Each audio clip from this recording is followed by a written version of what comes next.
Yeah, I don't really use paint.net and as much as I used to, like whenever I need to edit stuff.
By the way, the stream started if you want to chat into it.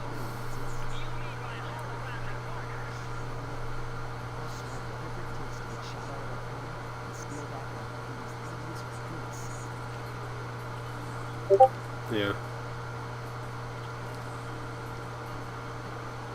Just figuring so that the viewers can see you talking.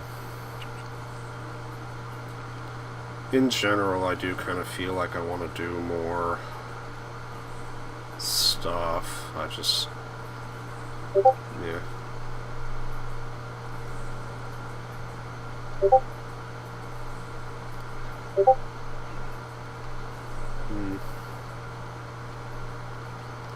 Well, I was thinking more in general, like just doing playthrough stuff too.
I have to change settings. God damn it.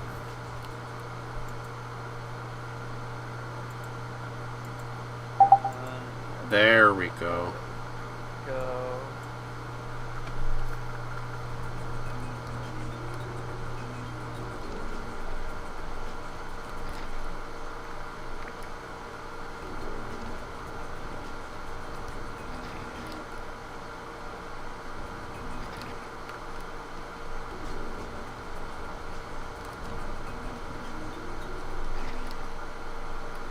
Trying to do like a trophy challenge of some kind. I know the Dark Pictures games are actually relatively easy to platinum. Yeah. Well, they're interactive movies. They should be. The only really hard part is making sure you find all the collectibles. Like, that's the only really hard part. Everything else is just a series of decisions you have to make. But fun part is that decisions I make when we start playing could affect you, and vice versa. Decisions you make could end up affecting what happens to me. Mm-hmm. So it could. So honestly, it's actually going to be a pretty fun experiment just to see what happens. Because I ain't going to tell you what happens. Okay. God, I'm actually kind of excited for this because I want to. Because like I've done a playthrough of this with Alan, and he and I actually made it through all right. Like we didn't lose anybody. But granted, I was kind of dropping hints after I said I wouldn't. So this time I actually am going to keep my mouth shut about decisions that do what. And I'm going to be like, nope, nope, nope, nope, nope. Not going to do it this time. I'm actually going to try and have like a genuine experience with this, just to see what happens if one of us makes really bad decisions. Mm.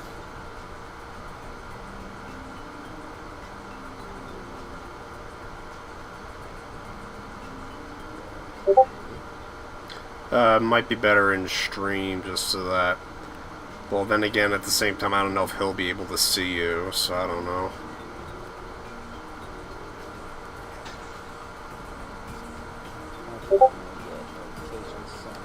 Right, that I was not paying attention, so I'm resetting that.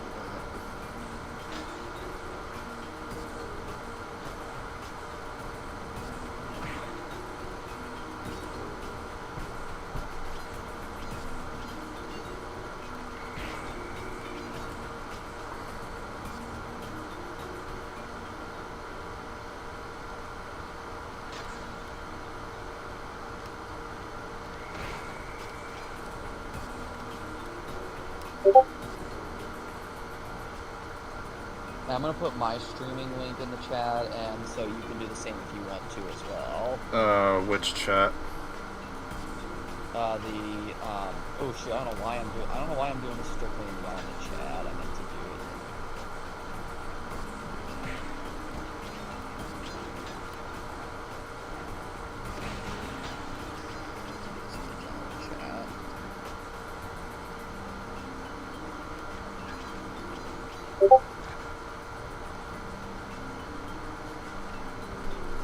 I mean, my stream's gonna have voices. Yeah, so there you go. My stream's gonna have actual voices in it, so.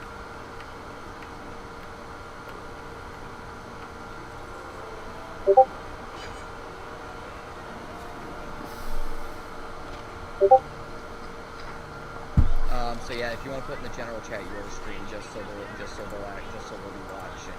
Well, won't your stream though, regardless, be having the audio because you're probably recording the audio right now? Yes, it would.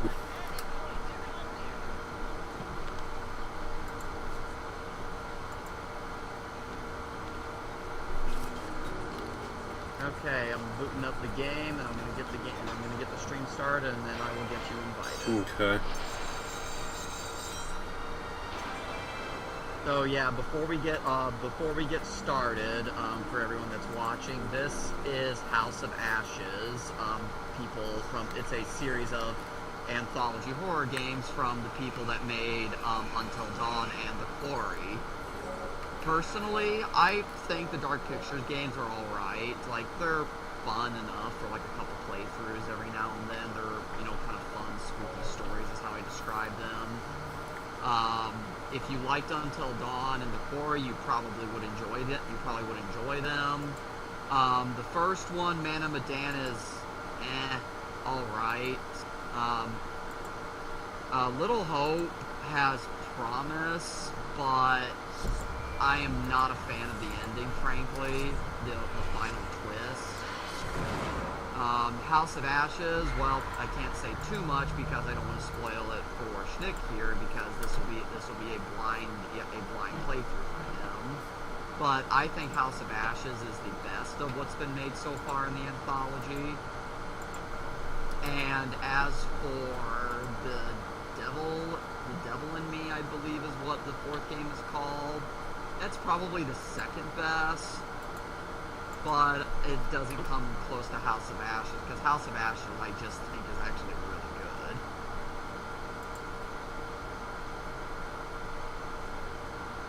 Oh, and there's also a new game in this series supposed to come out. It was supposed to come out this October, starring Lashana Lynch. Because a gimmick with this series is that they always have like one big, semi-notable actor in them. The first game was Shawn Ashmore. Second game was Will Poulter. This game it's Ashley Tisdale. The fourth game is Jessie Buckley. And so the fifth game, when it comes out, now it's coming out in 2026, is going to be Lashana Lynch, who some of you might know if you have played, or not played, if you have watched movies like No Time to Die, where she is the person that temporarily takes the 007 designation.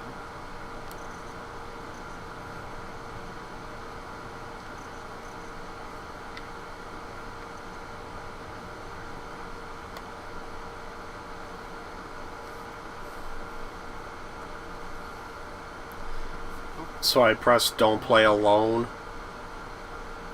Yep, and I'm starting to stream shortly. I'm getting all my settings ready.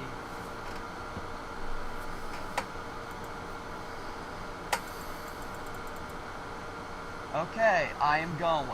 So, I am good to go, so I'm going to get us started. I'm going to mess with my settings. I'm going to mess with the game settings real quick, make sure I have performance mode on. Oh, yeah. Let's see. Graphics, performance, good. Accessibility settings. There's a couple I would personally recommend turning on just to make certain things a little bit easier, especially like quick time event. I mean, unless you don't want to, which is fine, but I do it because it makes these a little less frustrating. So what do I do? You go to accessibility settings. You turn on single action button, which basically all the QTEs are just a single button instead of having to like be quick on the draw and press the correct button. Okay. Hold to complete button mash, where basically you press like the button once and it holds to complete the button mashing instead of actually having to rapidly press the button. That'll do. Let's see. And so remember, if it gives you a button mashing prompt, you just instead you should just have to just hold it in. I'm not doing single action button because that's going to make it too easy. Fair enough. There is also a difficulty setting in the game, so you can play easy, normal, or hard. Well, the accessibility disable trophies and such. No. Well, the accessibility disable trophies and such.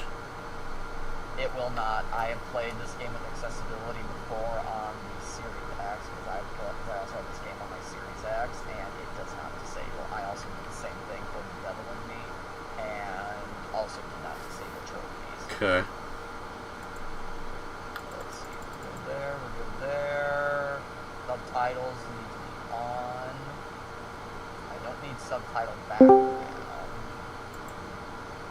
We got Spectre here. Fantastic. Hello, boys. Hello, boyo, as How you John doing? would say. Not doing too bad. Okay. My month of hell is almost over, so that is great. That's always a plus. Let's see. Oh, shared story. There it is. That's the You guys caught me at a good time because I just got on my lunch. Oh, awesome. Wait. You're just now going on lunch? Yeah, I go to bed. I get off work at like 10 o'clock. Yep. Oh. Yeah. Okay. Well, I did it because I specifically did it because ever since I started school, I've been meaning to make accommodations for my schedules. So,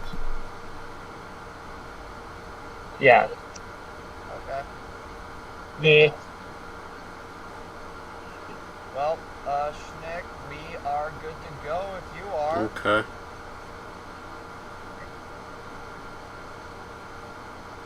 I recently just got Silent Hill F, so I'm going to be streaming that Saturday. I'm really curious how that is, because like I've heard. With Silent Hill 2 remake. I was impressed with Silent Hill. What I've heard about Silent Hill F is that it nails the horror atmosphere and everything, but a repeated complaint I've heard is that the combat is pretty sluggish. Oh, and then I heard the most the most normal comment is everybody's like, "Oh, so it's a Silent Hill game." That's what I've always heard. Like that's what I heard too. Is that like everybody says they nailed pretty much everything else. It's just the combat is a mixed opinion. Well, and then the impromptu reaction every time is like, "Oh, so it's a Silent Hill it's game." a little different with this one because it's entirely melee combat. There are no ranged weapons in the game. And also, they insert like weapon degradation, and a stamina meter, and like some people are comparing it to Dark Souls because of that reason. Nah, that's a dumb comparison. Yeah. I'll give it a shot. I'm gonna give it a shot either way. So I am going to get it. It's just I'm probably gonna wait for a little bit. No, that's fair. So Schnick, there are two characters. I know you don't really know much. Do you really have a preference? This guy named Balafu or this guy named Kurum? Do you have a preference? I don't care. Okay, so I'm just gonna pick Balafu, and then you'll probably end up being this guy named Kurum.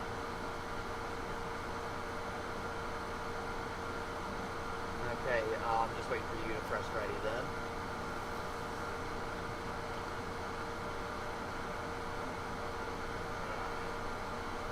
Okay. It's funny. I've never played games like these before.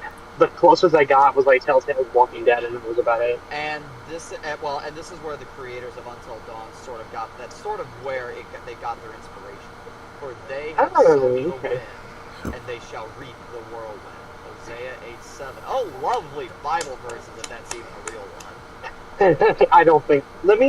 What was it? It was from something called Hosea 8:7. I'm not sure. Oh, Josiah. Oh, let me look that up. 8:7. Let me look it up. Yeah, Hosea 8:7. Others. Let me see. Religious man in the room. Still, let me check. And the story looks like. Oh yeah, the story starts out in ancient Samaria. Oh. It starts out, and then it transitions to 2003 in Iraq, during the war in Iraq. And yes, there is a George W. Bush reference very early on in the game.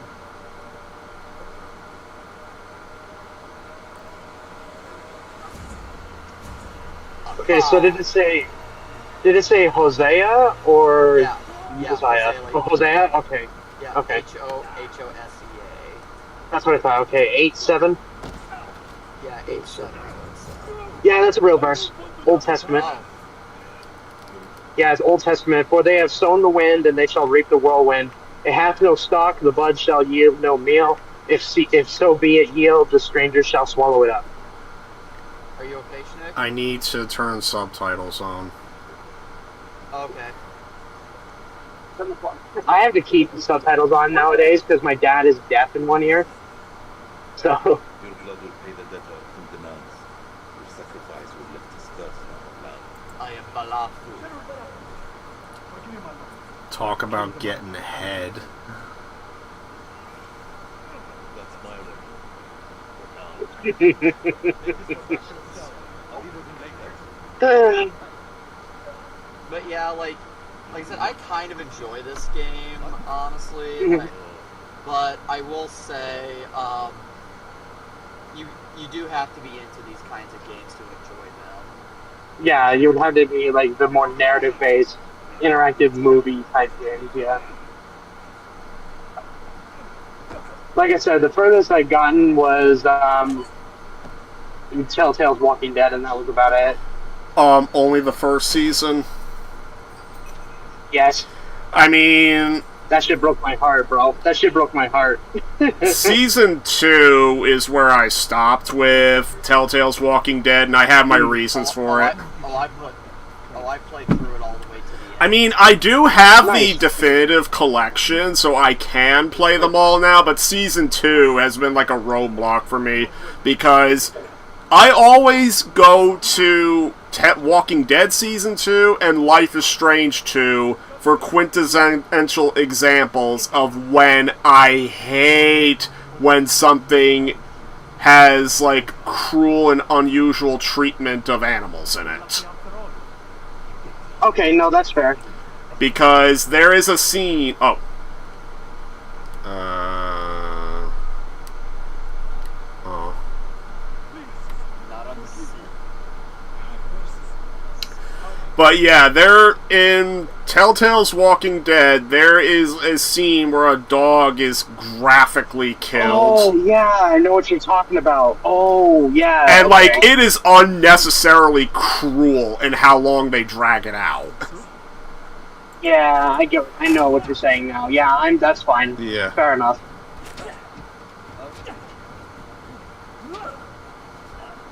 As far as these kind of games go, the more horror type series that I'm more okay with is more, like the walking sims that has like puzzles in them. Yeah. Stuff like Layers of Fear, or more recently, I recently played this one on stream. My first stream was on a game called Dead Take, and I thought that was pretty good.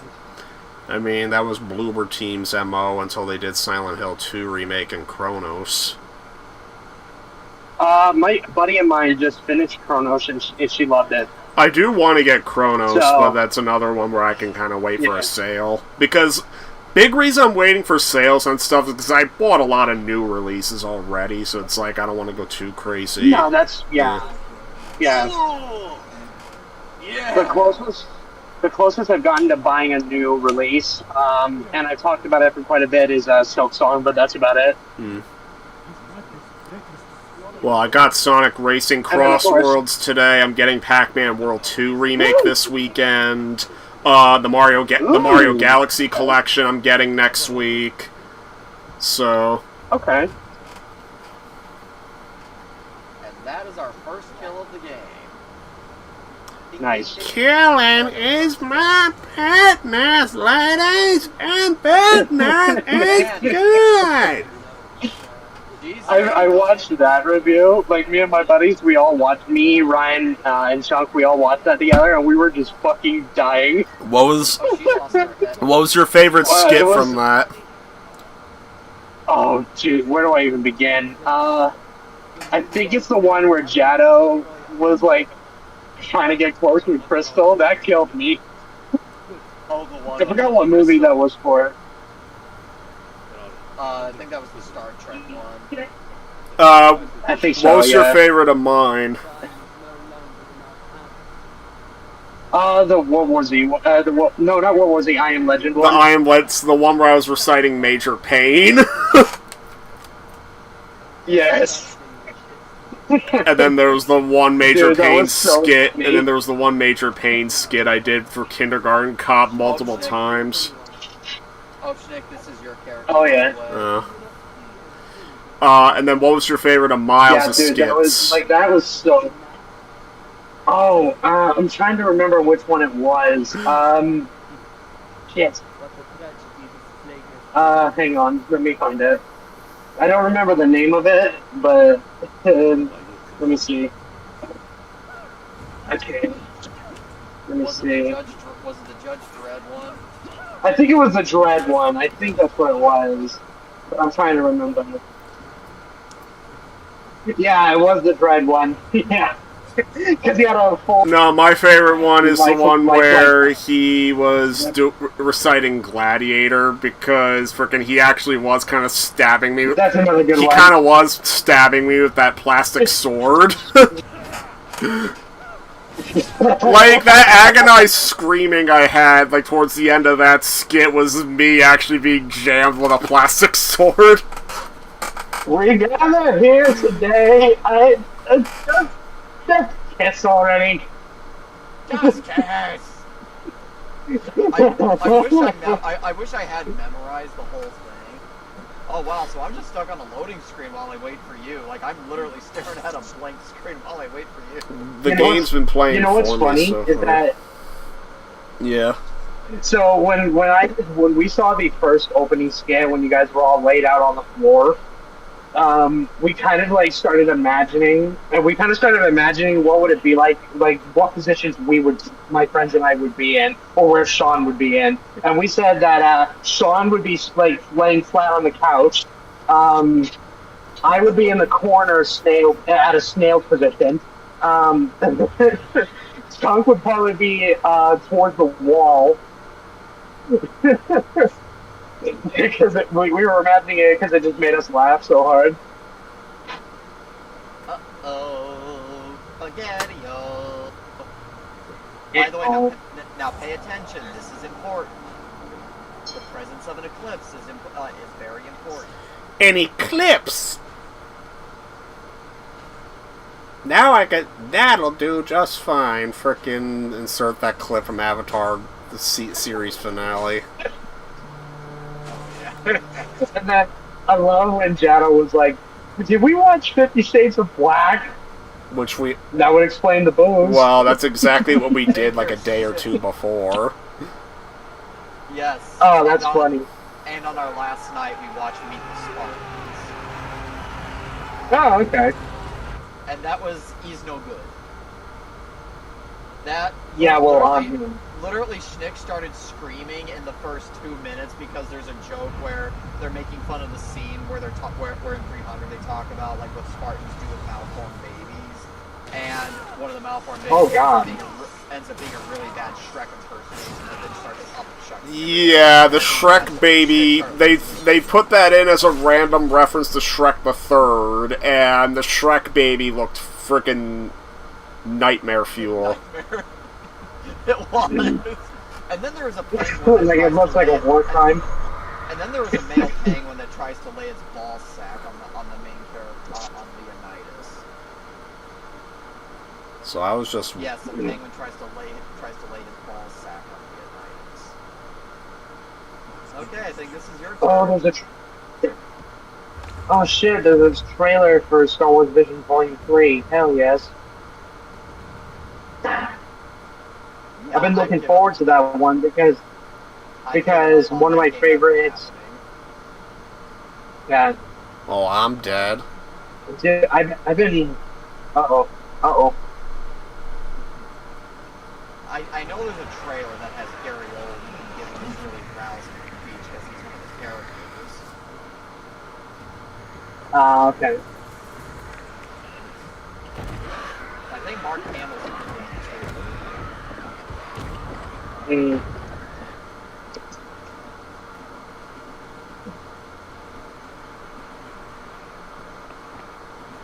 Oh my god, Air Bud is coming back. Of course it is, yeah. Oh my lord, of course it is. Well, you and I locked in Mortal Kombat. Mortal Kombat! Are you doing a QTE here? No. Okay.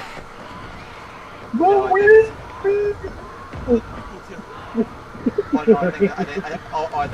think we now do get a QT. That was one of my favorite parts of the Star Wars Connect video, was when, or the playthrough that you guys did, was when Jado, during the Rancor, game, was just going...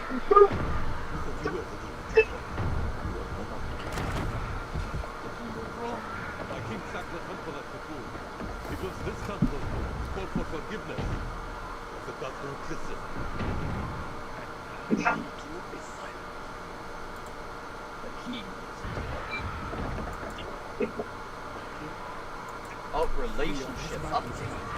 Uh-oh. Our relationship together went down, Schnick, according to the game. Well, you've been gone a couple of weeks, that makes sense.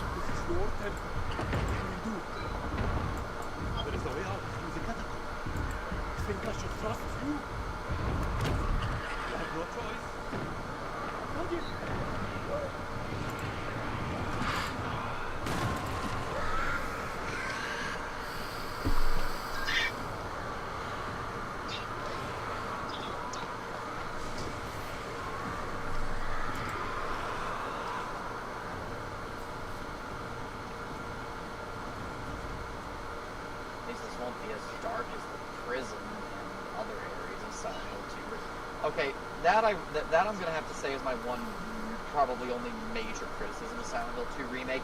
I could not stand the prison and then that area where you have to like flip the cube to go through certain rooms. I did not enjoy that because my god, it was so funny dark. It was so flippin' dark. You know, what was funny? That was my favorite. The prison and the cube puzzle was like my favorite part of the game.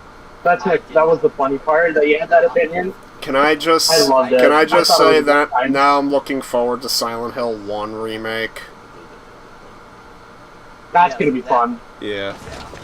Because Bloober's teaming back That's up with that's gonna be it. Yeah, Bloober's teaming back up with Konami to do it. Hey Schnick, this is I think this is where we introduced like the heartbeat minigame, so this actually is kind of important. It's like a rhythm game. Okay. So this. Yep, you gotta time your presses.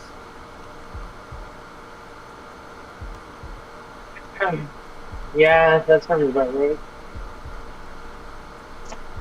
But everybody was like, wait, why aren't they doing Silent Hill 3 remake? It's like, man, Silent Hill 1 I feel like would make more sense, right? Well, Silent Hill 2 remake, Silent Hill 2 was picked for a remake first because it's the most popular game in the series, I guess. And plus, the Silent Hill games are kind of like in an anthology format because aside from like small references, the games are, for the most part, pretty disconnected. The only exceptions are Silent Hill Origins and Silent Hill 3, which are respectively a prequel and a sequel to the first one. Ah, okay. Yeah. Okay.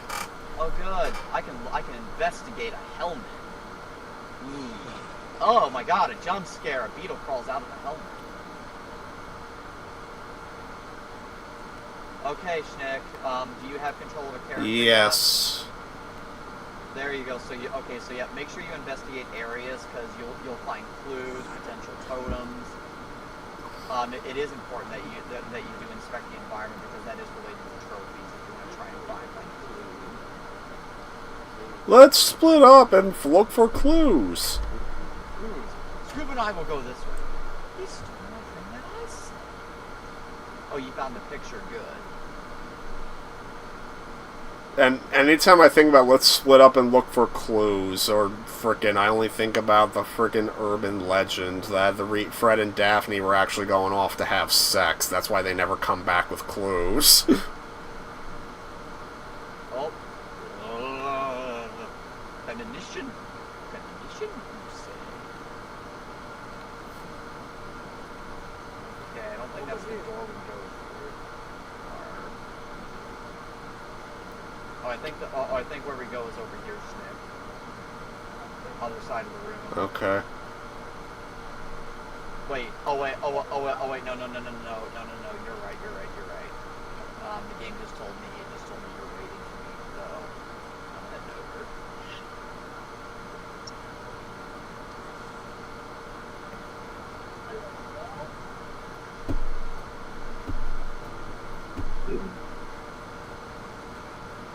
Yeah, my online class is coming to a close. That I need for something kind of important.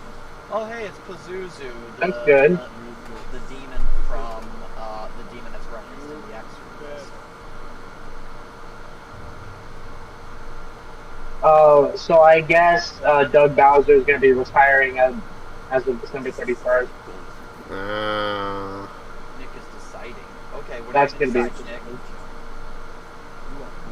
Oh, the relationship improved.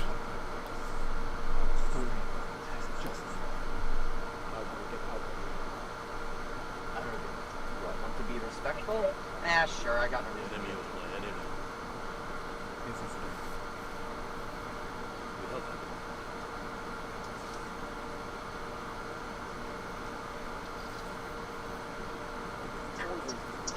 Now, I will say, when we get to the modern day stuff, it does sort of become, this part of the story is set during the Iraq War, and it does, like, touch on some themes that were brought up during the Iraq War, like how American soldiers behave towards Iraqis, as well as, it also brings up, like, the whole weapons of mass destruction, because the reason why the Americans are in the area they are in the game is because they think they're about to find one of Saddam Hussein's alleged hidden caches of nuclear weapons. Okay. So that's kind of like the backdrop of the story, that it is set during the Iraq War. Okay, I'm not sure. Well, that's not something that gives me anxiety, so...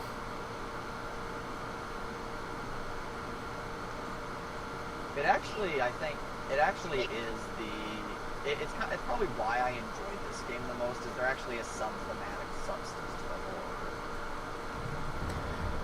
the lore. Well, one thing I will give Little Hope is that you compared it to that what you knew about Silent Hill, and yeah, I could see it.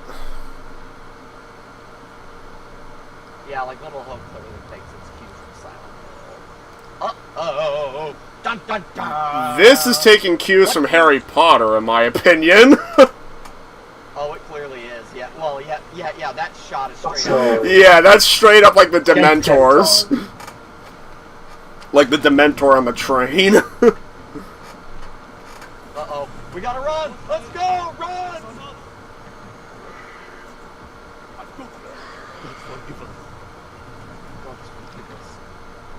There's no escape. Our only hope is to stand together. No! If we don't We will hold the line! so. Yep, fight. Alright, fight. Who's fight?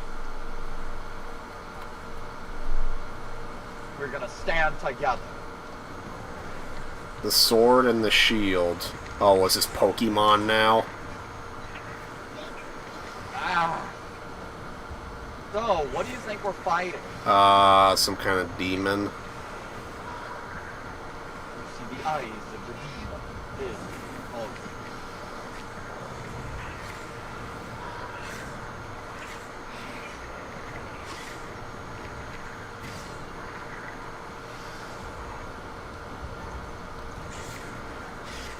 Yep, they are cleverly keeping this disguise from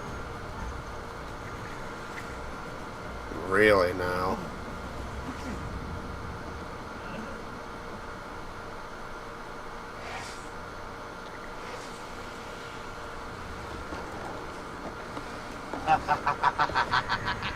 Okay, now that's Walking Dead.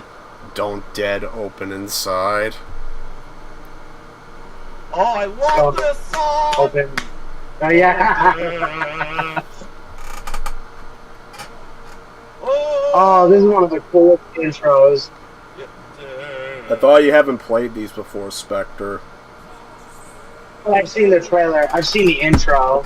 This intro is sick. I love this version of Death. Yeah!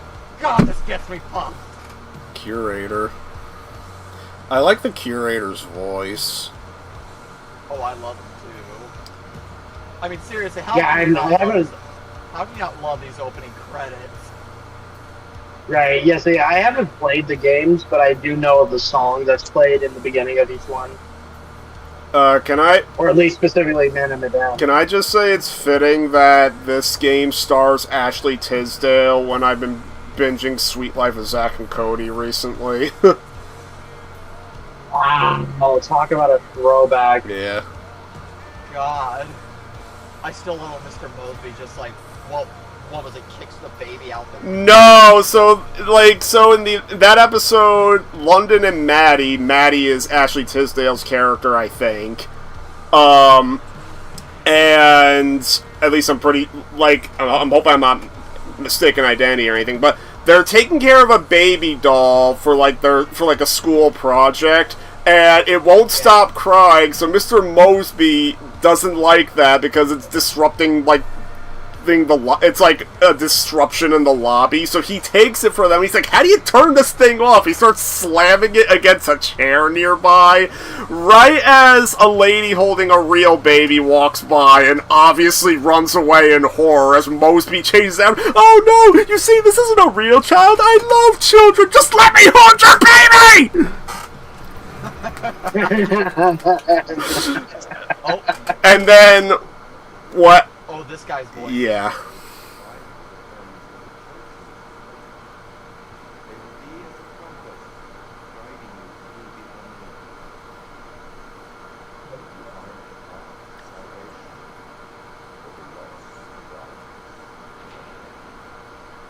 I gotta say, these facial animations are great. We're about to make some difficult decisions. Decisions that will affect lives. Other decisions they ask will become clear.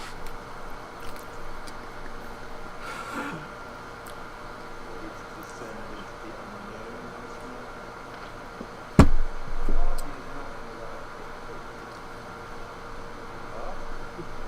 Yeah.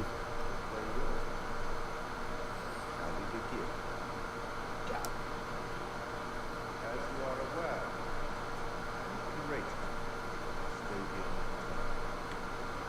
stadium What is it with British actors and making either the best villains or the best creepy narrators? It's a stereotype, but it works a lot of the time. It does work a lot of the time. Although it kind of backfires because you see somebody like that and instantly think evil. Yeah. Well, the good news is with Game of Thrones, there's plenty of British actors, so you can't really tell who's the villain. Trying to think of a story that has like a British character among American characters, and the British character isn't a villain. The recent heads of state with John Cena and Idris Elba, where John Cena is the president, Idris Elba is the... Oh yeah, the Suicide Squad would also count. Yeah. Because Idris Elba does his It's natural funny British because there. it's funny because I totally forgot that Channing Tatum, he voices the character in Demon Slayer Infinity Castle. One of the more pivotal characters, surprisingly enough. Attention to the meaning. Shadow, you show face. Boy.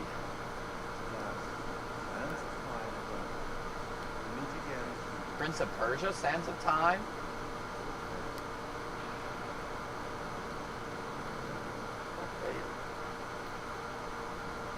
Okay, Alright. America time. America.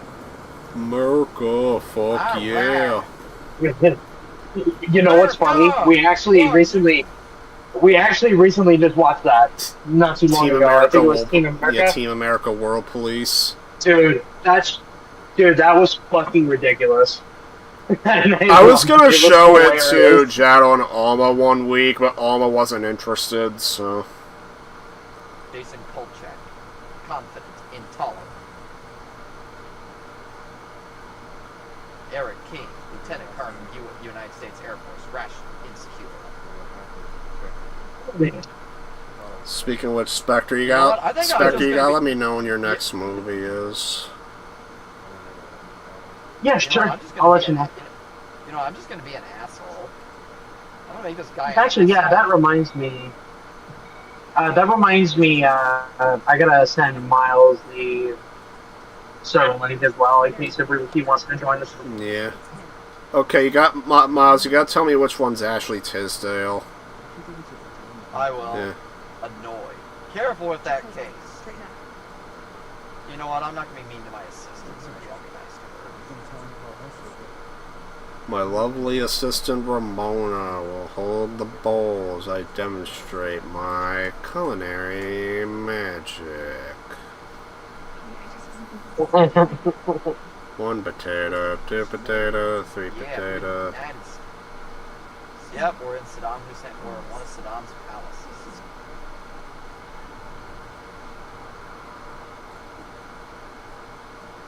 Man, this guy clearly is from Texas.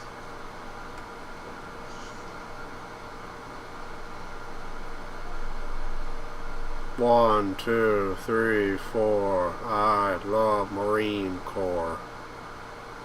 5, 6, 1, 2, 3, 4, 5, love.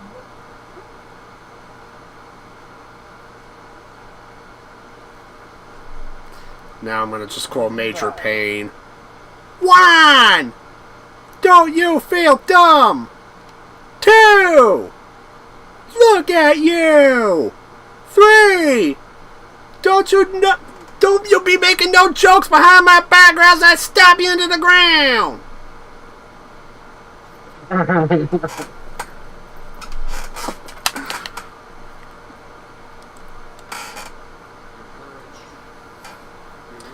Oh my god, they straight up just do live action footage of George W. Bush. Yep. And I believe it's his mission accomplished speech, so ha ha ha. I know very little about Bush's politics. All I know is that he's not a popular figure for how he handled, like, the war on terror and everything.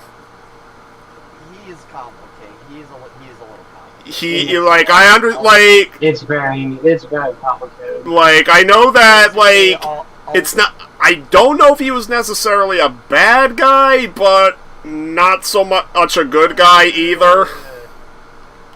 He is, again, he's complicated. We'll just leave it Yeah. at that. He's complicated. Yeah, Like, I'll leave it at that as far as I'm aware. I mainly just think about how he responded to 9/11. Yeah, that's a good way to. Yeah, like, because, well, yeah, I'll leave it at that. I'm your indignant. I'm your commander.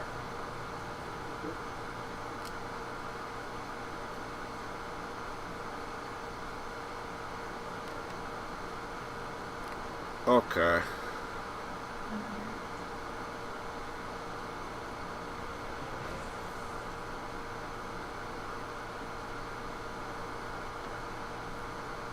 I am trying to think.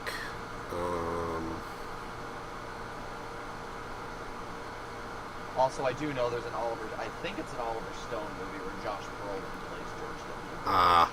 You know another thing I think of when I think George W. Bush? I think of a clip from the movie Super Size Me. Because there is a clip in that movie where they're, like, testing, like, how recognizable certain figures are for kids, and the whole point of it is that of all 5 of the kids, all of them recognized Ronald McDonald. About half of them recognized George Washington. Another figure they were shown was Wendy, like, you know, from Wendy's, the restaurant. Only one of the kids recognized Wendy. Another one recognized her but couldn't say her name, and then the other kids didn't know. There was one figure that none of the kids recognized. Though one did make a good guess. George W. Bush? No, that's a good guess, though. The picture is turned. It was Jesus Christ. Oh, hey, that's Ashley Tisdale, by the way. Schneck. Which one? Rachel! See, Why is this guy with the sunglasses named Eric? I only say that because the live-action actor for Wesker who wears sunglasses, his name's Eric. You know what? Should I be a dick to his wife? You know what? I'm gonna be a dick. So you're saying I was playing as Ashley Tisdale the whole time? Yes. That I don't see it in her face all that much. Are you serious? Maybe a little bit.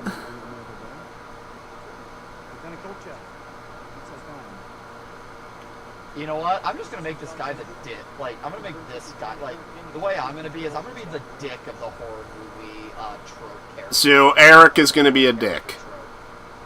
Yeah, yes. Eric's Well, he's the Wesker-looking dude, so go ahead. Yeah. And depending on which one of us gets to play as Jason, because I think we do get to play as one of us will get to play as Jason. I'm also making Jason dick. So Jason and Eric are gonna be the dicks.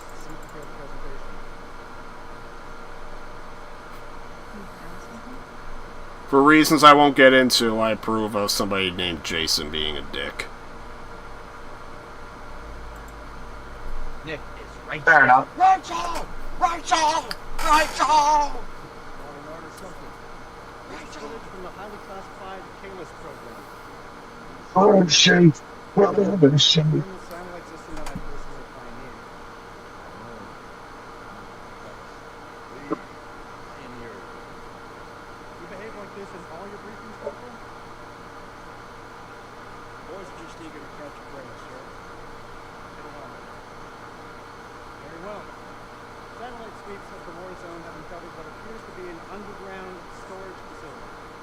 This will, of course, require further investigation, but I strongly suspect that Saddam's chemical weapons are hidden. Good one! Good one. Seasoning weapons on site. This sounds like a Metal Gear game. Could deploy those weapons at any time, so we need to move fast.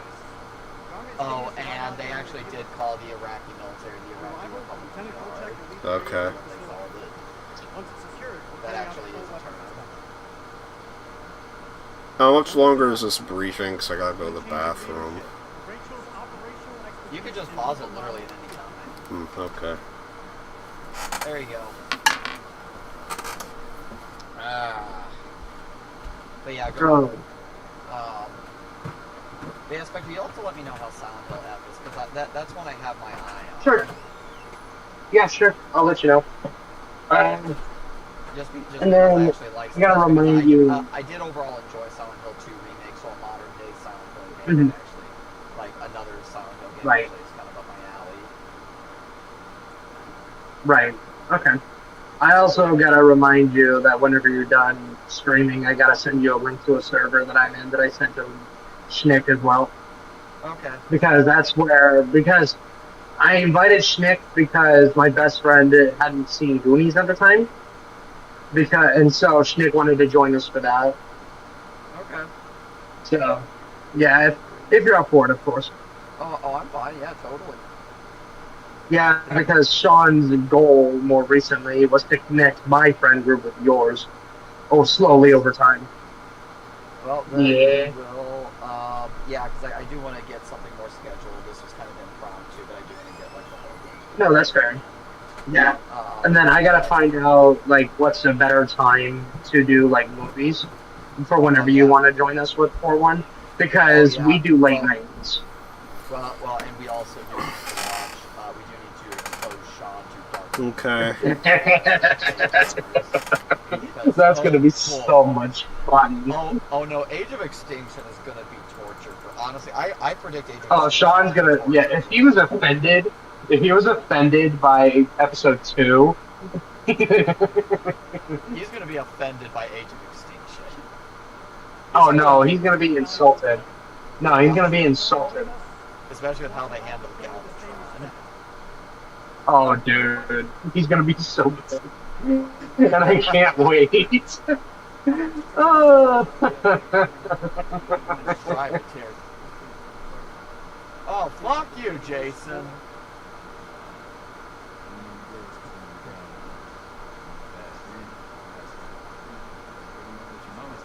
America! Fuck yeah! America! Fuck yeah! I wish I knew the rest of that song. What's your call? I'll request air support. Put in a request for air support, please. It's over to you. We're flying low under the radar. That will make us easier to spot from the ground. Kolchak is right about having backup in Spain. Go dark until weapons are secured. If we don't break radio silence within 24 hours, CENTCOM will mount a rescue operation. A lot of shit can go down in 24 hours. Could be. Just saying. This is why we went to war. This is what gets us out of bed every morning. Make no mistake, ladies and gentlemen. This is how we stop Saddam from using these weapons. Surrendered 1 hour. Dismissed. Dead hot! You holy turd. I say hold her, else I break it off and kick it around the ground.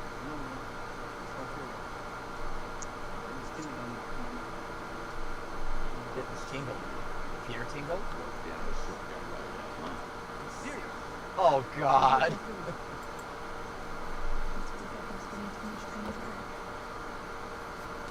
Sometimes I find it funny.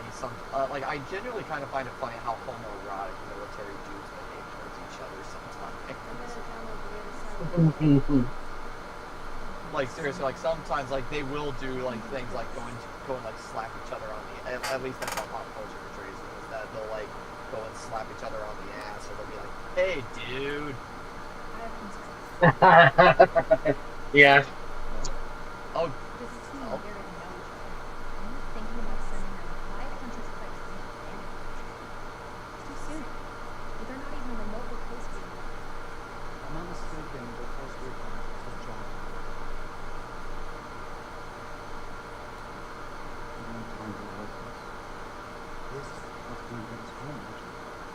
And of course, I can't stop thinking about the live-action actor for Wesker because, well, I got a picture with him and the original Chris actor.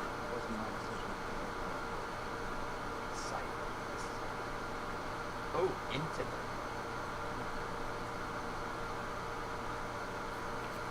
yeah, no, I'm just going to Everything that goes it's better. This is the big break we've been waiting for. I'm so good at that comic. It's like, Just give me this as a back case. You should if you're available. Oh. there is one actor I do want to meet, is the voice actor for Henry Kenway, Matt Ryan, who also voices Constantine.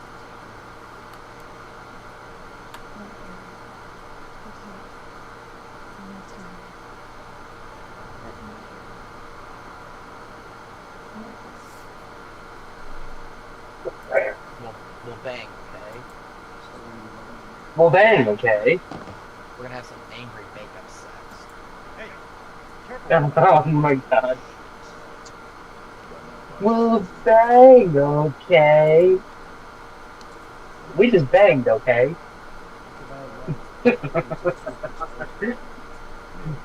I did recently complete the Omega DLC in my What's wrong with that download for you? play, and Oh, nice. and reminder, Carrie Ann Moss, aka Trinity from the Matrix, is Arya Toledo. Don't fuck with Arya. I also love her line, I am Omega. Also from that very same scene. What's the what's the DLC where freaking they have to like go through like a vent shaft and they can't open it, but then they find out one of the people on the ship's toothbrush is able to open it? That is the Citadel DLC, and by the way, this is where we need to... I remember the Citadel DLC was oddly funny. It's funny, but it's also very heartwarming. Yeah.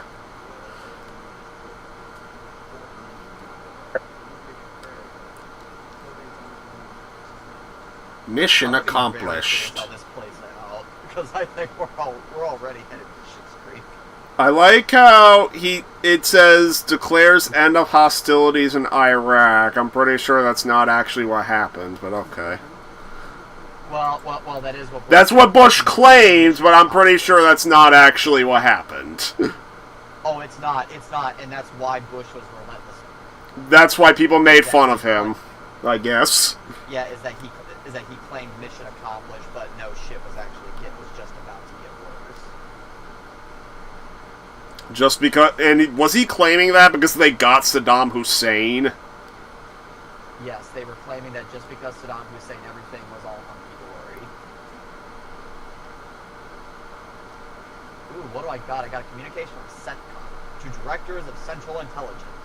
Blah, blah, blah, blah, blah, blah, implied intelligence. Or blah, blah, okay. Boring CIA memo. Hey, Spectre, you ever want to work for the CIA? No, not really. I'm not good with secrets. Plus, you'd be hit too close to home with Steven Seagal. Literally, Seagal has tried to claim that he really is ex-CIA and crap. Oh wow, they really did just take Right. an actual. They actually did just basically insert a real newspaper.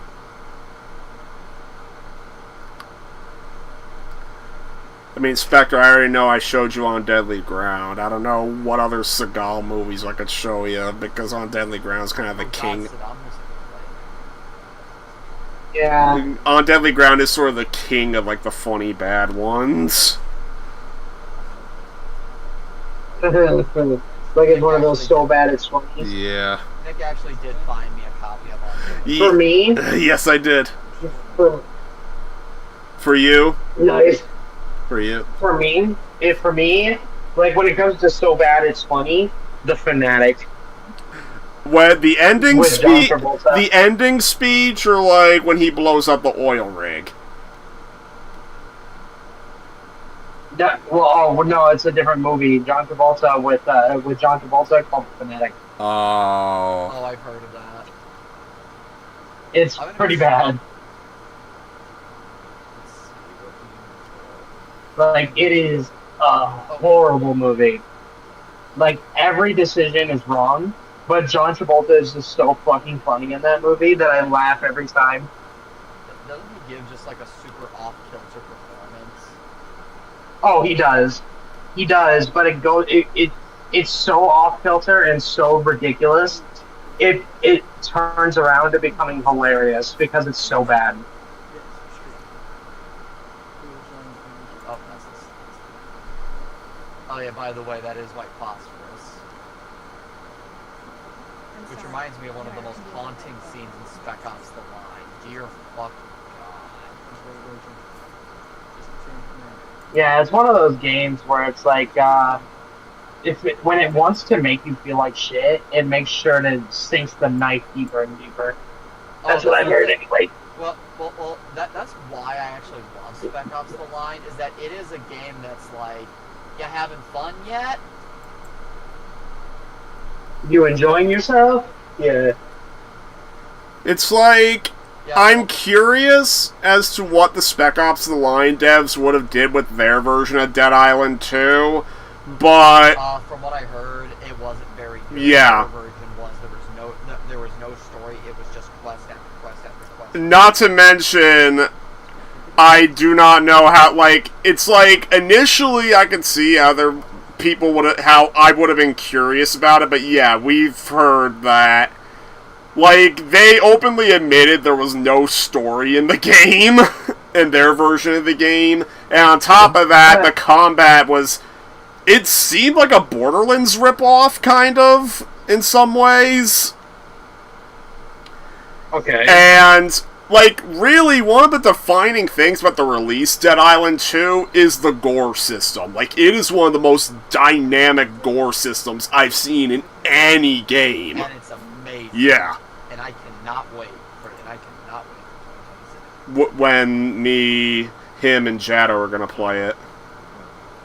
Yep, and we're thinking of reviewing it. What game? Like, Dead Island 2. It's gonna be, we're thinking of doing a Dead Oh, Island 2 okay. in 2026.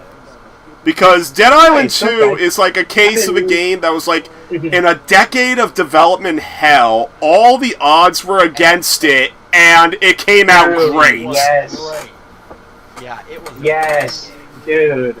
I remember when the first trailer came out in 2014, a decade Yes. old. Mm-hmm.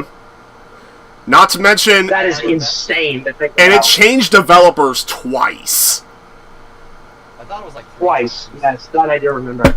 Well, yeah, first it was the Spec Ops The Line people that had it, then they dropped it, and then it was Sumo Digital who got a hold of it, and then, lastly, it was the final developer, Dambuster Studios. Oh, Schnick, by the way, you're gonna be playing as an Iraqi soldier, so you'll get an interesting. Wow. Ah. Okay. I'm gonna- And then I'm gonna- I still got to get my Expedition 33 video out, but between work and school, it's been difficult. So that way I could do this, like, either He's bringing a present video home, on so this is Silent not Hill going to go or well. Sonos. This is Katana. She's got my back. I would advise not getting killed by her. Her sword traps the souls of its enemies. What if he's bringing the droid attack on the Wookiees? Oh God, that would be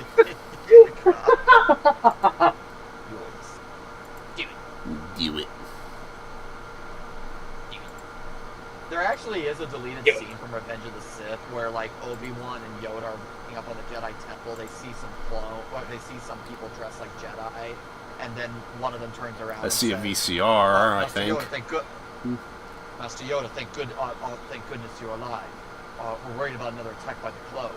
And then Obi-Wan immediately knows it's a clone that's disguised as a Jedi, and he goes, "You clones make terrible Jedi." That's a deleted scene, right? Yeah. Yeah, because I know that Lego Star Wars actually does have that. The CG was never finished. Ah. But yeah, Lego Star Wars does recreate that, but just without the dialogue. You know what? I'm gonna make Jason cool with his teammates. It's just that he's gonna be a dick to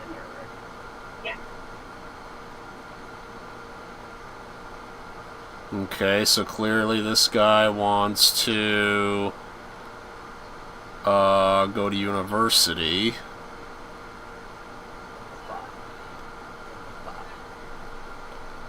Oh, don't you dare say that to a Marine. Oh my God, lady, no.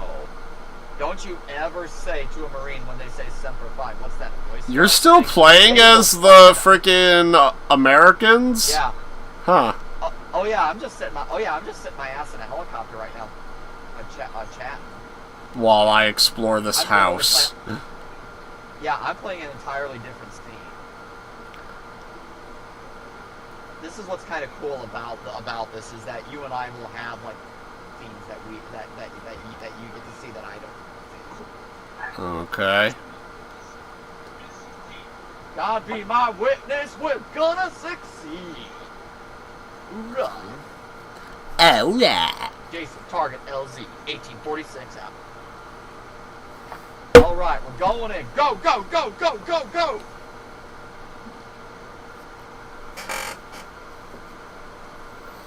Oh yeah, let's Call of Duty this. We're gonna go Call of Duty.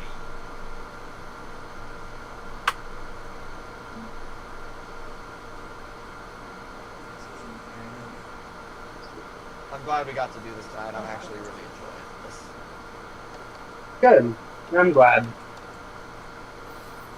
But yeah, whenever we do a movie together with Miles, Schneid, you, and everybody else that I'm friends with, I definitely got to pick a different schedule because, like I said, my friends and I, we do late nights. Like, I can do late nights. I know Miles not so much. I mean, I can do it if it's on a weekend. Fan out and hold fire. Well, there you go, Spectre. Wait, what? I'm sorry? He said that if it's a weekend, he might be able to do late nights. Oh, there we go. Okay, Yeah. that helps things. I mean, after Yeah, all, I'll have to- I did get a move in. Discord message from him at like 2 in the morning yesterday, so... Good point. Well, Good point. yeah, that's because I was up late doing And we're going to be doing horror movies. And we're going to be doing horror did movies get because Spooky Month. I mentioned before, you guys. I already showed that I'm doing The Witch and Trick or Treat. Maybe when I do The Witch, I'll invite you then, or Trick or Treat, either one. Excuse me. I do know Trick or Treat. Two of the stars have been in Marvel movies. Trick or One's treat, Anna Paquin, motherfucker. and Rogue, and it also has the actor for Dr. Connors in the Sam Raimi movies. Anytime I hear trick or treat, I'm just thinking, trick or treat, motherfucker. And the fact that Buster Rhymes Taste- was the Taste of the rainbow, motherfucker. I'm actually surprised that Buster Rhymes was the criminal that Liam Neeson interrogates in the beginning of the new Naked Gun. Yeah, I did not recognize that as Buster Rhymes, but my jaw dropped at that. I still need to see the new Naked Gun.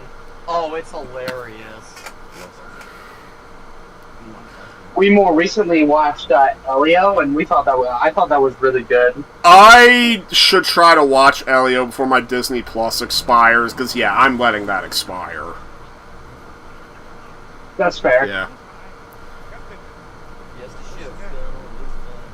ship. All right, mental gents. Unfortunately, I have to head back now. Okay. So, but it was nice to talk to y'all. It was good. Yeah. Well, Yeah, because I worked till 10 and I got some more minutes. Actually, I'll be in chat, so don't worry. Okay. So you have a good night, gentlemen. Alright, bye. Bye bye. So Miles, you don't know if Sean's gonna come in? I don't know. I did send him a message. Okay. and I sent Kenton a message, but I think Kenton might not be available because I think he does movie nights with his mom on Thursdays. Okay, that makes sense. Yeah. Oh, by the way, tomorrow after work, my coworkers are going to that restaurant we were going to a couple of times last year.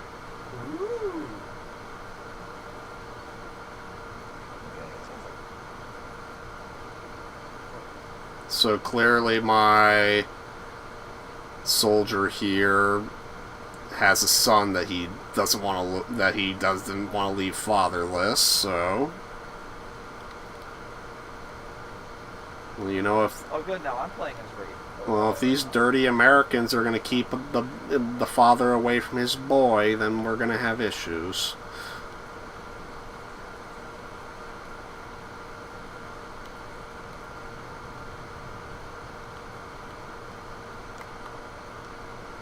Oh, I see someone in the distance.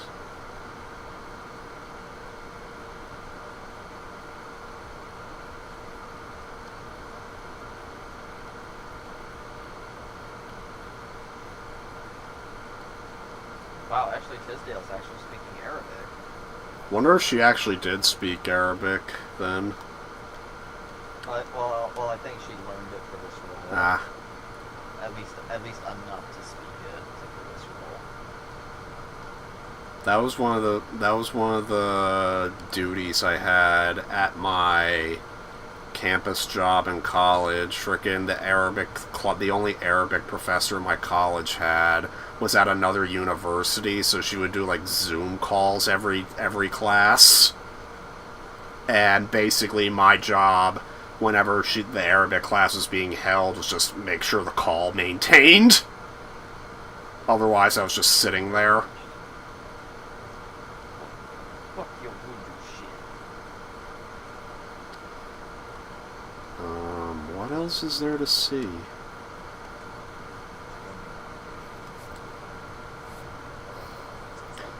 Wait, they still haven't caught Saddam Hussein yet? Nope. Okay. Then why was George W. Bush saying that frickin' they won if they don't have Saddam yet? I think that was the point. Oh my god, okay. Yeah, George W. Bush declared victory very prematurely.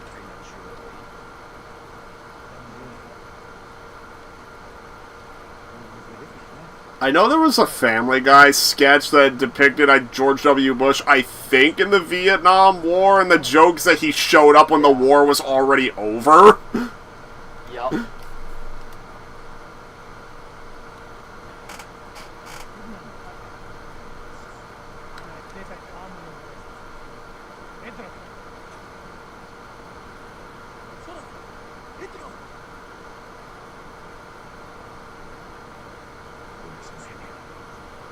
May Allah forgive me. Help me, Allah. Uh-oh. We got a Black Hawk down. I repeat, we got a Black Hawk down. Now it's become Call of Duty. It's literally gonna become Call of Duty now, okay? No, not really. But, Yeah. but the set piece I'm in is going to be Call of Duty. That, yeah, I'm literally in an action set right now.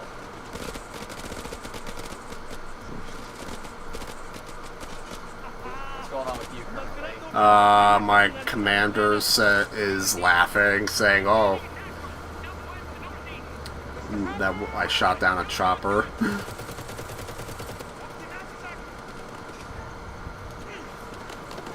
Okay. Oh yeah, you're going to be approaching me shortly. Yeah, both of us are doing completely different things right now. Miles is like down with the American characters. I'm the guy with the Iraq army.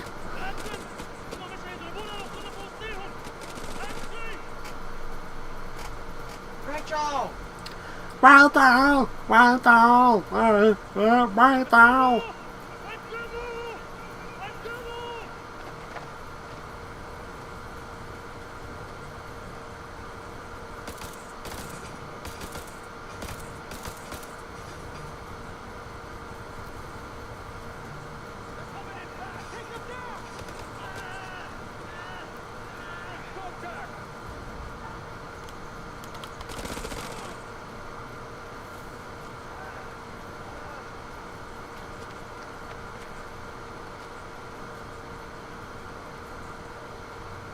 Oh yeah, freaking Costco sees the writing on the wall with fucking Xbox.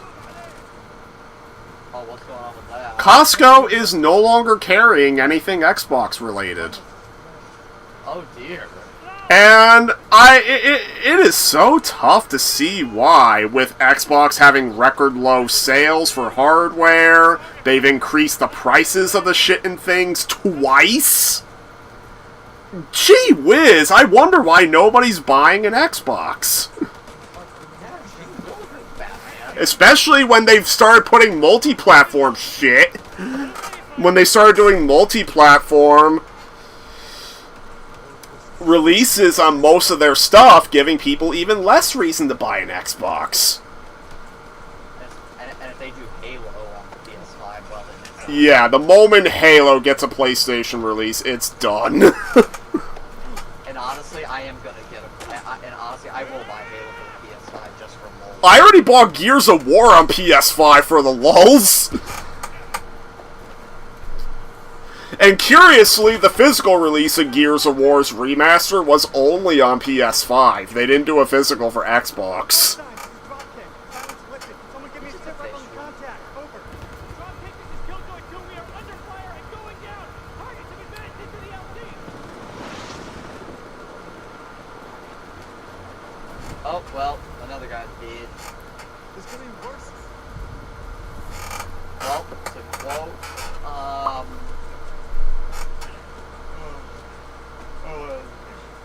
oh yeah, to quote Queen, another one bites the dust, another one down, another one down, another one bites the dust. Oh, fire. As Beavis would say, fire, fire, fire, fire! Or AVGN, fire, fire, fire, fire, fire, fire, fuck! I didn't say fire, I said fuck! Fuck! Fuck fire! Fuck! Yes, you could say anything. So the thing with Xbox is they will probably... I would not be surprised if they become a third-party publisher like Sega. Because my understanding is that while their hardware sales are struggling, their game sales are doing just fine.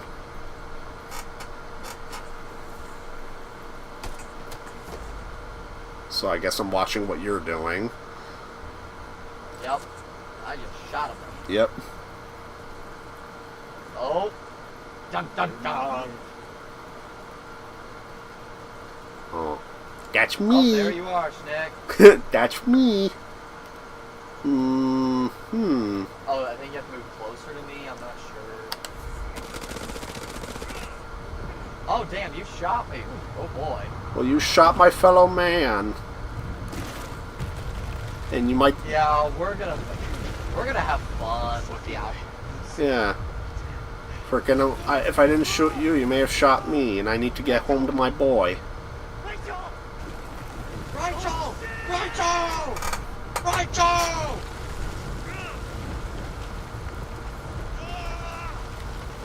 Well, I think my guy, I think, freaking died. There's no way he'd survive falling onto the thing like that.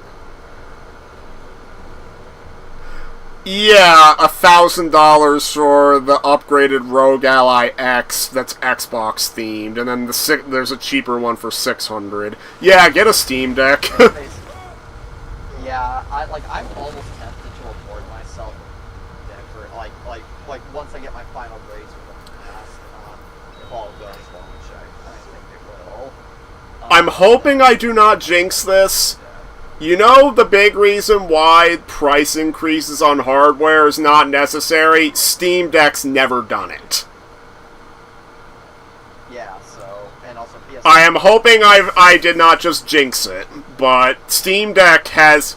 and the thing is, with the stupid price increases, Microsoft, they are a multi-billion-dollar corporation. They can afford. They can afford it. They can afford to not have to increase the prices. They're doing it because they're greedy. Regardless of the reason, they don't have a good excuse.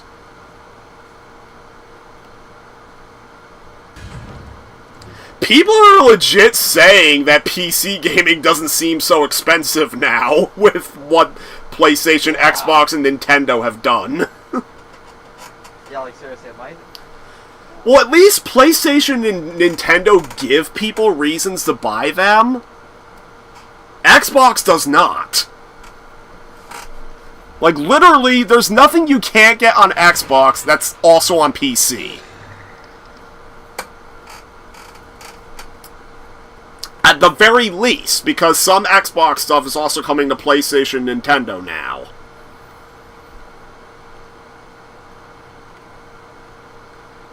I did hear the Switch release of Borderlands 4 was apparently like, Indefinitely postponed. Indefinitely postponed, yeah. Yeah, and Randy Bitchford is being a complete fucking asshole and making an ass. It's funny because I've heard Borderlands 4 actually is like the best the series has been in a while. Like, it did have like some bugs and glitches and whatnot, but I've heard that lots of people said it's a huge improvement over 3. Well, I have heard though that it has major performance issues on console, but even worse on. Like, I've heard it's the worst on PC, but like on like PlayStation, Xbox, and all that, it's like not the best, but like it could be worse. Like, does it run on Unreal 5? Yeah. I've heard that lots of games running on Unreal 5 have performance problems. Like, I've heard Unreal 5 in general, like, is like a performance hog. Like, even like Silent Hill 2 remake and MGS3 remake, those run on Unreal 5, I'm pretty sure, and like even on performance mode, the 60 FPS is not consistent. Like, I've heard Unreal 5 is in general prone to performance issues.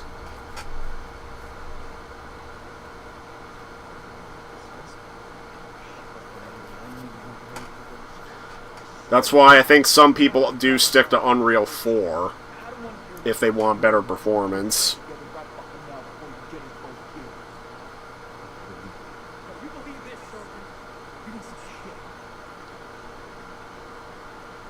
And that's not a diss towards Silent Hill 2 remake and MGS3 remake, because those are good games regardless of Unreal 5's problems, but yeah.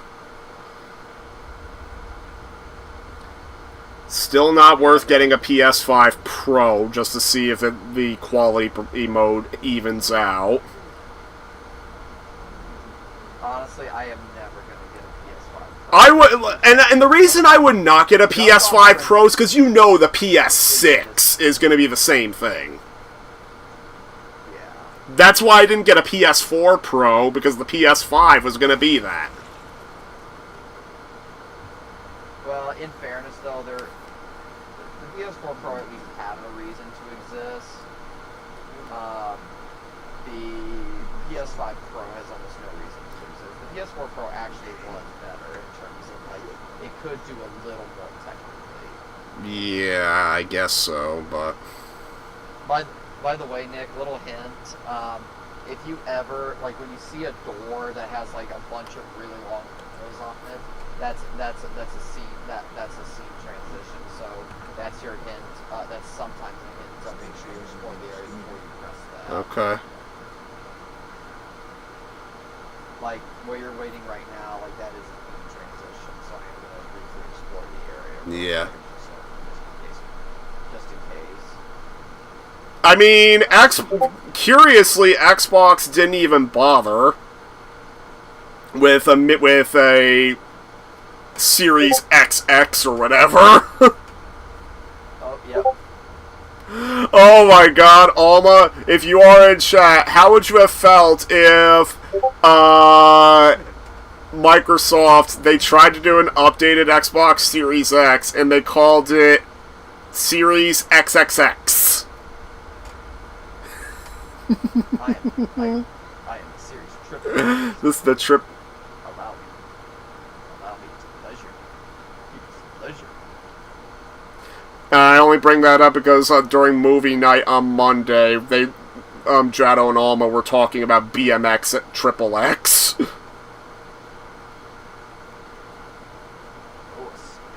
Miles, if you don't know, BMX Triple X was a BMX, well, bike riding, like, trick game where the whole gimmick was that you could play as naked ladies. Oh wow. Okay, I think we're clear on the area, so probably. It was a shitty game that would try to sell itself on that gimmick, and even then, on the PS2 version, they had to censor it.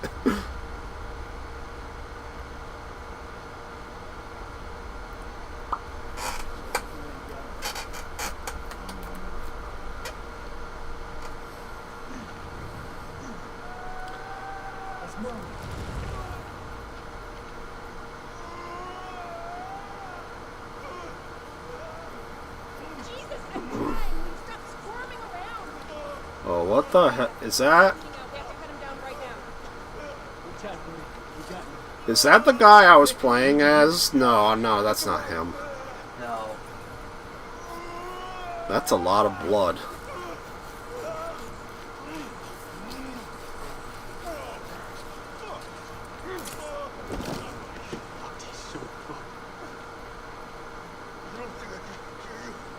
Oh, yeah, I recognize. Yo! I'm nitpicking right now. I saw that rifle frickin' clip through his body. Hurry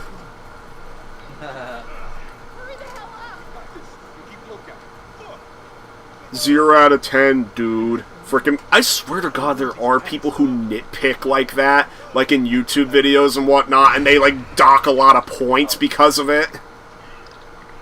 Oh, there are people that will like freeze frame it reminds me of how people freeze frame the throne fight from Last Jedi and like find all the corners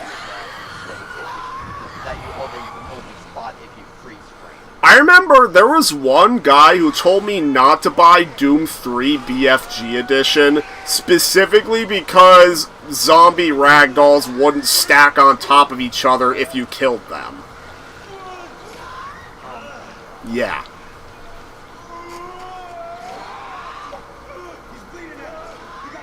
Uh-oh. Uh-oh. Oh boy, Nick, this is on you, buddy. This is... Me? I have to keep him alive. Well... Well, you're covered in blood. Yeah, it is pretty bad.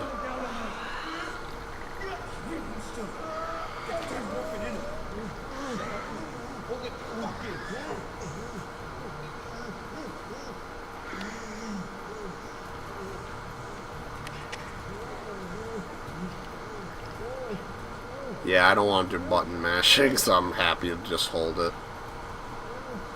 You hold it, turd. What do you think? What are you thinking so far? It's fascinating. It's following the formula of the last Dark Pictures game I played, Little Hope. I feel like this one gets it going a little bit. Yeah, like, I mean, shit hits the fan more obviously a lot quicker. I hope he's not dead. You're choking him. I think he's already dead.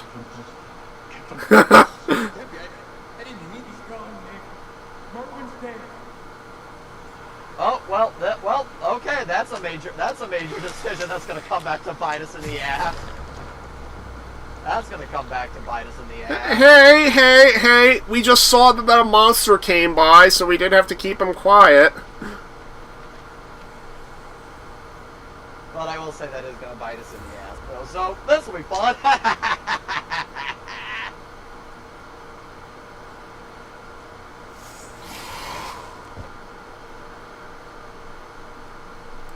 You mean you could actually save him? Yeah, you actually could. I think you had to hold him quiet 2 times and then release him on the 3rd run. Well, that'll be for a replay, I guess, eventually. But yeah, so again, that's why I'm not going to say anything. I will only talk about that. Yeah. Where are the Marines?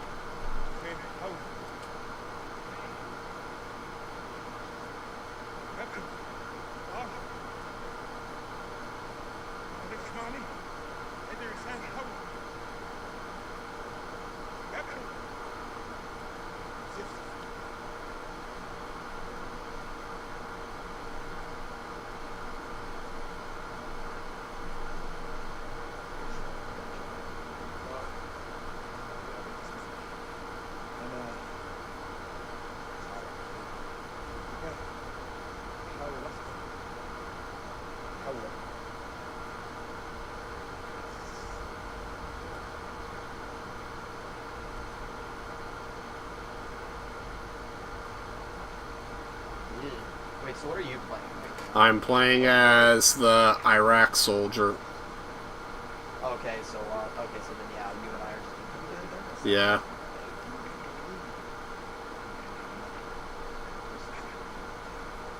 I think he's actually one of the characters that can die early on, so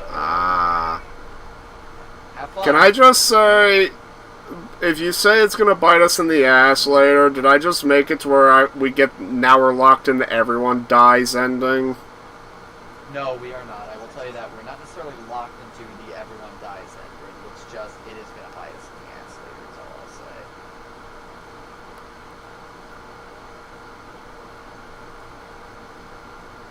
Although that would be extraordinarily dickish if the game did that. That would be extraordinary. Especially because of the obscure way you have to get past that. But no, the game is not that dickish. Or Speak to me! Okay.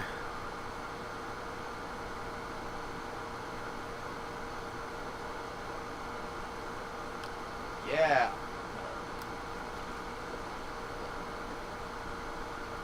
No, I'm a national Disney. I'm gonna shine my light in their face. I will say I do like how this one controls. Like, it's not a fixed camera angle. It's like over the shoulder third person actually. Yeah. How they changed the game. How they changed the gameplay a little bit.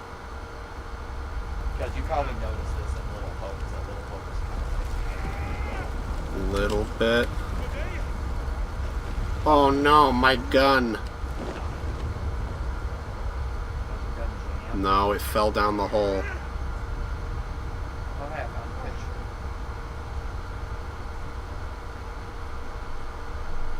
But hey, if we actually lose some characters, this will actually be different because I've always gotten playthroughs in these games and trying to keep everyone alive. It is fascinating when you lose characters. That's why games like Fire Emblem and like the first Valkyria Chronicles kind of fascinate me, because those games have permadeath, and it's just kind of curious to see what characters you'll bring to the end and whatnot.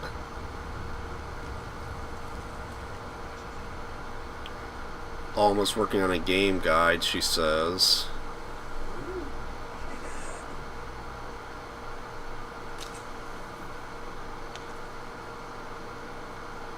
I think when I go to bed today, I'm going to take some of the plushes off the bed, just so I can experiment a little bit more, cuddling Gigaluna a bit.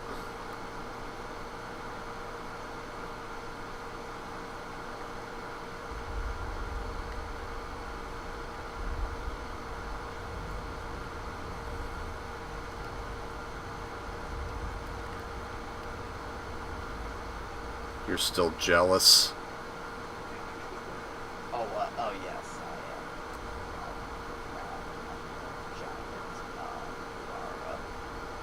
am. Well, you could find somebody who made one. Well, if you ever find it, then Could always occasionally look on Etsy. That's where I got my Gigaluna from.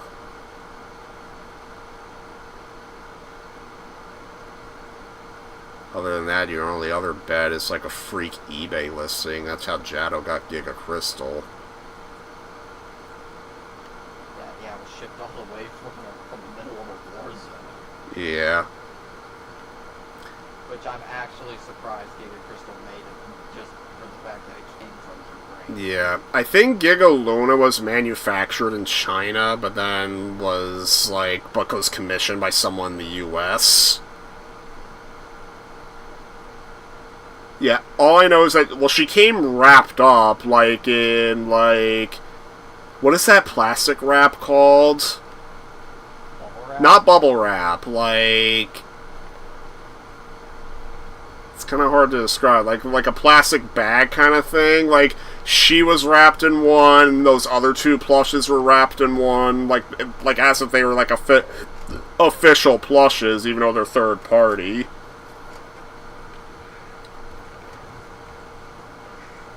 Okay, well, I explored around. I couldn't find nothing.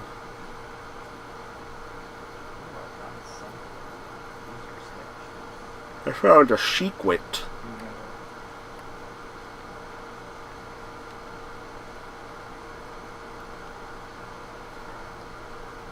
I shouldn't have done that. Just abruptly end your thing. Oh no, it's fine. If you want to look at clues, by all means do so. Like, by all means, seriously. Okay. You don't watch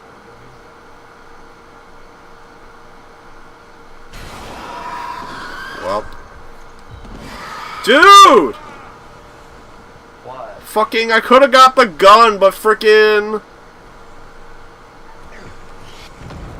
I could have got the fucking gun, but I didn't hit it fast enough.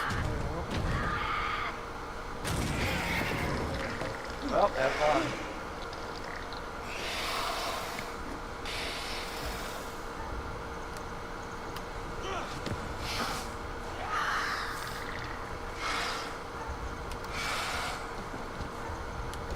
Okay. It's my fault because I wanted this to be a little challenging.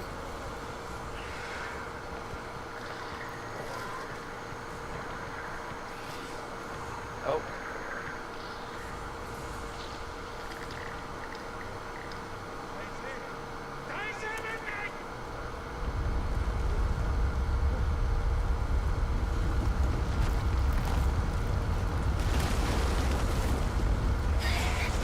Oh, well, the truck debris saved me.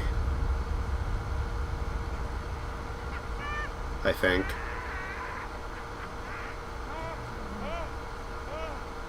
That laughter does not bode well.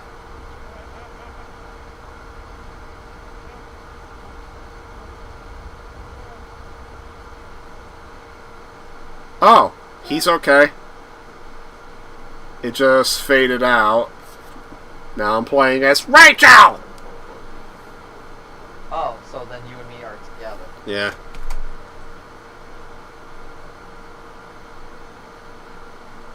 Well, I mean, what do you think of the atmosphere for this? Because, like, I personally like it. Yeah, it's fine.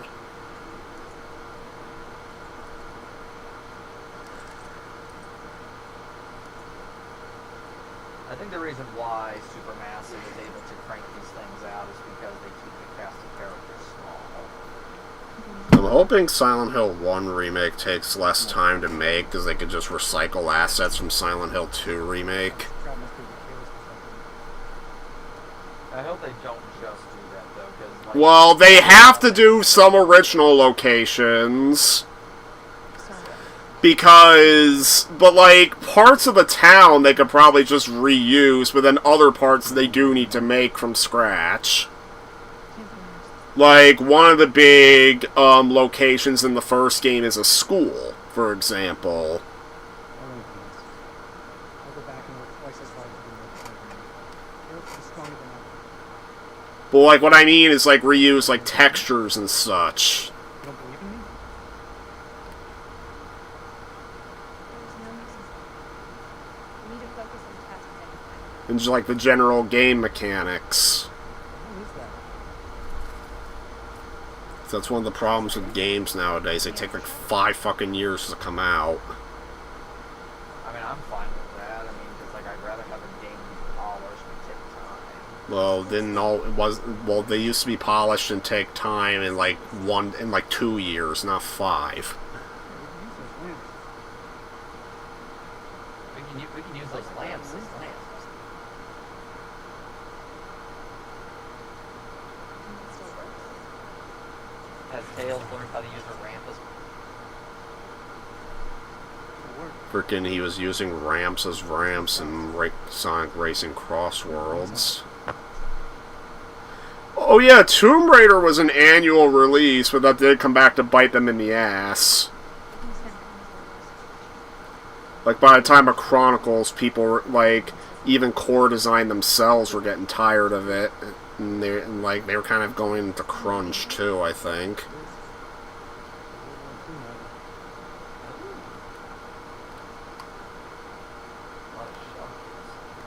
Can I go into that sand? Where frickin' Santa with frickin' shit ass is waiting. With his sleigh. Great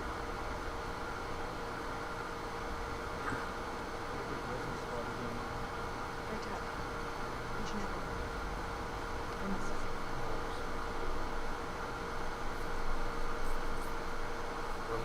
get some gas to power a generator, so if you find gas cans, don't pick them up. Just, Expel some gas. Oh, hello. The Journal of Randolph Punch. Lady Bradshaw summons with Ray and out property. Yeah, I don't know what that is.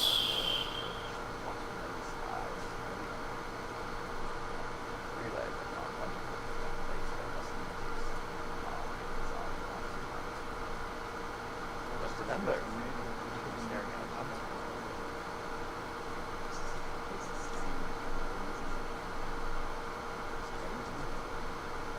But yeah, come in here where I am.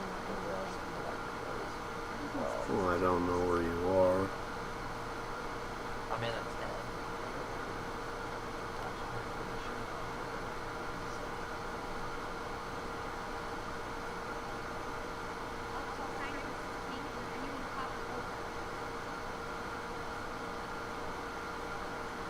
Oh, call sign. I see. These people are here first.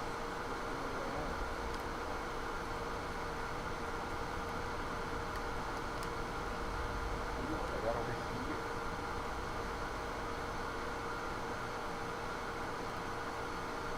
I'm actually straight up wondering if when you called, because I noticed a lot of notifications when you were looking at stuff.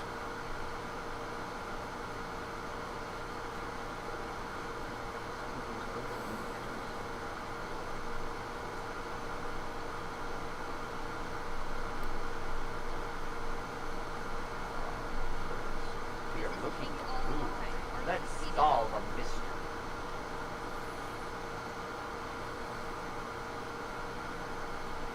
Oh, hello.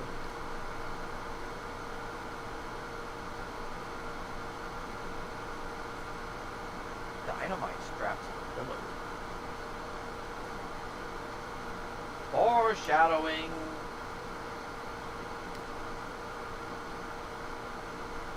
That is what you call a Chekhov's gun, ladies and gentlemen.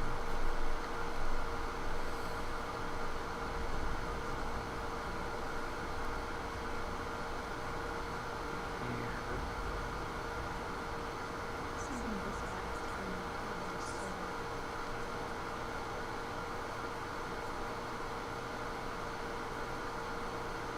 How something this fast? Well, it's underground. People don't tend to look underground.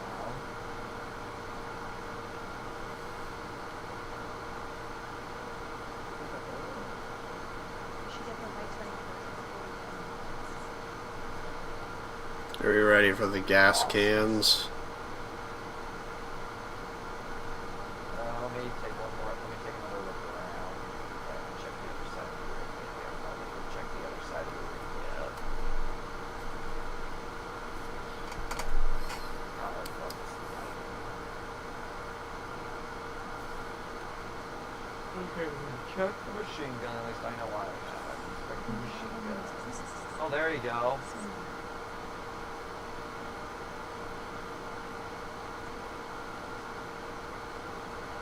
More of those ideas. Man, I cannot wait for Saturday to see Rangers Chapter 2. I might go to one battle after another on Saturday. I'd be curious how that is.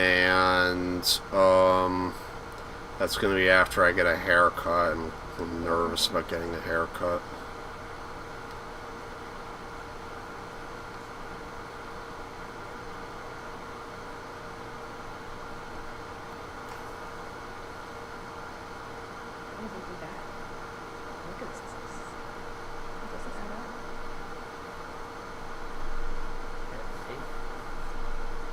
Hey!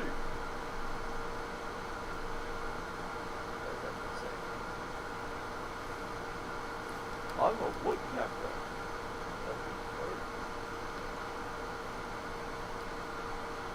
We were so close.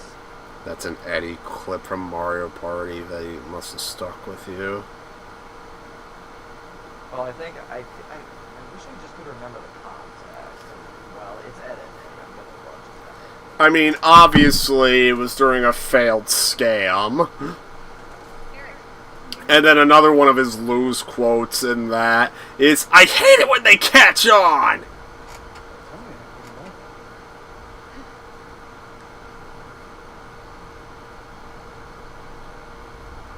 Also, like, what? Like, all you need for seasons. I lost my leg back in the way. Are you seriously going to pull this record again? It's happened and it's shit, but there's nothing that can be done about it. My advice, move on. I have no time. Everyone behind the wheel, remember? Get a grip, Eric. Shit.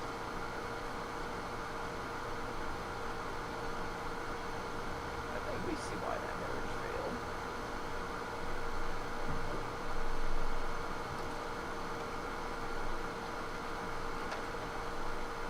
Shine a light on the tank.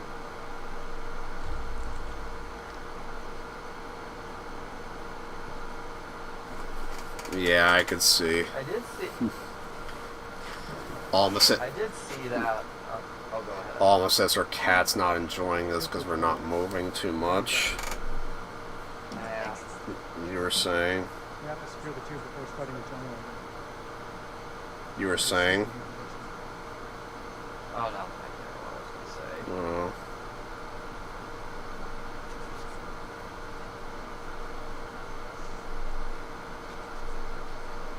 You got it? Well, I hope Alma's cat enjoys Monday. Oh yeah, you're doing Mass Effect, Paragon Lost. We need to say both of us. Whatever issues are between us, I can't remember about the judgment.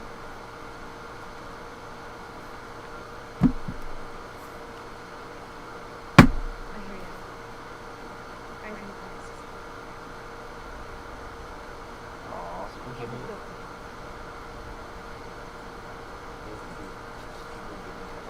And now I have a Spooky Boo amiibo.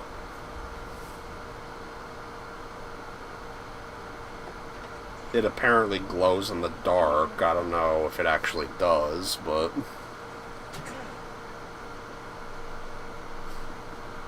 State of ease. They're shocked. No spark plugs. You need to do it with a little less attitude. I'm trying to work. Do your work. Why did we leave from this? I don't leave once I go. Try it. You make it so hard when you stay. Ooh, relationship drama that I'm not really invested in. Eh, I don't think either of us expected to be relationships. Last year you saw me in the third and chaos and I find anything else.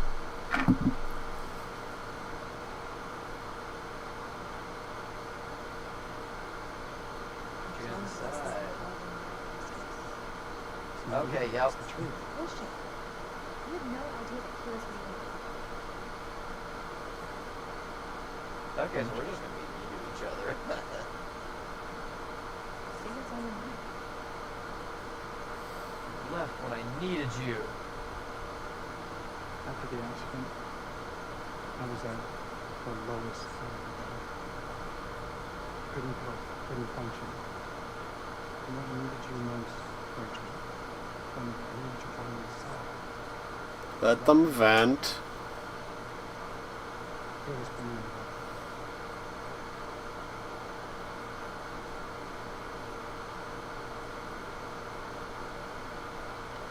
Are you really going to leave this shit on me? It's not what I meant. Then what did you do? You did everything to get you back on your feet, but you just wallow in self-pity. You let it consume you. You let it beat you. It was you, Eric. You pushed me.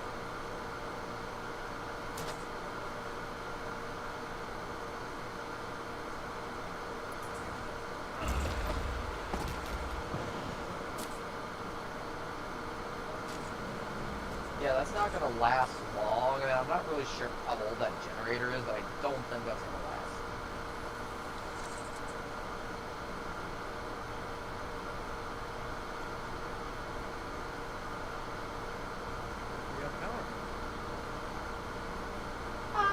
There's a way into these creatures. There's a way out. I have the power. Oh, Jason is Nick, and I'm Jason! Jason! Jason! Jason! Jason!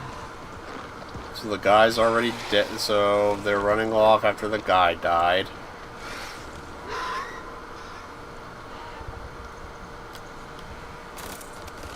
Jason!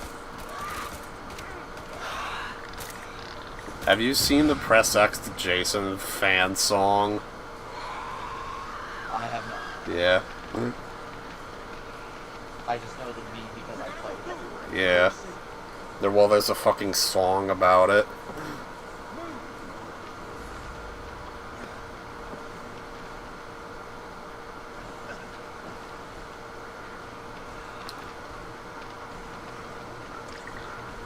And because it's an intentionally silly song, I wanted to perform it like in a talent thing that a camp was doing. My sister angrily demanded me not to.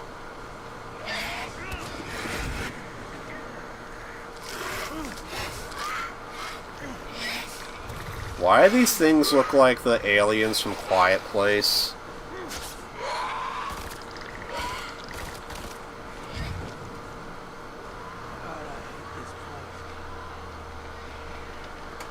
I cannot confirm or deny anything about the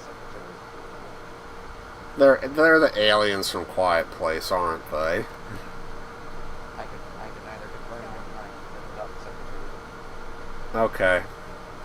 Nice to know this is a nice Quiet Place tie-in. Well, you're maybe a So they're aliens, just not from a Quiet Place. I'm not gonna say. Like I said, I want the twist to be real. I want the huge movie, like the reaction is real funny. Elevators take a long time. They take an extremely long time. But will this one stop ever? Really? Aliens?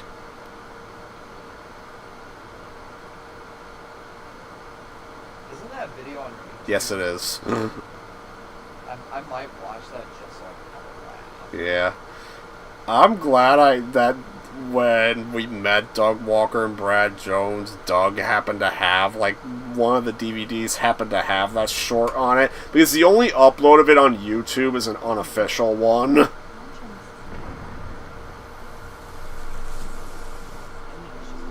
I just like, do you guys want to listen to me or some narrator guy? Next time on Dragon Ball Z, yo!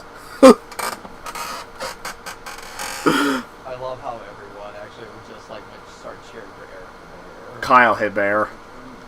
Oh, Kyle. Yeah, everybody cheered for him and everybody booed Doug, which lots of people would do nowadays, but yeah.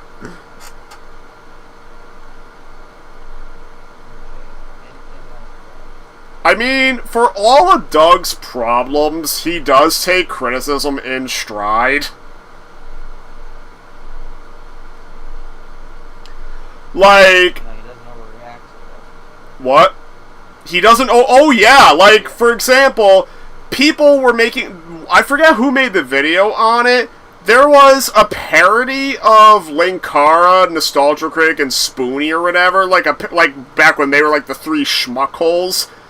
Linkara was super offended by that parody. Like, he took it way too personal and everything. Doug was actually a pretty good sport about it. Or, I don't know if it was the three of them together specifically, or if it was, like, separate parodies. All I know is that Linkara gets unusually butthurt whenever there's a parody of him, whereas Doug just laughs it off. Like, I know he had a field day when SpongeBob had a parody of him in it. Well, the fact that he was so big enough to where SpongeBob would parody. Yeah. Okay. Hey Nick, have you finished exploring? I guess. I don't know where to go now. Okay. Yeah, don't worry. This game's all trial and error. Oh, I need to wait for you anyway. So come meet me down by the radio. Hmm.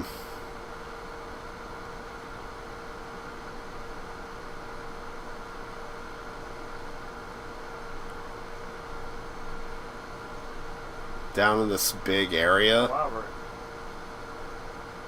Yeah, come back down to the big area, and there should be like you should see a corner of a radio. Oh, are you standing there with the tent? Yeah. Okay, I'm coming. Oh, hey, we're getting the third season of like Star Wars anime. Star Wars Visions, yeah. I need to get caught up on that because I've actually heard people like Star Wars. Yeah, like it's like an anthology thing, but it's like I think it's different animation styles for each short. Yep. So it's sort of like the Animatrix in that way. Where's the news of the year? Let's see where it goes. Always supposed to know.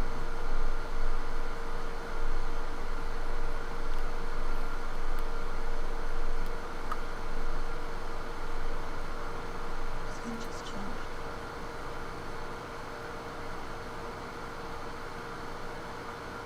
You forgot you just ran news to me.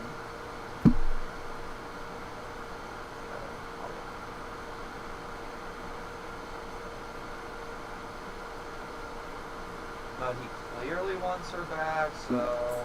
Yeah. I made her feel sorry, so...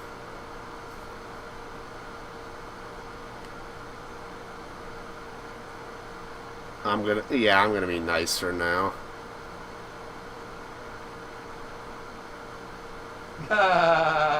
Not that fast. Oh, slow down, Tiger. Mm. You hear it? The truth will be a good start. What's that? You're better than you think, Arch. You lied to me about that lighter, and it wasn't about a secret smoking habit. Eric, Tell me the truth. don't do Tell this. the truth. If someone else isn't there. So what if there is, you ass? Oh.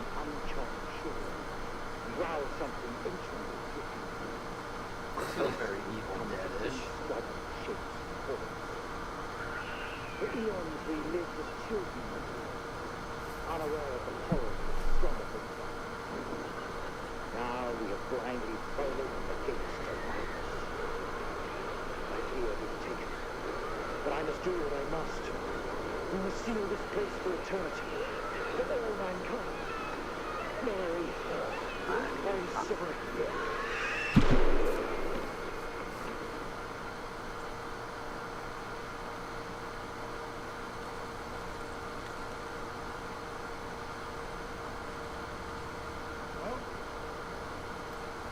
I mean, hey, at least this is less. This is not soul draining like Black Ops 3. Yeah. Oh. Oh hey, hey, your leader. My commandant. Well, I punched my leader, so I don't fucking care about him.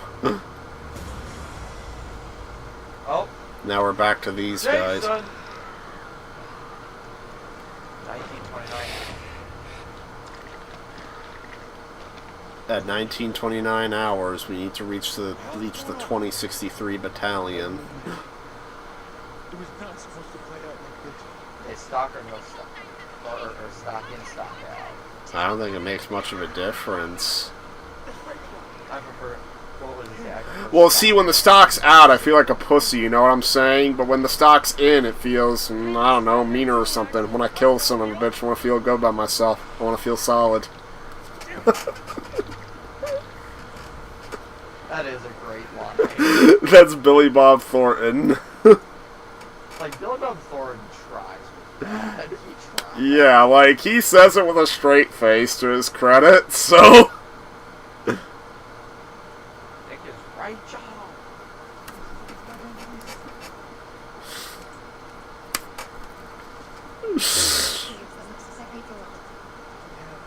I mean, Arlie Ermy had to put up with the Seagal level dialogue, too.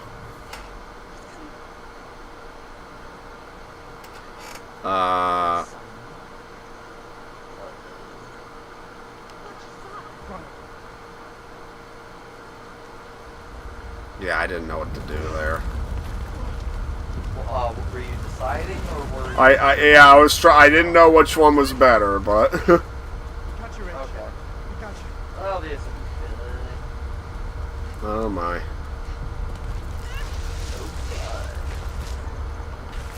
Oh shit. Okay, I need to pay attention.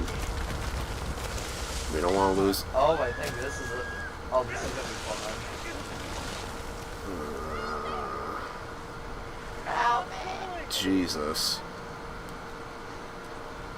Help me, Jesus. Help me, Jewish God. Help me, Allah. Ah.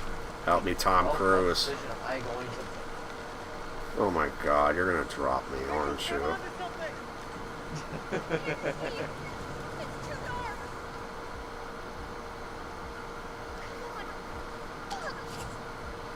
Damn it, Rachel, will you hold still?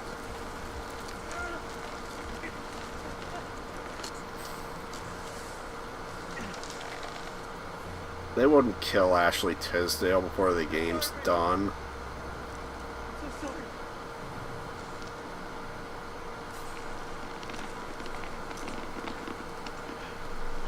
Oh my God. I can't. I care about you too much. Let's see what happens. I'm just gonna hold on to you. Okay. I'm gonna hold on for dear life. He looks like he's sliding down.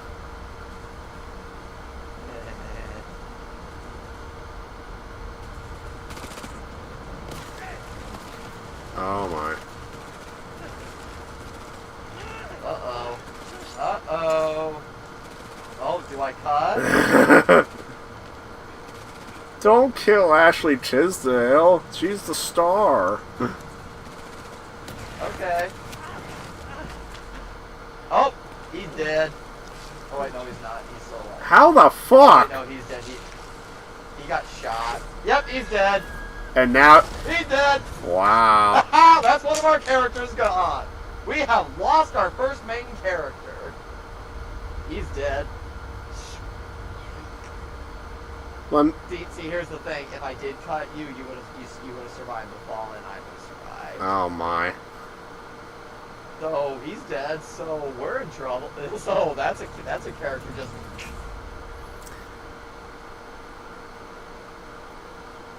Now we're finally back to the actually curator. What nightmare is not the soul fallen into? One life cut short, another lost to dark. These things have taken a turn for the worse. It wasn't a bad way for Eric to bow out. To be fair, no it wasn't, because he was legit thinking about his relation, didn't want to cut off the girl that he wanted back. Other widows close to their kin, or would it be a case of each man for himself? There actually is a trophy where Ashley They've Tisdale already lost survived. So there's a trophy for having literally just Ashley Tisdale make it. Yes, there's also a trophy where everyone dies. There's a trophy where everyone makes it. Like that's like the kinds of trophies these games are centered around in certain short. Legit, now I'm wondering if I should just go for the one where it's just Ashley Tisdale who makes it. Well, that depends on me. That depends on decisions we'll make throughout the rest of the game. Okay. So, to me, it sounded like Ashley Tisdale's fate is decided by the end. It's probably reasonable to say, but it's not really a spoiler that she doesn't. Yeah. I can often Help me, George Bush, Jesus, Alma says.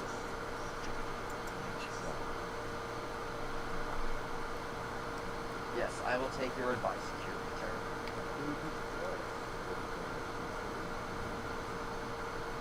Long ago, I met one poet with breast Blind poet Virgil. way, that's gotta be Virgil from Dante. That's cool. The namesake of Virgil from Devil May Cry.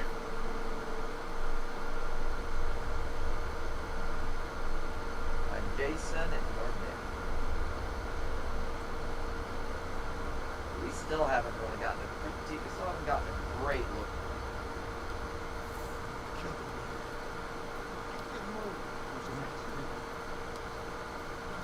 So I'm guessing, well, we have Ashley Tisdale, these two, and Salim, the Iraq war guy. The Iraq vet So yeah, soldier. So we have 4 people left. We have 4 out of 5 characters left. Well, 4 out of 6. Well, the other ones that died weren't really playable characters. Those people are actually meant to die. So the one that I choked out was gonna die anyway. Eventually, it just matters. It just depends when he dies.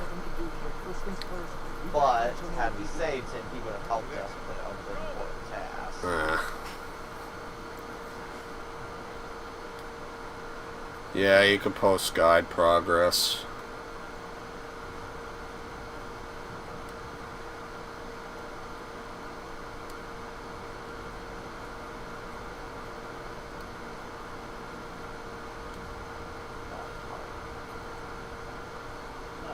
Honestly, it feels like if this movie were made by a studio, it'd probably be made by Blumhouse. Yeah. Because, like, this fits Blumhouse's own. Joey's dead. What you talking about? The Iraq is still right through him. Fucking.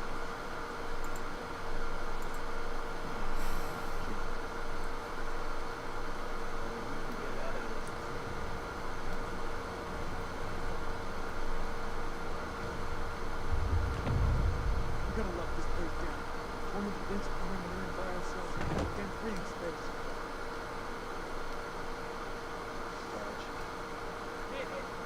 Take a mental picture and snap the fuck out of it. What is this? Not the style of it. I'm seeing some depth of field.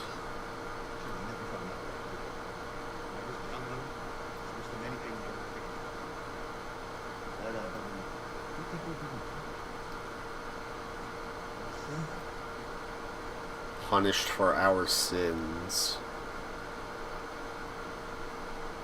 Stop being such a pussy.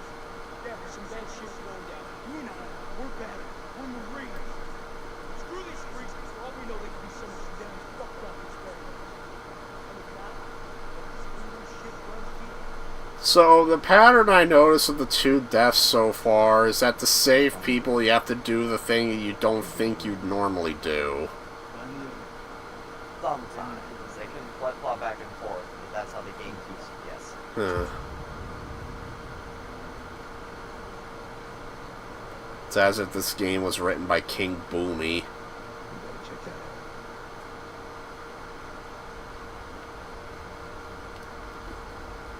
Prepare the generator. Godzilla's approaching the generator. The generator's losing power. Godzilla's approaching the generator. Even when Godzilla's approaching that submarine.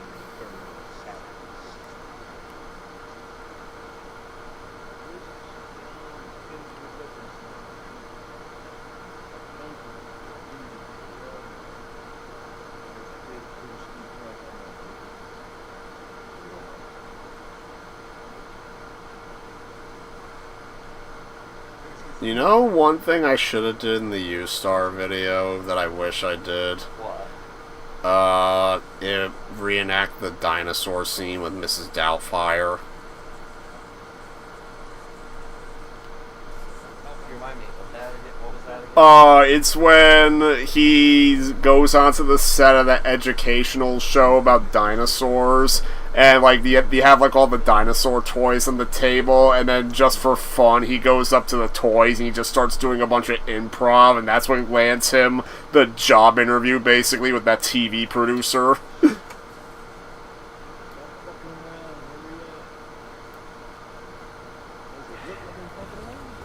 Which which leads to the Mrs. Doubtfire TV show getting made.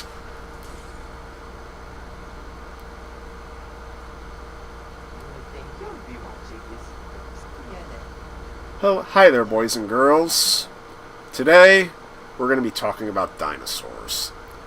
It's a Dinosaurus line! Da da da da da da da da! And please welcome the king! Dun, dun, dun, dun, dun, dun. It's a Dare Show! Dun, dun. Hey, how do you know, Naked Lodge? Hi, well, thank you! Ladies and gentlemen, put your paws together! And please welcome James Brontosaurus! Boom, boom, boom, boom, boom, boom. I eat wood. Deena, deena, deena, deena. It tastes good. Deena, deena, deena, deena. No meat. Big meat. I eat wood. Boom, boom, boom, boom. Ah! Now I gotta help myself. Can't go on. Can't go on. I'm going extinct. Well, thank you, James. But right now, yo, it's time for the Raptor Rap. I'm a raptor. Doing what I can, gonna eat everything till the appearance of man. Yo, yo, see me, I'm living below the soil. I'll be back, but I'm coming as oil.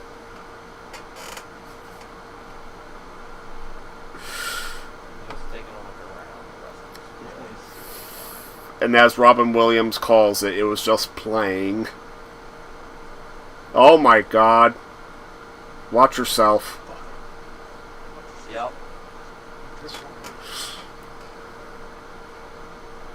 Man, that could have ended the game. If they made that into a quick time event.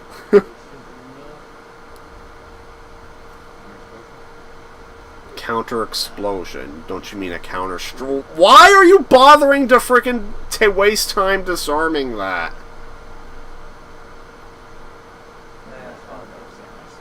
Oh, wait, you were doing that? Oh, wow, okay. Well, I wasn't doing that. Well, that's not very nice. Just a dump.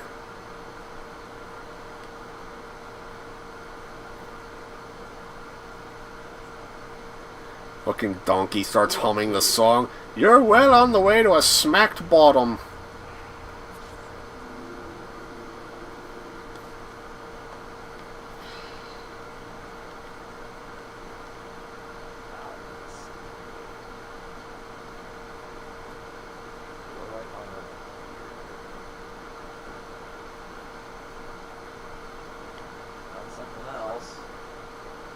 What the fuck? Oh. Oh, okay, so that's Yeah. okay, yeah, let's make sure we this in.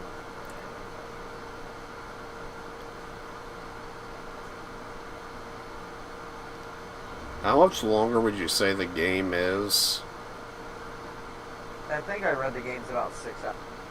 We're about 2 hours into it. Huh. These games are meant to be, like, I think maybe on the longest end of this one, maybe 8 hours at most. At the absolute most.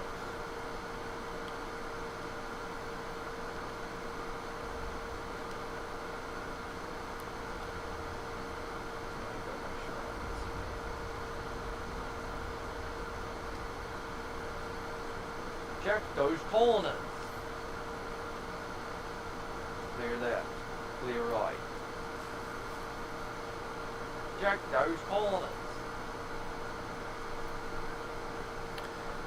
Did you? Back here. When did you say the next time we gotta watch Walking Dead is? Probably not the. Well. Let's see. I want to get this done, so maybe we play more of this on Sunday evening. Or the day after that, we'll do. We'll start Walking Dead season 2. The TV show, that is, not the Telltale game. Yes. Yes, that I would. Nick, you know me better. Nick, you know me better.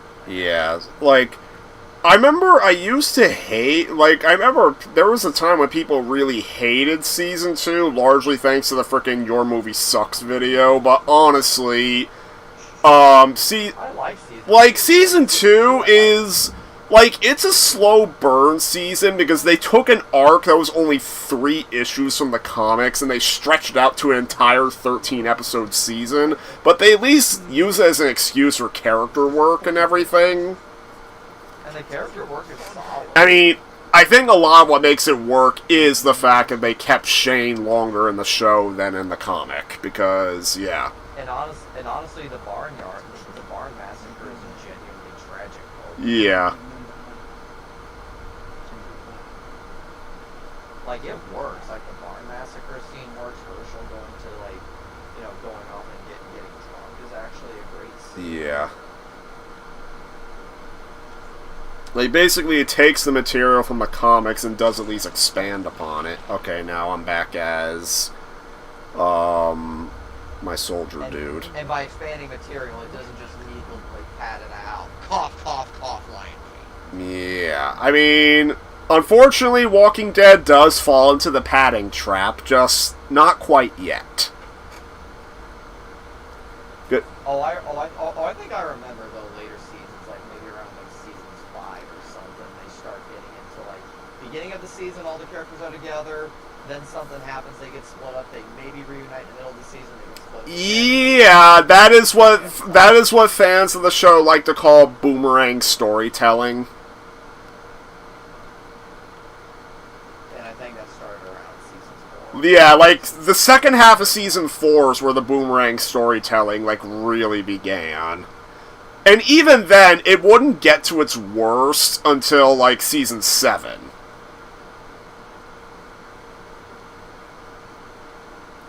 And the reason why the boomerang storytelling was so bad is because not all the stories would be interesting, and like anytime you did get a story that was legit interesting, it would be at least 4 or 5 episodes at least before you finally got to revisit that story you wanted to see. Okay, this guy having a frickin' match. A lighter instead of a frickin' flashlight. This is kind of annoying. Oh yeah, the soldier guy. Yeah. Yeah, and let's just say, you're not going to spoil this game for me. I cannot spoil for you why Season 8 of Walking Dead is considered the worst season of the show. Let's just say, they do a massive deviation from the comics that basically ruins everything. Rick needs the groove, doesn't Not quite.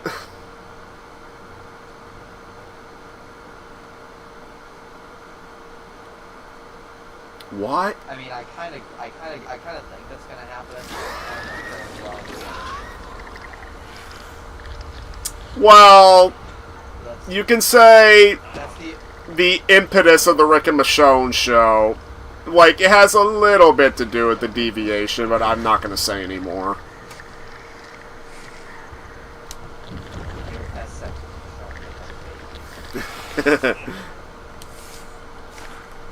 It's all about the sex. I was holding X there, and frickin' it's acting like I failed.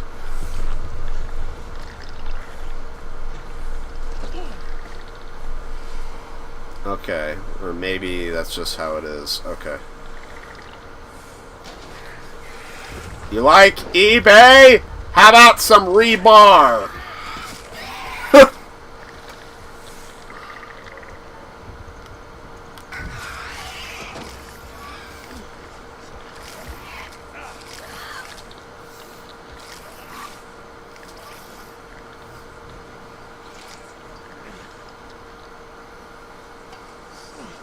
Yo, did I kill it?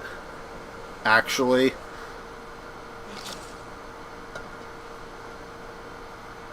Let's Silent Hill this...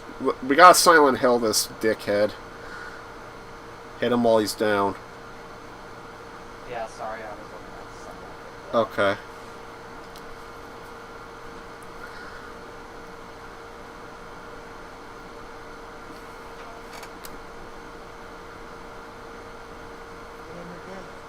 The Americans. They have ruined everything.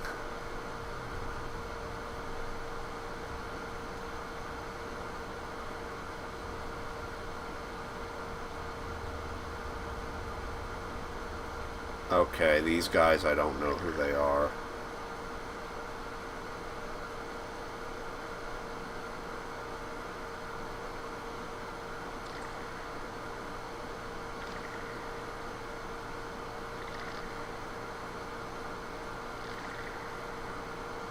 Oh, I shot your commander guy. You did? Good, he was an asshole. Yeah, I just ran into him and now we're me and Nick. Jason and Nick. Go ahead, kill him, he's an asshole. I don't care. Oh shit, he just threw a grenade. Salim doesn't care. The last thing Salim did to his commander was frickin' punch him.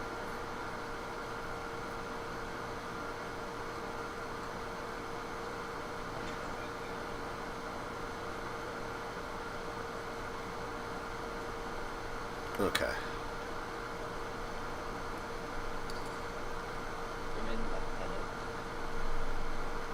Commander Cody, the time has come. Execute Order 66. Yes, my lord. Blast up! I do like how Bad Batch shows Palpatine's entire speech, even like the part you couldn't hear fully at the start in the movie. I know, and I like that, you know, to do that they basically just use the archived audio immediately. They did. Yep.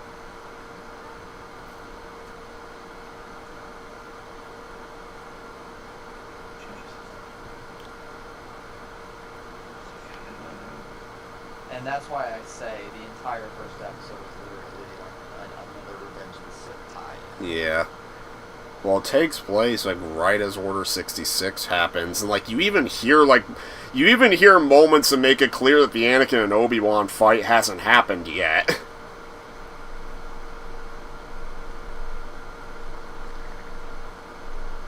And I know, like, the way Star Wars Rebels opens is with the warning message that Obi-Wan recorded in Revenge of the Sith.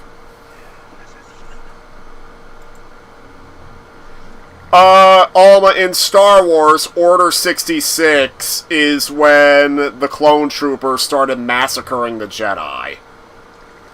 Alma, how much do you know about Star Wars? Because, like, that probably, you probably don't know much about that.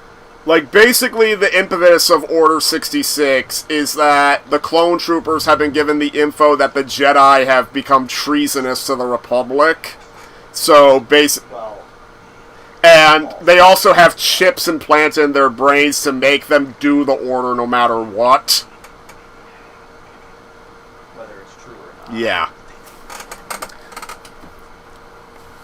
I mean, some people liked it better, like, before the chip explanation was introduced. But, I don't know. Because it was the CG Clone Wars that explained, like, it was chips implanted in their head. Are we good? What do you say? Do you want to kill it or sneak around it? Kill it. Alright, we'll kill it. Because I killed it. We can kill it again.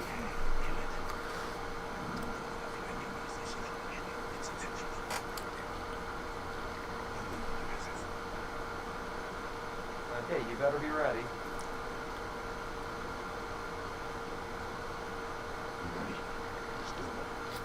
Are you ready to get rowdy? We're probably making the people that are watching it are probably going to say we're making all the dumb decisions in horror movies, like where the characters making dumb decisions. Well, we already lost 2 of our guys, so it's pretty on brand.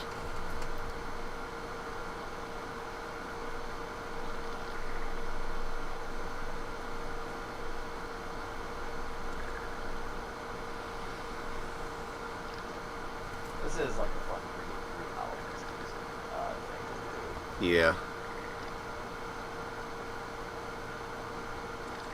And again, it's about time we did a good game. Yeah. Because the last one, you and I were just ready for it to be over. Yep.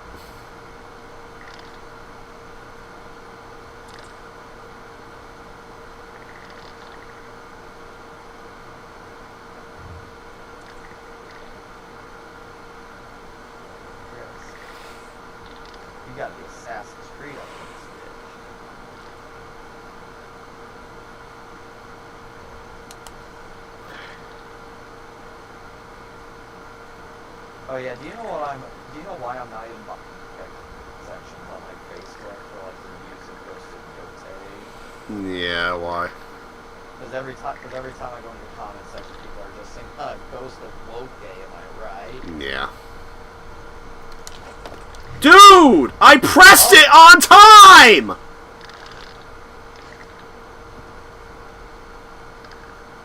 Just be careful, you're not dead yet.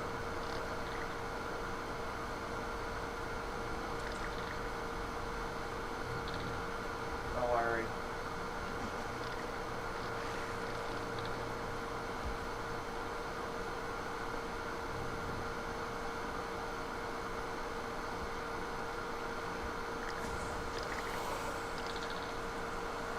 Uh-oh, oh shit.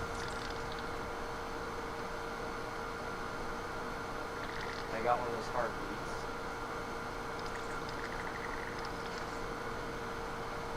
Oh shit, I fucked it up. Well, he might be dead. Shit, I fucked it up. Shit, I fucked up. I fucked up.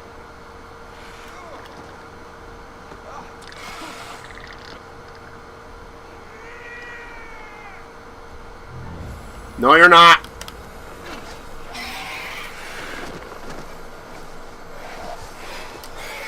No, you're not. We got this.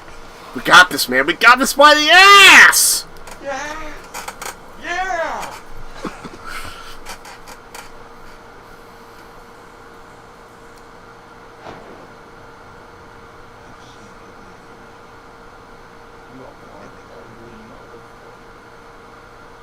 Actually, yeah, those things do look like They just look like they also have like a little bit like vampire bats or something. Interesting you say that. Oh my god, they're vampires, aren't they? I can either confirm or deny what they look like second. It's like the Wendigos from Until Dawn. I didn't think that.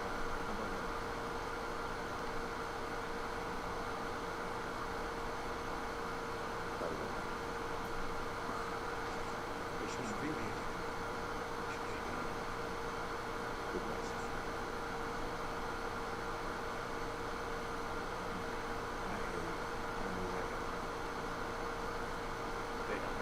Family. That was too deep for Vin Diesel, but I tried. Well, Vin Diesel's a pretty good diesel. Yeah.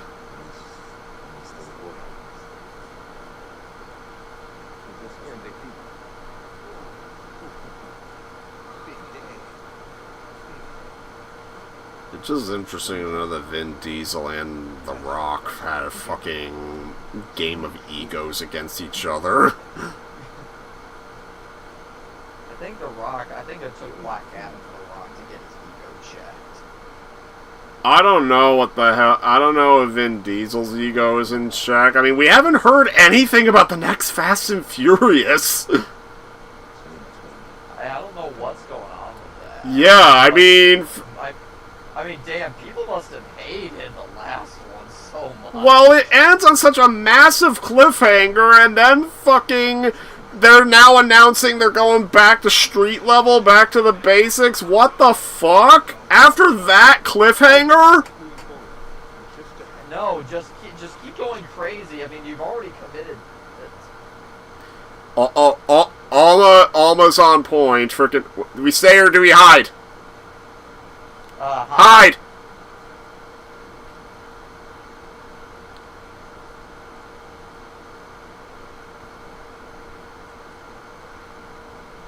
Alma is on point. Frickin' the cliffhanger's about family. So do we stay or flee? Okay, just stay.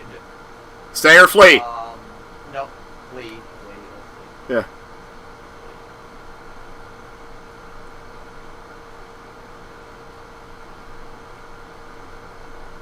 Yep, just get to your safety. Jason's got racist. He is a flat-out racist. I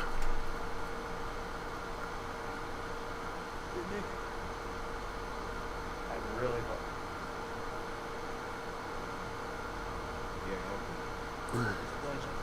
I could have ratted you out, but I didn't. Because that was one of the options. Well, I was being nice to you. That would have been dickish if you ratted me out. No. No, I wasn't told. Yeah. It doesn't make sense for the character. Plus, you also would have gotten your gun taken from your hands before you went out. Had you stayed with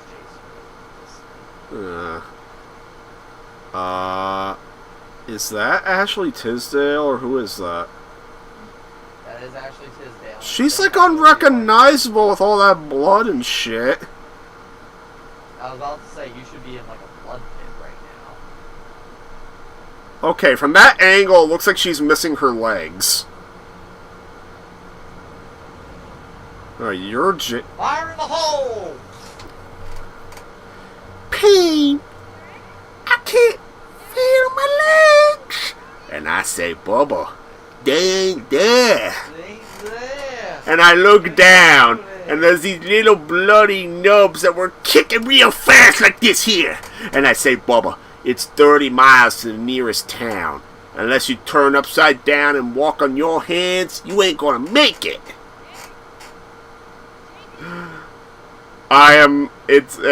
It was for the best that I did not insert the last part of the story.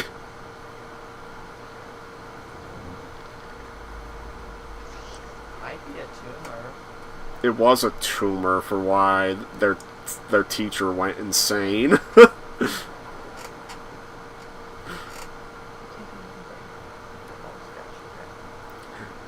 What kind of job do you think Jado had when they came in? When he came in? What's Jado's role at the school? I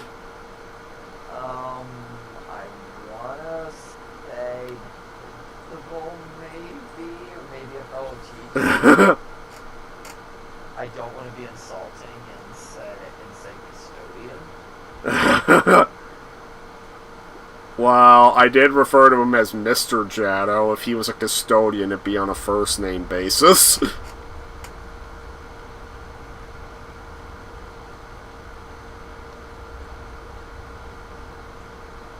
Oh wow, yeah, Jason just straight up uses 9/11 as Oh my god. It wasn't even people from Iraq who did it. Yeah, because Jason just said, well, Nick was like, these people didn't ask for this war, and then Jason replies, well, I don't remember New York getting that much consideration a few years ago. Again, it wasn't Iraq who caused that. Hell, debatably... I love the way... What? I love the way Brian explains in Family Guy. Brian explains that it's like, it's a bunch of Saudis, finance, or a bunch of Saudis,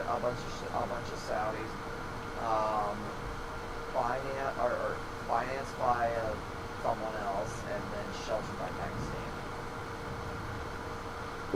Well, Al-Qaeda was like in Afghanistan, right? They were, but I think that Bin Laden was, or maybe the Saudi, or I'm just trying to remember what Brian's thing said about 9/11. Yeah. Because I know they visit the 9/11. Peter's like ground zero. So this is where the first guy got AIDS, and then Brian's like, no, Peter, no, Peter, this is the site of the 9/11 terrorist attacks, and Peter was like, so Saddam did this, and then Brian proceeds to do like a pretty, actually kind of funny, like dark and comedic explanation of 9/11. See, I never visited Ground Zero when it was Ground Zero. The first time I remember going to that site was when the museum was like erected over it.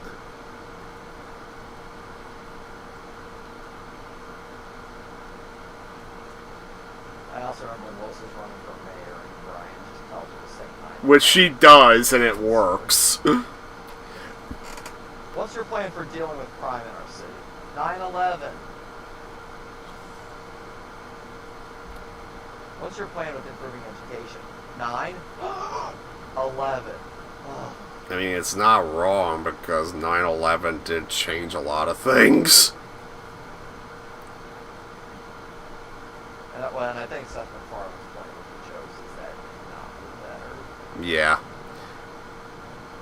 I mean, to give a more innocent example of not for the better, the originally planned Dino Crisis 3 got cancelled because it was originally going to be set in a ruined New York City, and instead we got the shitty one that was set in space and had like nothing to do with actual dinosaurs. Wasn't there also something in Metal Gear Solid 2 that was edited? Yeah, so you know the ending sequence where like Arsenal Gear is like going through the Hudson River? So, originally, there was going to be a sequence of it crashing through New York City and, like, going to, like, the Capitol building or whatever, that George Washington monument part, right? And after killing Solidus, Raiden would have cut down the American flag and it would have landed on his body. Both of those were edited out, in the final game, you just see Arsenal going through the Hudson River. It fades to white, and then it fades back in with it already crashed through the city. And then they also edit out the part of the flag being cut, even though the animation of Raiden doing it was kept. Weirdly.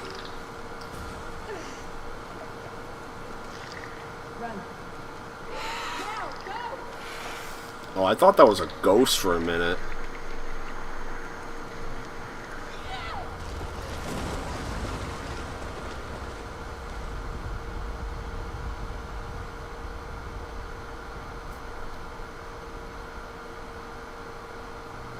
Okay.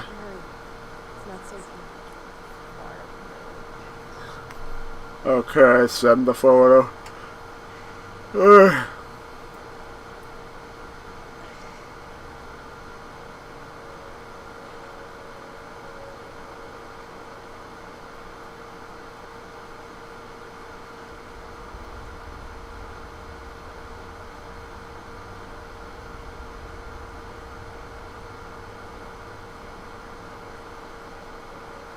I actually do like the little, like, drum intro for Bad Batch that plays each episode. Yeah.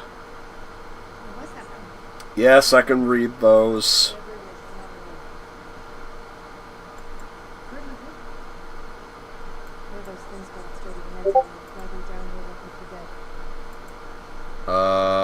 I think so.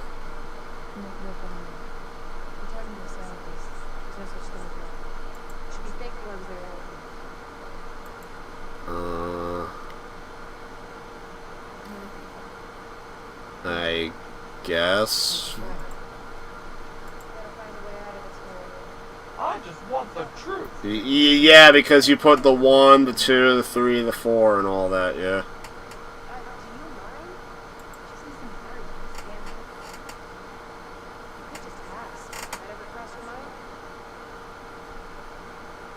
Oh, by the way, I saw you were not happy with Aspire being the ones behind the Deus Ex remaster. Well, that's okay. You don't need the remaster. You could just buy the PS2 version on PS5. Assuming they don't delist it. So maybe do it while you can.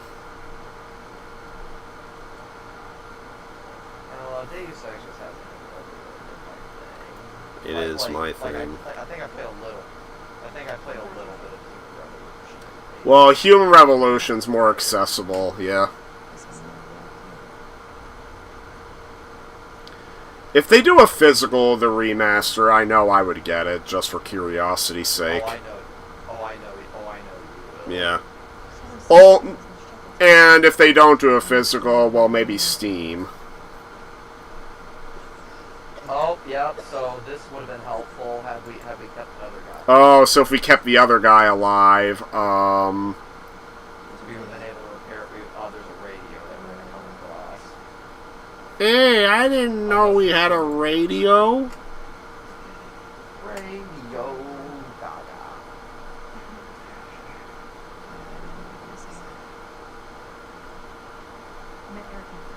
Well, again, if they do, maybe not Steam, but if they do a physical, the remaster on, like, PlayStation, I would get it. Oh, wow, Joey, damn.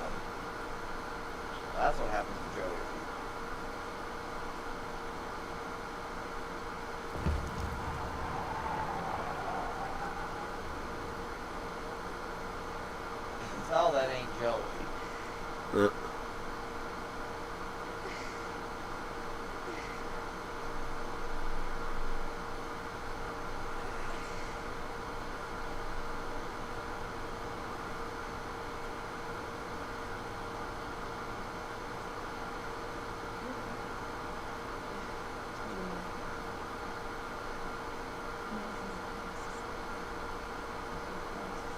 yeah, by the way, are you still playing as Ashley? For now, yeah.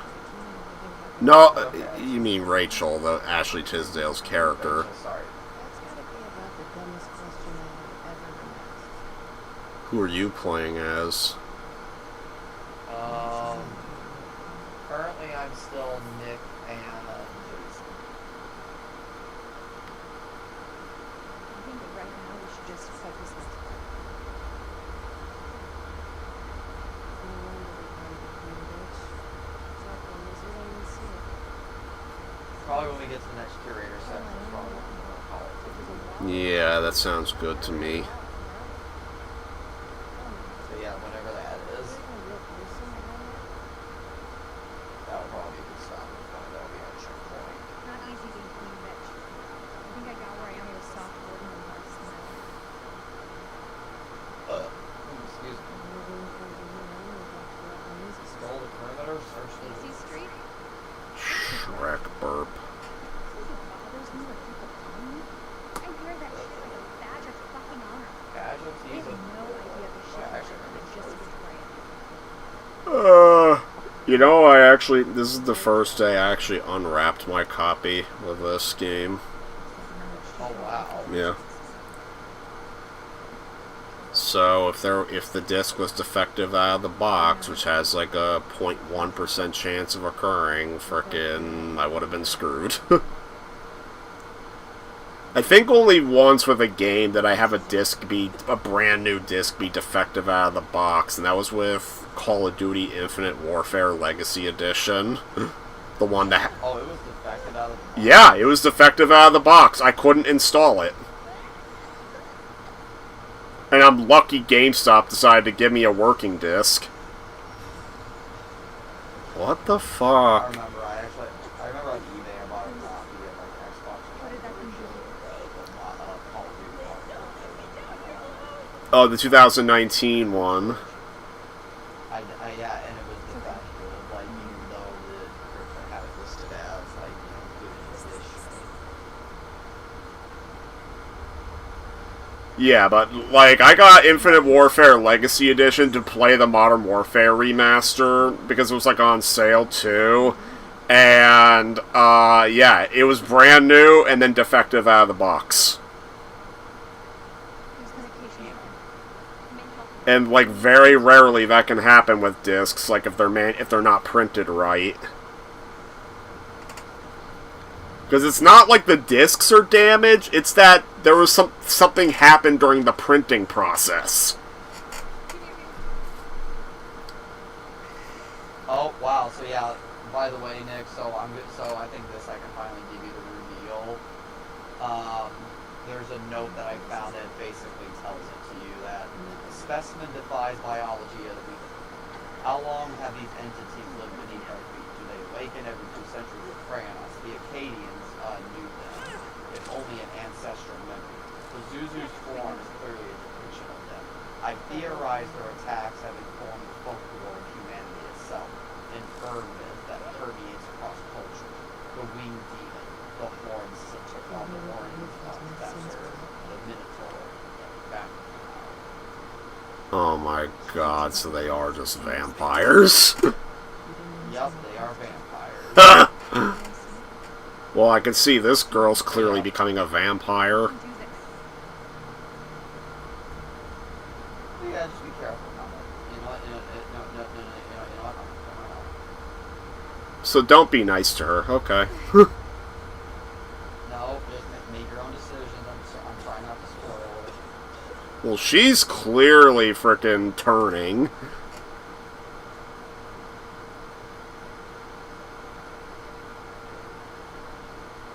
Okay, do I abandon her or help? Make your decision. Fine. What'd you decide? I decided help.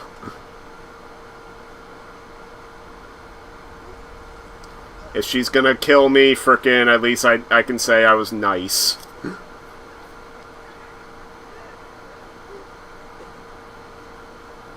Because if I abandoned her and she turned, she'd probably be angrier at me.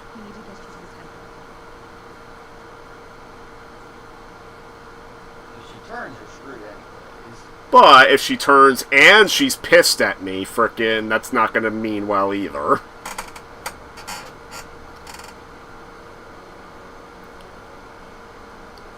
I mean, after all, in Walking Dead Season 2, when Shane became a zombie, frickin', it was John Bernthal's headcanon. The reason why he turned so quick and why he was moving so quickly was because of heightened aggression he was feeling right before he died.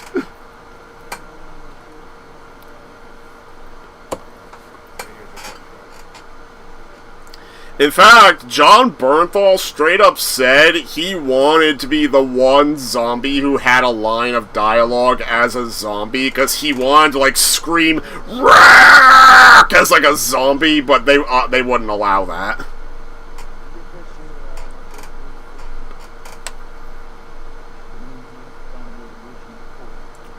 Yes, it is Morbin time. Yes, Spectre, Morbin time is coming. Morbin time. Why are you saying Morbin? Because vampires, dude. Oh my god.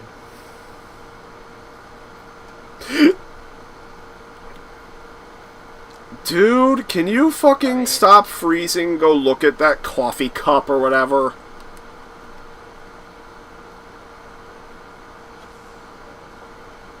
Clever fuckers.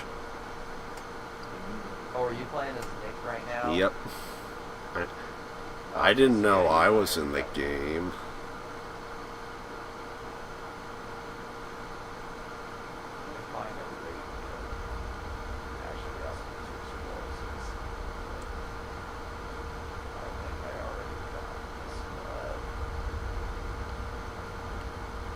Yep, describe.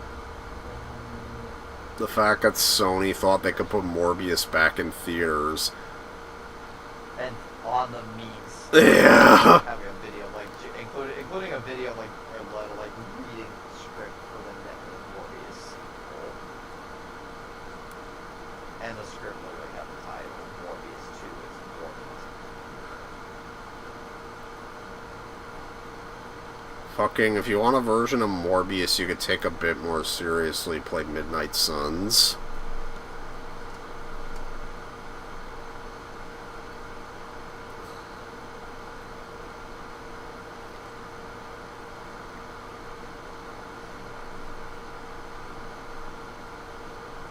Oh, Nick, I found the radio. I'm just exploring a bit. Okay, let me, yep. Yep, make sure you explore. R73. When are we gonna get one that says B17?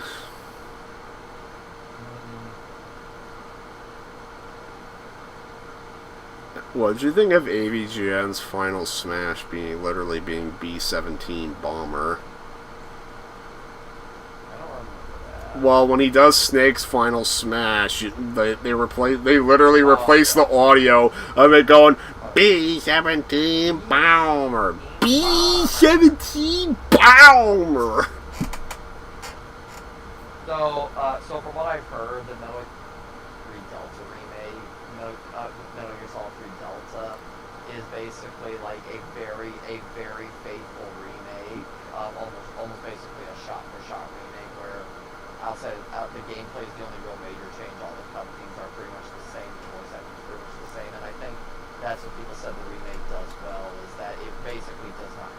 Yeah, like, I mean, obviously there's, like, some minor differences in how some shots are framed, but, yeah, it's, like, a very faithful remake.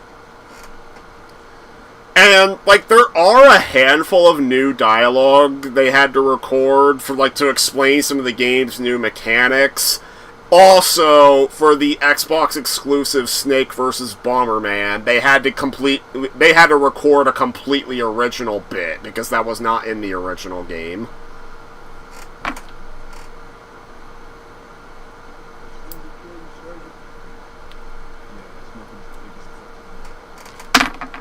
Smoking, it'll kill ya.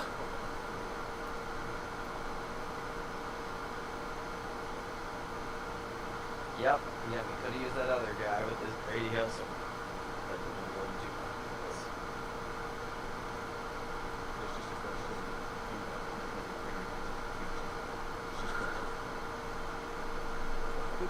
Oh, you know my dad had a literal ghost story happen at the theater? Oh, he did? Yeah. What happened? So the theater has a ghost who is the original owner of the theater. Last week, or like 2 weeks ago, a band came in, and like the band's like one of the head members of the band was like surveying like the stage. Oh, this idiot. And he legit heard, like, first of all, he heard like footsteps when he knew nobody was around. And then later on, like when he was like looking on the stage, he faintly heard a voice saying, "House looks good," or something like that. And not only was no one in there, none of the band members knew house was how employees referred to the theater. And the freaky thing is, he was recording a video when this happened. He caught the voice on the video. Oh, dear Lord. Yeah. And he shared it with the theater's owner, who shared it to my dad, and yeah. I don't know if I can get a copy of it. I know my sister was asking for a copy of it.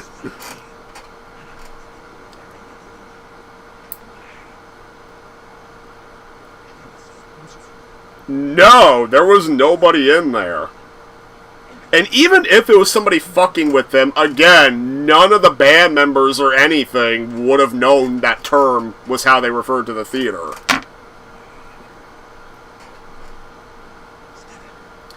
Because anytime the theater is not doing a show, like the theater itself is closed, they have a ghost light on the stage.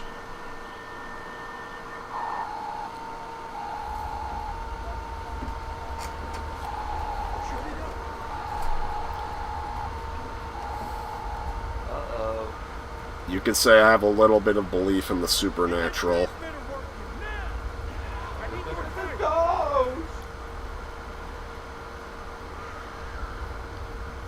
Better call the Scooby Gang. Which Scooby Gang? The actual Scooby Gang or Buffy and Friends? Oh, you jackass.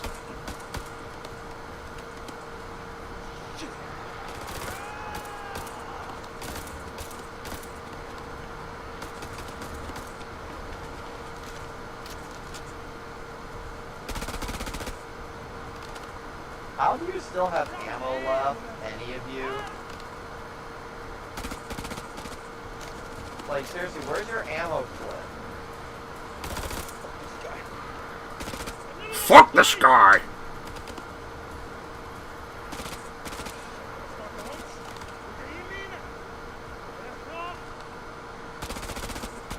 Can you just shoot that guy in the head the first chance you get? Yes, I am. The moment it tells me that Salim can shoot him, I am doing it. And that moment better come.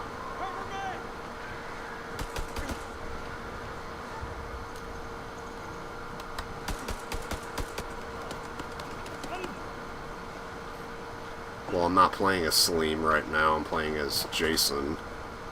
And Hey. no, I think you're... Oh, I'm Nick, never mind. Yeah, I'm Jason. What the fuck? It wouldn't let me do anything.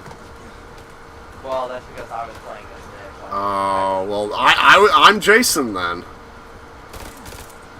No, sorry, I'm Jason. You're... Okay.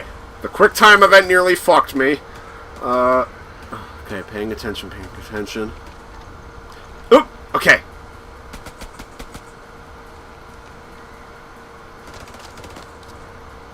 I don't have a clear shot.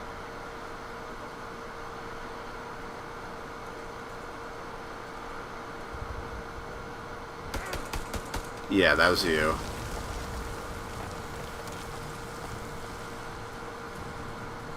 Oh, please shoot him.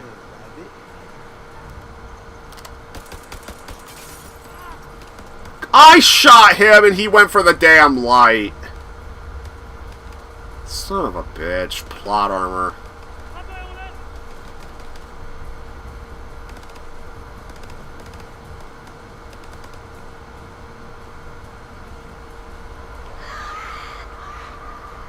Push forward into the temple. Move.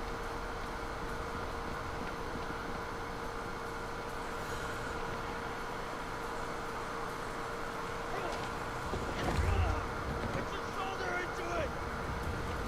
Launch our back end away. We got him. Oh, you're back to being Rachel now. Oh, I am.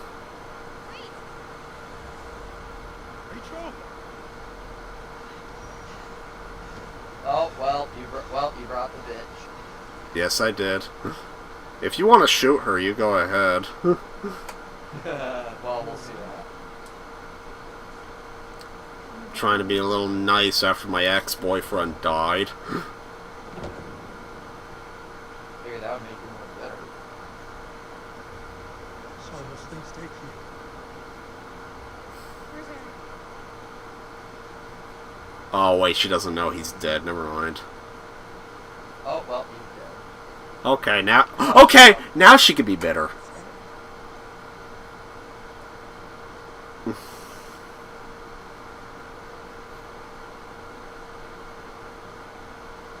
Thank God I guess we'll just say you can get past this? Oh, never mind. You know, I'm just gonna make you bitter. I'm just gonna try. Yes, I'm gonna be bitter now. Tell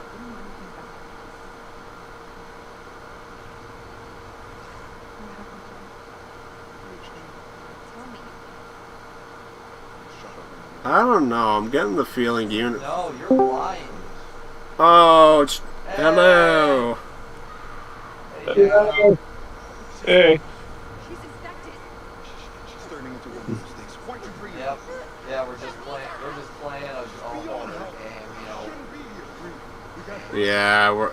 Yeah. A co-op interactive horror movie.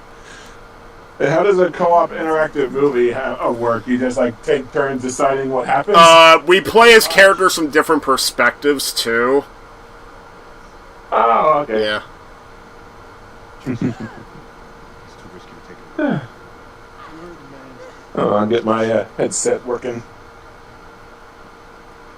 Yep. We're about to Whose side are you on now? What are you thinking? I am thinking, and you need to do the same. Yeah, we've actually kind of had the fun. Yeah. Actually, like, We already got two of our good. characters killed, so... yep. Is this a good thing? It's... Because I know when you were briefly showing me, like, Until Dawn or whatever it was, there was at least one character I was trying to get killed.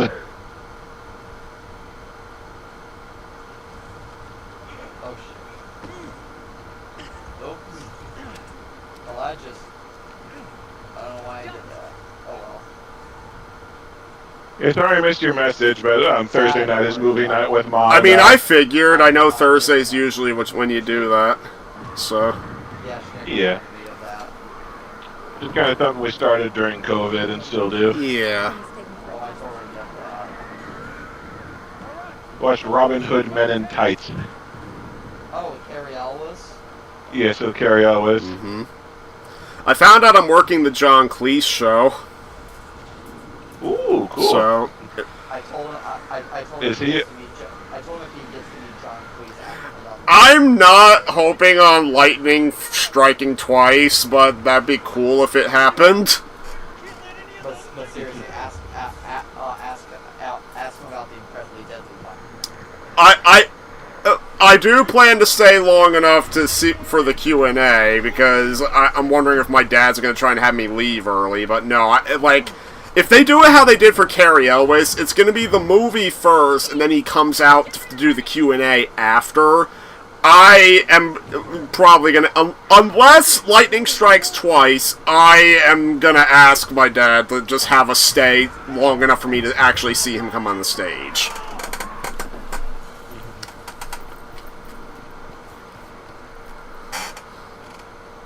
Sorry, I'm just looking at the top chat from the meeting, and it's Spectre and Alma taking the piss out of Sony's Spider-Man movies. Yeah, Spectre had to make a Morbin time joke when basically this story has vampires. So. Oh, okay. Yeah. And the vampires were not Morbin? Nope. Nor do they have their flying cars. Oh, dare they not Morb? But yeah, Spectre hates the third Venom movie for what it did to Null. I hate the third Venom movie because it's like, you can tell it was just crapped out to finish out a contract, because like, Tom Hardy so obviously did not want to be there. I fucked up a QTE too. Uh-oh. You fucked up their face? Yes. What the fuck? That's a gun. Well, I got half the Tron Evolution videos audio recorded this afternoon. Cool. So are you going to be mentioning Tron Battle Grids? I'm going to do both of them, do Battle Grids first and then Evolution second. Like, I need to record a bit where I really hammer home the tonal distance between the two, because, like, Tron Battle Grids, I don't... Well, do you want me to spoil what happens in the games, right? Go ahead. In Tron Evolution, Battle Grids is all about you making a custom character who becomes a hero of the ISOs, or becoming, like, the first, like, ISO champion of the grid. And then Tron Evolution, if you dig into the lore, it turns out that your custom character becomes a plague spreader zombie mass murderer who basically exterminates their entire race. Oh, wow. Like, Jesus fucking Christ. Okay, now we have Vampire.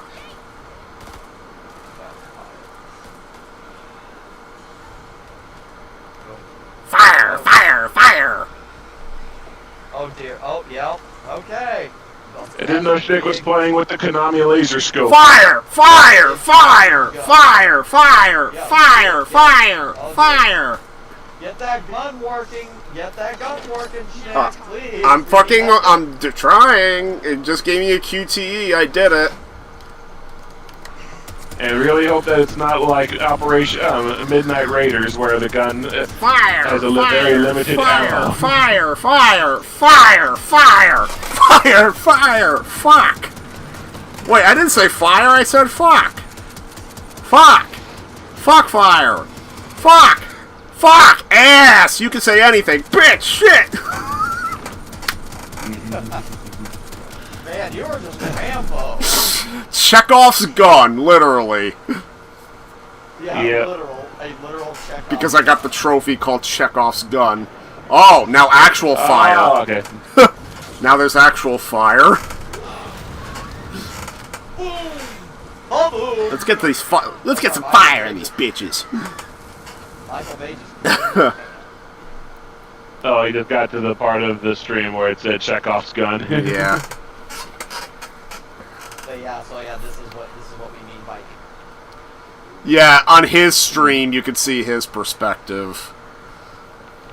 Okay. Yeah.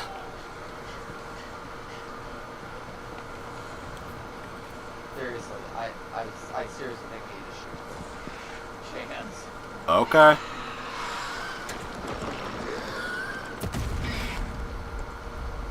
These are vampires that die by conventional means.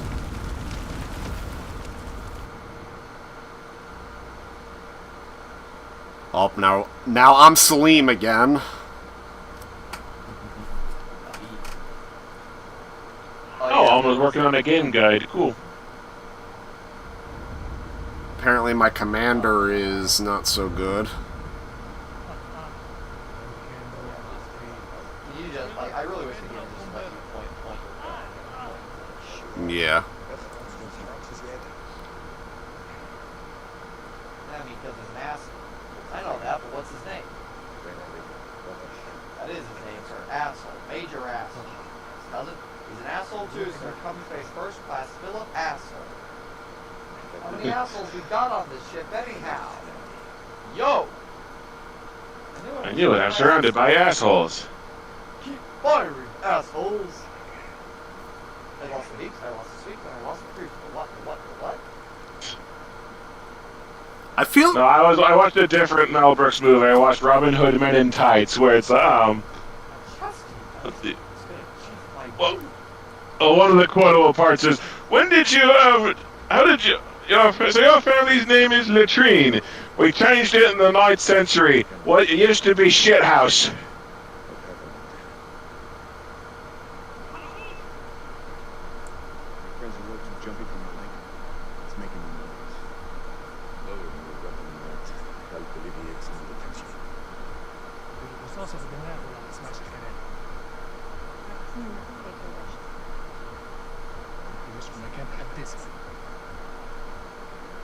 Come on, I want to shoot Dar. Hey, I like how Salim immediately surrenders. I feel our uniforms are getting in the way of what could be a beautiful relationship. I do like that line where it says, I feel like a uniform. Yeah, I mean, he has a point. That is a good line. Oh yeah, now she's bitter. Yeah, now she's bitter. At least this time it won't be in the back.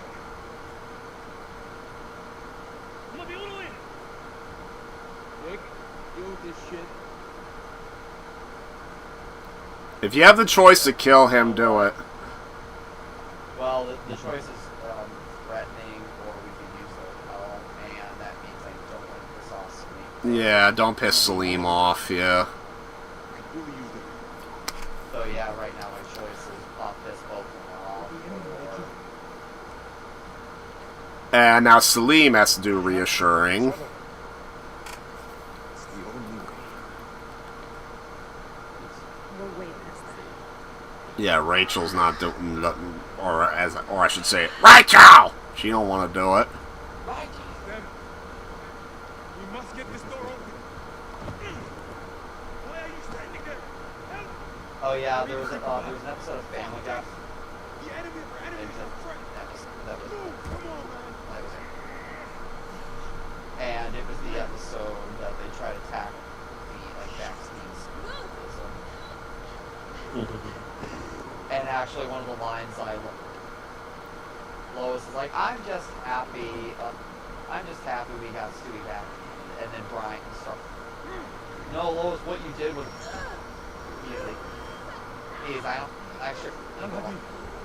and then Stewie goes, this whole episode has been a lecture from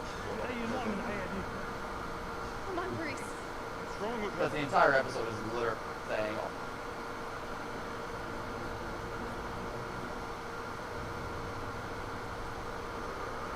she's turning. Yep, she's turning. She's turning. Learn.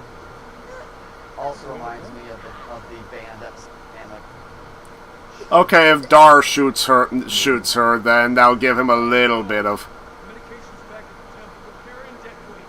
We can't give him Make a little bit of not wanting him dead. Maybe, I don't know.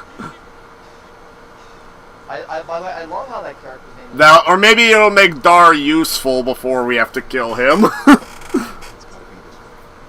be this way. bullshit. I'm not carrying that on my conscience. I'm gonna carry a whole lot more. Bruce. I'm sorry. Okay, looks like she's letting her... She's abandoning her. Okay, looks like we didn't... I guess Ashley Tisdale's not bitter enough. I still would have just popped it right there. not really much. Like I said, I am a soft. So there's made enough of them, I guess people, in general, have a fondness for them. Yeah, basically, it's the Until Dawn people, like, making an anthology series out of, like, the similar concept. Yeah. Yeah, just on a small. Like, usually they only get, like, one big celebrity for each game. Versus Until Dawn having multiple. Yeah. And the I remember. has I keep forgetting if it's Until Dawn or The Quarry that I played. I know I played a chunk of The Quarry. I don't think I played a chunk of Until Dawn. Okay, I gotta pay attention to this because it's a big battle. I do know that the PS5 version of Until Dawn does do a few things. Yeah, I've heard.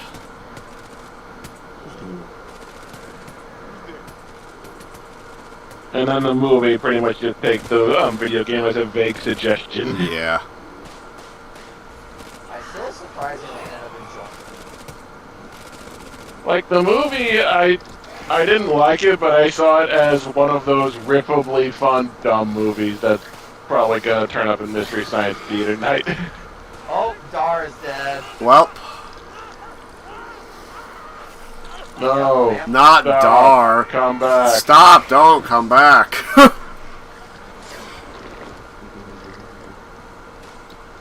Help. Police. Murder. Oh, well, Salim has an assault rifle now. Shoot the bloody thing. Okay. Oh, hey, it's the guy I was playing. It's one of the guys that was playing. All the way at the start, yeah. And I see vampire fangs, okay. You gotta decide.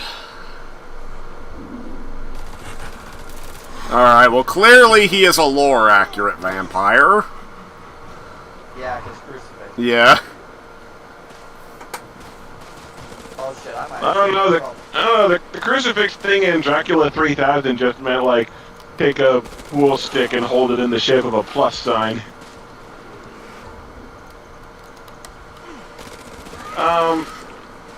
Alma wants my opinion on something, sure.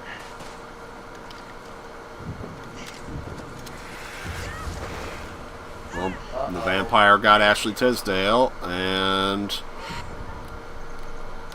Okay, save Ashley Tisdale. Possibly at the... Well... Nope, Celine's dead. Yeah. I think Celine's dead. Well, Ashley Tisdale took priority because of the trophy. Yep.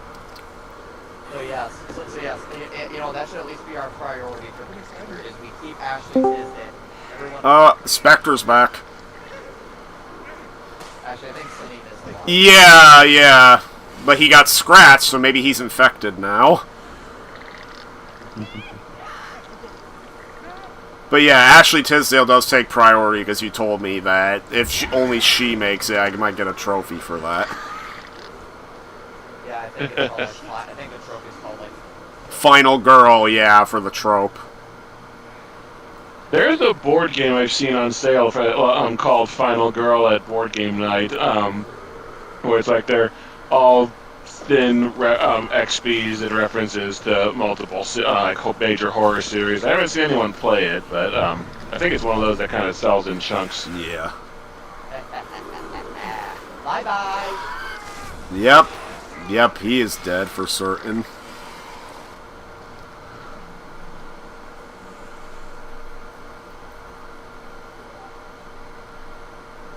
If Spectre's talking, we can't hear you. No, I am sorry. I was walking in between. Ah, okay. I'm on my last break, so I can chill first and leave it. Yeah, we're just trying to get to the next curator part, and then we're gonna call quits. Okay. I gotta say, we're not seeing the curator a whole lot this time. I felt like Little Hope had him a lot more. Yeah, which I think so. Yeah. Also, didn't the actor who plays the curator die? The guy who did the physical, who was like the physical model for the curator died. His voice actor is still around. Okay. Yeah, the physical model Weird for if they're him not both died. the same guy. Yeah. Yeah. Because that's not confusing at all at 1st Mm-hmm. But I remember that most times there's a stand-in actor and then there's a voice actor that does something different. I come in peace. I come in peace. I come in peace.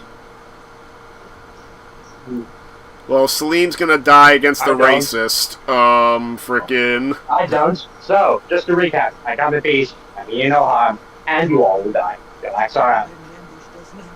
Yeah, the twist I've seen on it involves this alien comes to Earth and is wearing a shirt that says "I come in peace," and they're standing next to a girl who's wearing a shirt that says "I'm peace."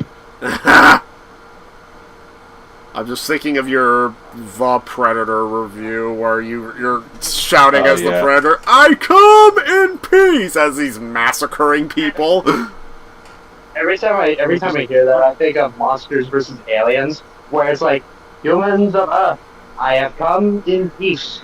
You may not fear me. I mean you no harm.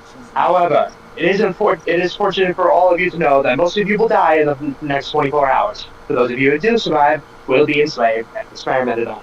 You should in no way take any of this personally. It's just business. Oh my So, god, that is just a to recap, ripoff of Cutler I Beckett. mean you no harm, and you all will die. That's all right. And now I'm just thinking of Beckett from Pirates at World's End, where he's like, if you, well, you could choose to fight to the end, in which case all of you die, or you can surrender, in which case only most of you would die. My favorite line with Beckett is actually with him and Jack when we get Jack pulled into the company and it's Jack, I contracted you to get to move some very valuable cargo, and then you saw fit to liberate, and then Johnny Depp just goes, "You belong to Isn't that a deleted scene? Because I don't remember that being in the movie. No, I think it actually isn't. No, okay. I know there's a deleted scene of Bill Nye and Davy Jones. That it wasn't used because it finished. It was all that's left of the scene. All that like the rest of the scene was filmed, like it was lit and whatnot. It was acted, shot, and edited. It's just they didn't have the CG on Bill Nye. So when Bill Nye uses the scene, you see him in the motion capture. Although watching Bill Nye, he just in the motion capture shoot doing Davy Jones, he still is kind of effective.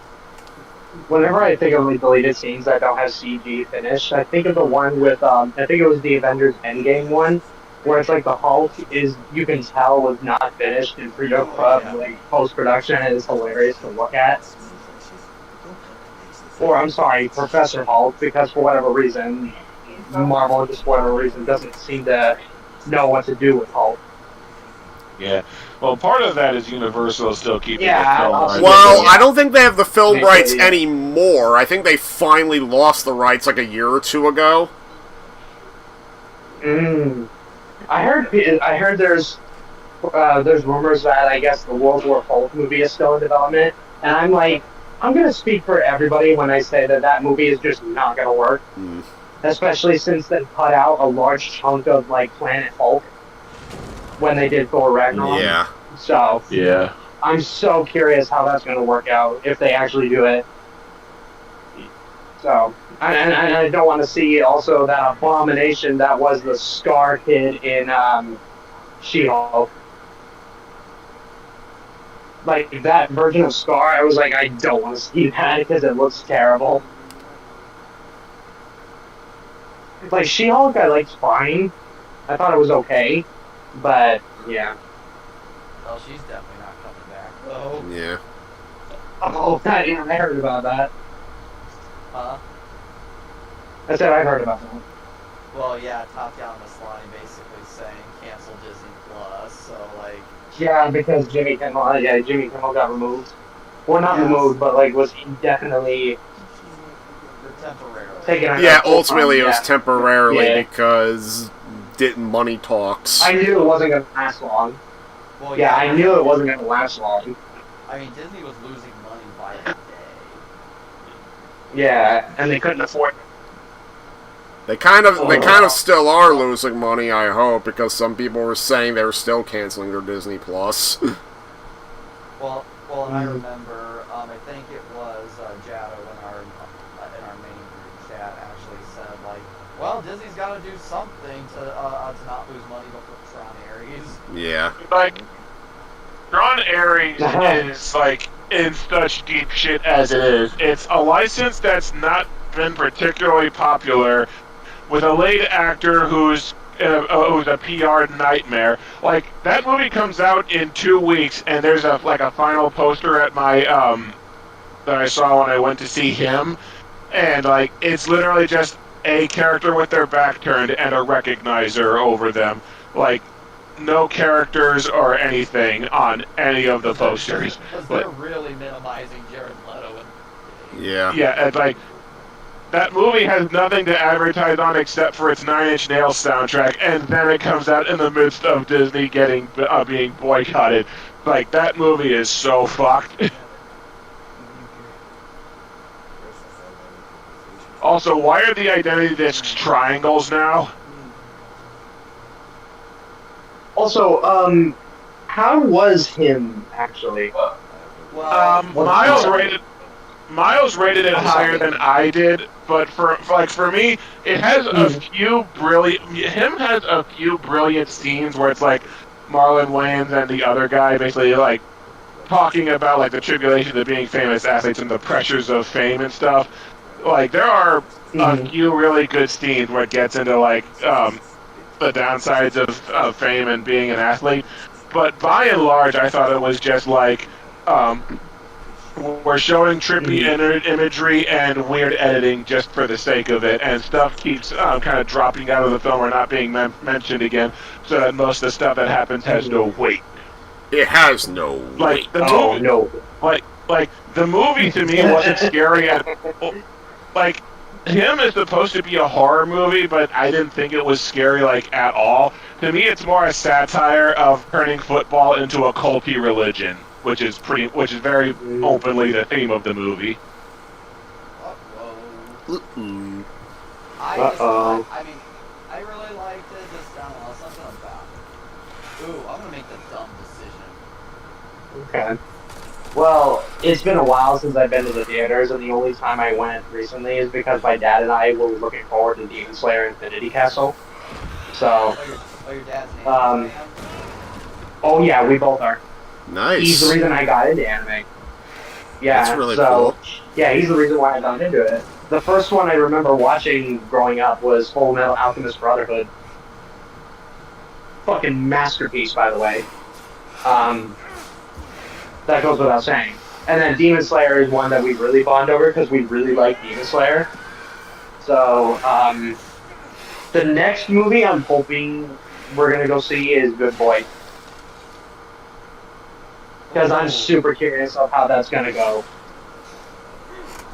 Because the one thing I remember specifically about Good Boy is that after the trailer showed up, like, searches for "Does the dog die?" got bumped up by like over 2,000%. It was hilarious. I was like, no way. Well, let's see. But it does make sense, obviously. The next three movies I got on my visit list are Strangers Chapter 2, because I'm going to tear that movie into one. Let's see. The Avatar Way of Water, the IMAX 3D. Oh, the re-release? Yeah, the re-releasing it in 3D. Oh my god. And my theater's doing an IMAX 3D show. Way of Water, yeah, Way of Water I thought was like only okay, but that's mostly because I don't care much for the Avatar movies in general. Like, so. I thought the first Avatar was okay, and Avatar 2, like, I didn't like it, and I'll tell you why. I would be okay with it being a straight remake of the first one if it didn't take an hour out of its time to be a fictional nature documentary about fucking space whales. Yeah. That was, yeah. I have a steelbook of Way of Water only because it was basically a rescue from Best Buy when they were discontinuing physical movies. Honestly, I have a Blu-ray and 4K of Way of Water only because the theater was selling them for $1 each. I mean, my library. My library was. Yeah. Because they had too many copies of them and wanted to purge them. basically the way I can describe the Avatar series, at least for me, is that it's very much so the horizon of the film industry, where it's all just everybody talks about how beautiful it is, but they don't really talk about gameplay or story. Or just characters. Right? Horizon, as in Horizon Zero Dawn, right? Correct. I kind of have to agree. Like, I didn't gel too much with the Horizon's gameplay. That is. I think I own the first one. I have not started it yet. Like, I kind of. Although I guess. I feel like I need to put back on that because I really do feel like that's fine. a little bit more. I feel like there's a little. Like, I want to go and finish it. Yeah. I do want to go and finish it, but it's like, I mean, I do feel like it's up there with Last of Us, where Sony kind of has like a boner for it, where they will make pointless remakes of it. Especially after the State of Play. Yeah. Especially after this freaking State of Play, where they put it in the PS Plus catalog. I was like, these people have yet to shut the fuck up about this series. Mm-hmm.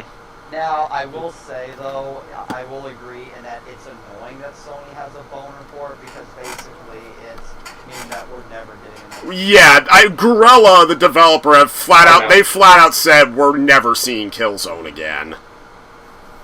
And that kind of. And that sucks. Yeah. Like, That sucks. Not even a PS5 remaster. Of the trilogy, like, and all that. Like, all the best we get is the stupid streaming ports. And on top of that, too, at least that franchise hasn't gotten any worse, like God of War right now, where to celebrate the 20th anniversary is a fucking controller. Yeah, and not even a remake on PS5. Not even a remaster, not even a collection of the old games, the Greek Saga, not even anything like that. It's just a fucking controller. That's probably gonna be $150. Mm-hmm. So I saw somebody comment about basically the way they celebrated the 20th anniversary was that they took a controller and nose bled on it and resell it to you.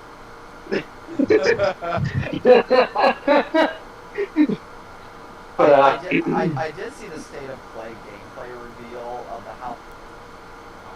I would be really excited for that if it wasn't made by the devs, because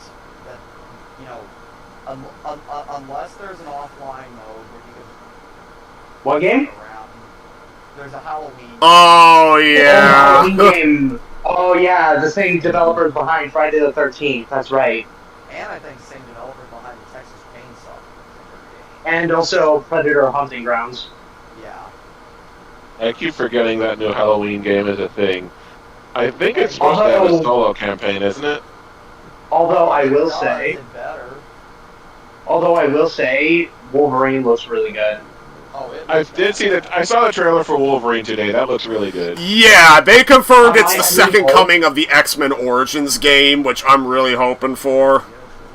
That does look like it's gonna be the case. Like, the only thing. People are already shitting on the voice actor just because he's not.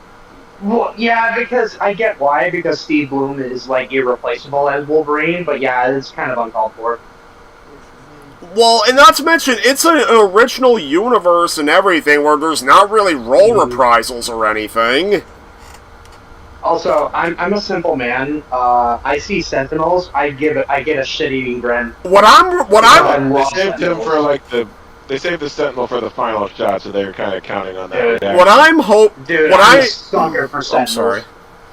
What I'm kind of curious about is one of the, it's a minor feature, but, something that I'm curious if they're going to try doing is, so in X-Men Origins itself, when you took damage, like, they realistically show Wolverine's healing factor. Like, chunks of him are missing when you're at low health, and you see that regenerate back. Yeah. Like, I'm Yeah, thinking that's they what gotta I was try thinking. showing that in this game, too. From what from looking at the trailer, it looks like they're gonna do that. Yeah. Because I do like how the Omega Red looks cool. I do like how they had a sense of humor in the trailer. They're like, so they're wondering if we're gonna do Wolverine right, huh? And then they just smash cut to like some really gory shots. Yeah. Mystique being in it is kind of interesting, but I was like, they didn't show Sabretooth, because Sabretooth is like, you can't have Wolverine without Sabretooth. Well, I do like that they're showing the wider X-Men universe instead of just people that are Wolverine associated, and they did confirm it is in the same universe as the Spider-Man games. So, Oh wow. Yeah. That's what I've heard. Okay, so they're That's what I've yeah. heard. I think they're building. They're building a up universe, yeah. Yeah, I think they're building up a big. And they also confirmed that I guess a bunch of X-Men characters are going to be in it too. I mean, I'm the Spider-Man Well, the Spider-Man games did hint. Insomniac. Yeah, the Spider-Man games did hint at, like, they hinted at the Avengers, Doctor Strange existing in the universe. So yeah, it's about They hinted Daredevil existing in there too. yeah. Well, and Insomniac has also said they are working on a full. That's what I hope. Honestly, I really hope that if they do more like X-Men characters, I really hope they continue the track record of redeeming decades worth of damage that Cyclops has had for a long time. Yeah. Because holy shit, was X-Men 97 such a breath of fresh air when it comes to Cyclops? I still. Well, to Holy be fair, shit. they were adapting a series. To be fair, they were adapting a series where Cyclops wasn't completely useless. It wasn't completely useless, yeah. Yeah. Yeah. Like, dude, I watched. Remember when I was talking about the Marvel anime series? I watched. Yep. Mhm. All right, go on. I missed the X-Men anime series. Like, the team was Wolverine, Cyclops, Storm, and Beast. And then they added Armor. Every single fight, it was like Cyclops would forget he had powers. Storm would throw one lightning bolt and get tired. So the two weakest members of the team had to pull all the slack. That's ridiculous. Yeah.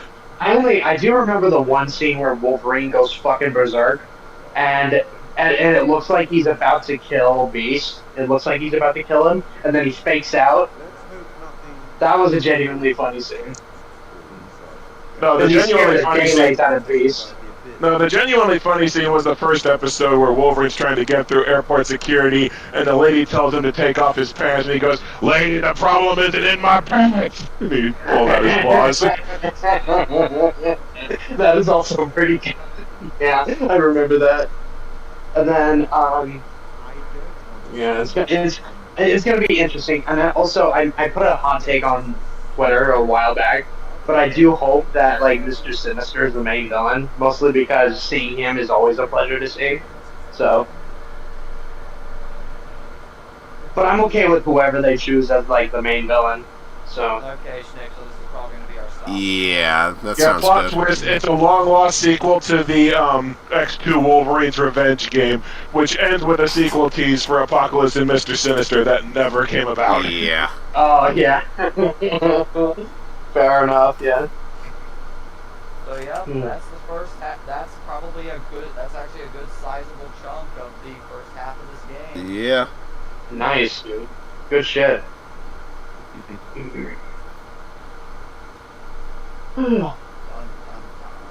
But yeah, I am extremely curious of how they're gonna do Wolverine. I mean, it comes out next year, so Oh. I'm excited for So it. we'll see. Yeah. So am I. Yeah, I'm curious. But kind of after Spider-Man 2, I'm also kind of skeptical. So we'll see. Yeah, it seems Not like, because of the gameplay. it seems like opinion has kind of turned back to my way of thinking on Spider-Man 2, where it's like, it wasn't bad, but it was kind of a letdown from the first one. My thing is, and And my thing is personally, and this is because and this is my bias kicking in, and I know it's my bias, but I did not like how they portrayed Venom. I do not like how they did it. I disagree. I like And that's how fine. they did Venom. I just thought the side content was severely lacking. Like Tony Todd was amazing, right? Rest in peace, God rest his soul. Yeah. But like, I don't know. It's just, I feel as though it feels like they kind of shoehorned the symbiote stuff. Like, the whole thing is, like, they do, like, the whole symbiote invasion thing. I will say Web of Shadows did it better. Same here. Oh, Web of Shadows, it was so much stronger. Yeah. It was so much stronger in Web of Shadows. Like, I will give you that Spider-Man, like, yeah, Sean is here, yeah. Hey, Sean, how you doing, dude? Surprise, y'all. How you doing? Pretty busy. You feeling any better? I'm here. Yeah. Well, more better than what I was. More better than what Good. I was. I'm happy to hear that. I was about to say, I hope you're feeling better. Yeah. Yeah. Yeah, because I've been sick for the past week. Oh, jeez. Shit. Sorry. Yeah, I did post about it on Blue Sky. I just put up a character in bed and I just put me sick. It sucks. Hey, so you think you're gonna get the Rogue Ally X for $1,000? Hell no. The Rogue Ally X is Xbox's like Rogue Ally handheld, and it's like the most expensive version is $1,000. So wait, it's $1,000 American dollars? Yeah. Yep. Oh, that's gonna be bad for us. Sean, also, it was in the, like, apparently, it's a small thing, because this is a wholesale, like, chain. Costco is no longer carrying anything Xbox related. So, yeah, Costco's an American store. Yeah. That is correct. It is one of the place big that has the American best pizza stores. and don't at me. And, yeah. So it's the same down here in Australia. So EB Games, which is Electronics Boutique Games, they have removed all Xbox related stuff from their store. And here's the... Just recently. Yeah, I am not surprised, because Xbox games are one thing. The games are doing fine. Hardware is at a historic low, supposedly. Yeah, hardware like sales is a complete joke. Okay, so Which I just kind to of give saw you guys a rough idea, $1,000 American dollars is 1,500 Australian dollars. Ah, my. Jesus. And then the regular version is like 600. Yeah, that'll probably be about 900, rough guess. Jesus. Goodness gracious. Yeah, Xbox is just being stupid. I don't know what they're It's why I'm glad I moved to PC. Yeah. Like, frickin'... It's why I'm glad I picked PlayStation. Like, I jumped there when the Xbone was going to have DRM, and I have not looked back. Yeah. That's fair. No, that's fair. It's like, there's two big reasons at the moment why Xbox is probably gonna go third party. One, they're giving people no reason to buy an Xbox when everything, at the very least, makes it to PC, but now they're coming to PlayStation and Switch in some cases. Granted, PlayStation started to do that as well. PlayStation is a little... I would say PlayStation is a little more restrained. Xbox puts stuff on PC immediately. PlayStation, at least... Oh, well, yeah, sure. Whereas PlayStation usually, like, has it, like, timed exclusive to PS5 before putting it to PC, like, a year later or so. Look, all I can say is, but honestly, both PlayStation and Xbox just did Nintendo a huge favor. Like, PlayStation... The Switch 2 seems all the more affordable. Yeah, but... And that's the second thing. Xbox increased their prices twice, and I don't want to hear any bullshit about why they did it. Microsoft is a big enough corporation to where they didn't have to.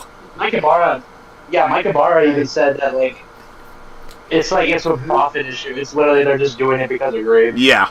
Who else is encountering this bug with 360 games on the store right now? Who else is encountering this? I haven't encountered yet. I haven't That's played Xbox in a while. a bug with 360 games on Series X. Can I hear about this bug, please?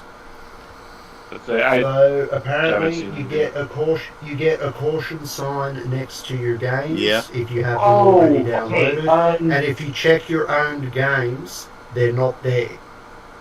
They ain't Okay, there. hang on. I think I know what you're talking about. Give me a second. So if you look on your phone app for the Xbox, the games are still there, but if you go onto your console and look in your own games, if you've bought any old 360 games, they're gone. Okay, But so my old 360 games are still there because they're on the 360. yeah, so basically, apparently, it comes down to three things: either the game or the Xbox doesn't recognize the license for it anymore. It could be internet issues, or it could be expired trials. Oh, that's I'm thing thinking is- more of the former. The games that you have downloaded that have the Mhm. caution sign next to them, you can still play them. Yeah, So yeah, I know what you're talking about. But some of those games hell- have that. yeah, I don't know what the hell Xbox is doing or what the problem is. I've been trying to get word out, and nobody seems to have a friggin' clue. Nobody's none the wiser. There's a couple of posts on Reddit about it. Wait, what's And going on apparently exactly? Xbox- Apparently, Xbox apparently Xbox there's a games bug. are working on the Xbox Six. Yeah, What's not working? Sorry. So if apparently, you look yeah, on, go ahead. your Xbox, if you look on your Xbox Series X, Miles, if you bought any old 360 games and downloaded them, if you've got them downloaded, you're going to see a caution sign next to them, despite the fact that you can still run them and play them. If you Yeah. go into your own, if you go into the owned games section on your Xbox, they're gone. They're gone. They've been removed. But if you look on your phone app, the games are still there. So there's some sort of bug that There Xbox must be a has bug. right now, and nobody seems to know about it. There's like two Yeah. posts on Reddit about it, and there are people talking about it saying, yeah, there's a problem here. Xbox knows about it. So it's like, okay, well, why the hell aren't people bringing up about Yeah, this? it's weird. This I'm is not pretty sure what's going worrisome. on. Okay. But So, yeah, I've got a whole bunch Resident- of games with a Mhm. caution sign here. Okay, weird. Yeah. Well, unfortunately, work has to call me back, so I'm Yeah, I gonna think head off. I gotta turn in soon. I gotta go get up for work in the morning. Mhm. Yeah. No worries. I'm You guys have I'm gonna hang out for a little while.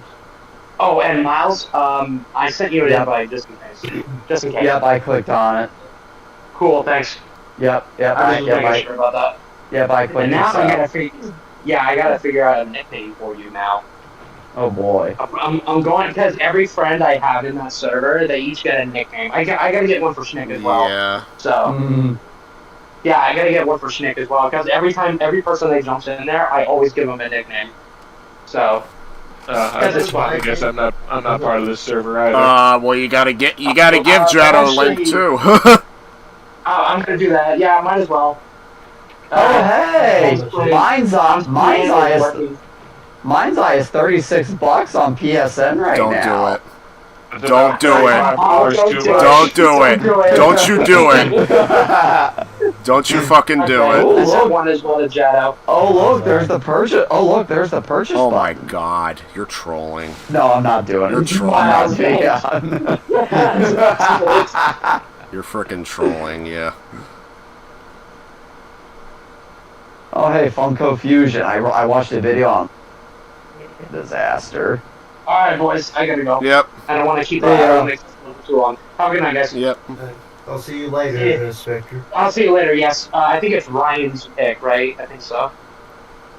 Tomorrow. Yeah, you gotta let me know when the next movie is that you want me to do.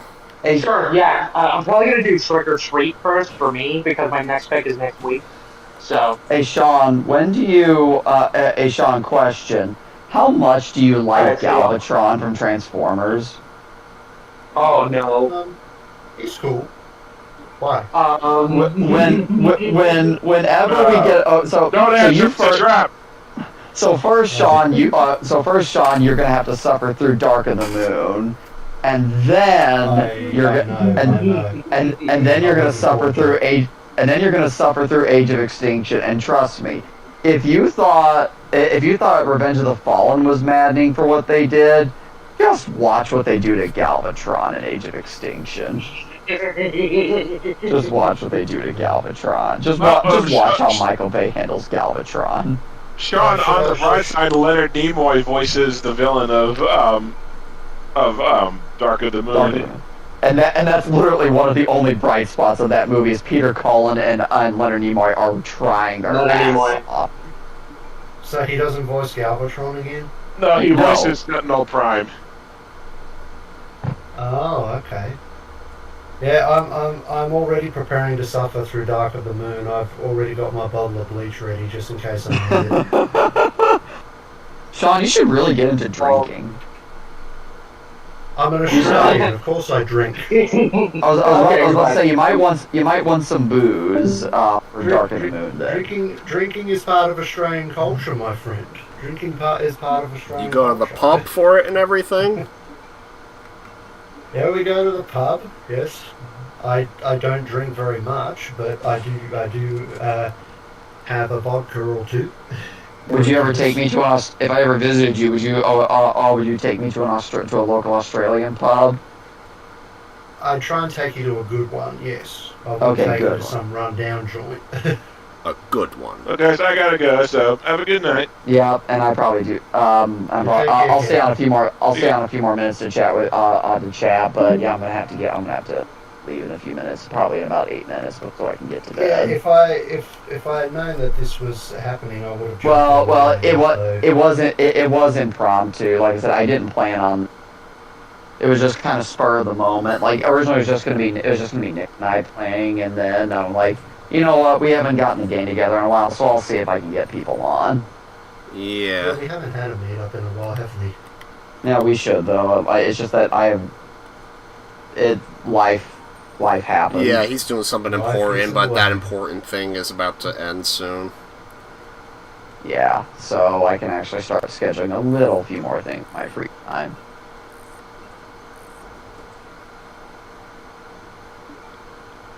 Yeah, life always gets in the way with things. But we Same make with me. time. Well, we try our best to. Yeah. Let's see. Oh, hey, Payday 2 has a subscription service now. No thanks. Let's- Payday 2 developer Starbreeze has introduced a new subscription service to the 12-year-old heist shooter, bundling full access to more than 65 DLCs packed with heist, weapons, and cosmetics for a lowly monthly cost of $49.99 per month or $19.99 for 6 months.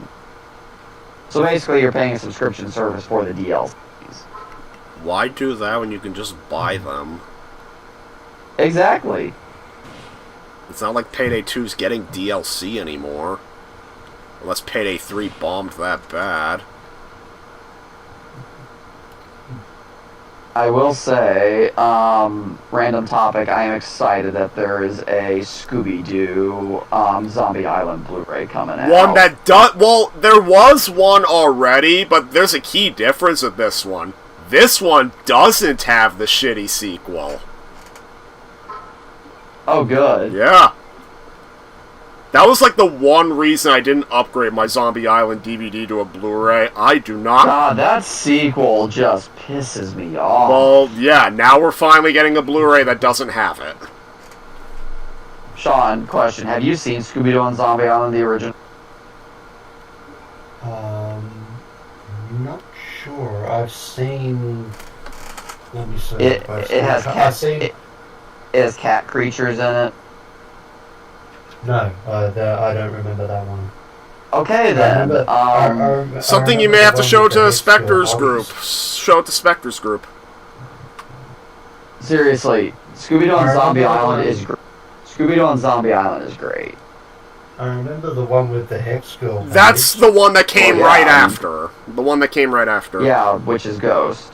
The one with Jennifer Hale singing her out. Yeah. I remember that If one. you have affection, I can't change your whole direction. Yeah, she's a sex girl. Jesus Christ. I'm a sex girl, and I'm gonna put a horny on.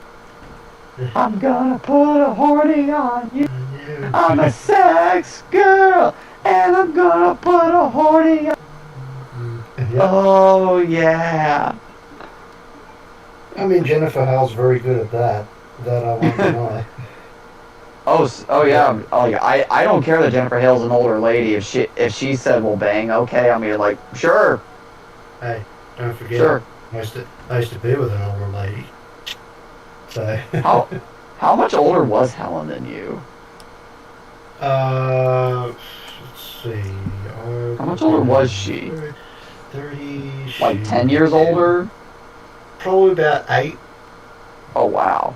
7 or 8. That's not a record with my family. Probably about 8 or 9. Probably around that age. Like, it wasn't that big a gap. Like, my mom and dad. She was older than me. My mom and dad have a 9-year gap between them, and then my grandparents had like a 10-year gap between them. Yeah, so about the same. Yeah. But yeah, that's always a funny discussion of when that used to come up. They always used to say, so who's the older of the two? And I always used to keep very, very silent, because if I said she was older, I would have died. Yeah.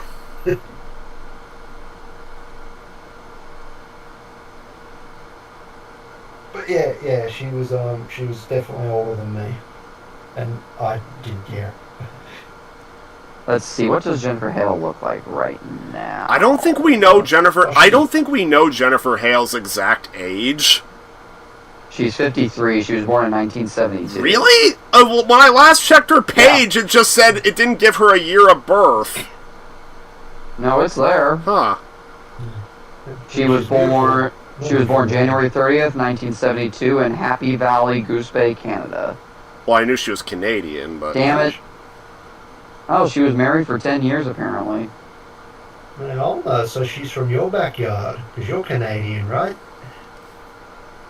Oh, well, Alma, yes. Alma's backyard. Yeah. But yes, I would looking at her pictures, even how she is now, I would absolutely bang her. If she offered. Although my one request be, can you, like, when we're doing it, can you do your Shepherd voice, please? I'm doing better. I'm doing better than what I did. Who's Shepherd voice? I'm still a little ill, but yeah, better than what I was. And yes, you're welcome. Yeah. I'm always on the lookout for any old games or any of that old stuff, because I know you always want to check it out. Oh, what can I say except you're welcome?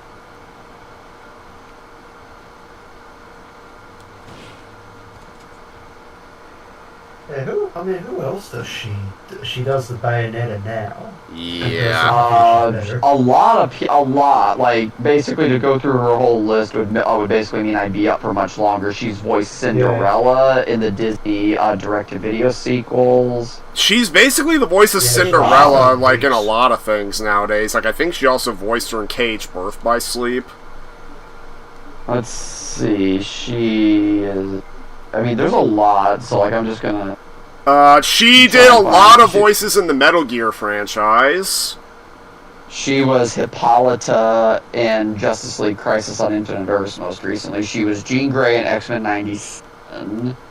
She was Senator Chuchi in Star Wars Bad Batch, which you're gonna get to, Nick. Yeah. She was Kronika in Mortal Kombat 1, as well as Mortal Kombat 11. She was Lilith in Marvel's Midnight Suns. She was a character in Overwatch 2. I'm just literally going down the line. She's the female voice for the Republic Trooper in Star Wars: The Old Republic MMO. She's also Bastila Shan. She's also a family member in The Old Republic named Satil Shan. She's done like heaps of voices, even in cartoons when I was a kid. I think she did. Oh yeah, she characters. She goes all the way back. Let's see. Oh wow, apparently she had a voice cameo as Ayla Sakura in Rise of Skywalker. Did she do that voice like in Clone Wars? I think so, yeah. Because I know they used some of the Clone Wars voice actors in Rise of Skywalker. They did. Yeah. Yep, she was also Jean Grey in Marvel Alliance 3. She was Martha Kent in Reign of the Superman animated movie. She was the voice of Killer Frost in a couple of DC projects. She was the voice of Galadriel from Middle-earth Shadow of War. She was Dory in Lego The Incredibles. I mean, hell, if they ever do make a Finding Nemo 3, better her than Ellen DeGeneres, but that's... Let's see, she was Trishka, the character Trishka, the lone female character in Bulletstorm. She was the voice of Friday, Tony's AI in Marvel Avengers Assemble. Oh, Avengers Assemble. She was Tanya in Mortal Kombat XL, whoever that was. So Mortal Kombat XL is the complete version of Mortal Kombat X. Yes. Oh, yeah, I remember. Yes. Okay. But I just don't remember who Tanya was. So Tanya has got she's got dark skin. She wears like a yellow leotard. She's got kind of reptilian-like eyes. Like, she's kind of hot. She works under Shinnok. Oh, okay. She was also one of the Lutece twins. She was one of the Lutece twins in Bioshock Infinite. She was someone named Kyoshi in Legend of Korra. Avatar Kyoshi, who you did see in Avatar Last Airbender. Oh, yeah, you're right, yeah. So, yeah, she was Iris West. In Justice League Flashpoint Paradox, she was also Billy Batson as well. She was also the voice of Billy Batson. Wow, okay. She was, of course, Sam and Mandy from Totally Spies. She was a character in that Insomniac game Feud. She was Rivet in Ratchet and Clank Rift Apart. Yep, Rivet. Who did she play in Totally Spies? Sam and Mandy. Oh, so she played two characters. Yeah. Okay. Let's see. She played someone named Nariko in PlayStation All-Stars. Oh, yeah, I know who that is. Yep. Let's see. She was someone named Palmer in Halo 4. She was Carol Danvers in Avengers Earth's Mightiest Heroes. Oh, yeah. Earth's Mightiest Heroes is the good one. She played Captain Marvel? Yes, she did. Yeah. Awesome. Avengers Earth's Mightiest Heroes is legit great. She was the Phoenix in Ultimate Marvel vs. So yeah, she's been playing Jean Grey for quite a while, actually. Oh, she's also Cinderella in Connect Disneyland Adventures. Let's see, I'm just going through. She was the Daughter of Death in one of the God of War games. She was Andromeda in the Clash of the Titans movie game. She was Ophelia in Brutal Legend. Okay, yeah, she voiced Ayla Sakura in Star Wars: The Clone Wars. Oh, nice. Don't forget her MGS roles. Yep, she voiced one of the three playable characters in Mercenaries 2: War Flames. Jennifer Mui, thank you very much. She was Emma Emmerich, Metal Gear Solid 2. She was Naomi in Metal Gear Solid. And in MGS 4. Yeah. Dr. Naomi. Oh, she was Billy's mom in Grim Adventures of Billy and Mandy. Oh, that I didn't know. So, to give you guys an idea, if you want to get a rough idea on what Helen looked like, picture the boss in Metal Gear Solid. Holy 3. shit! Only That's minus, who you minus- married? Damn. Listen, minus the tight white outfit.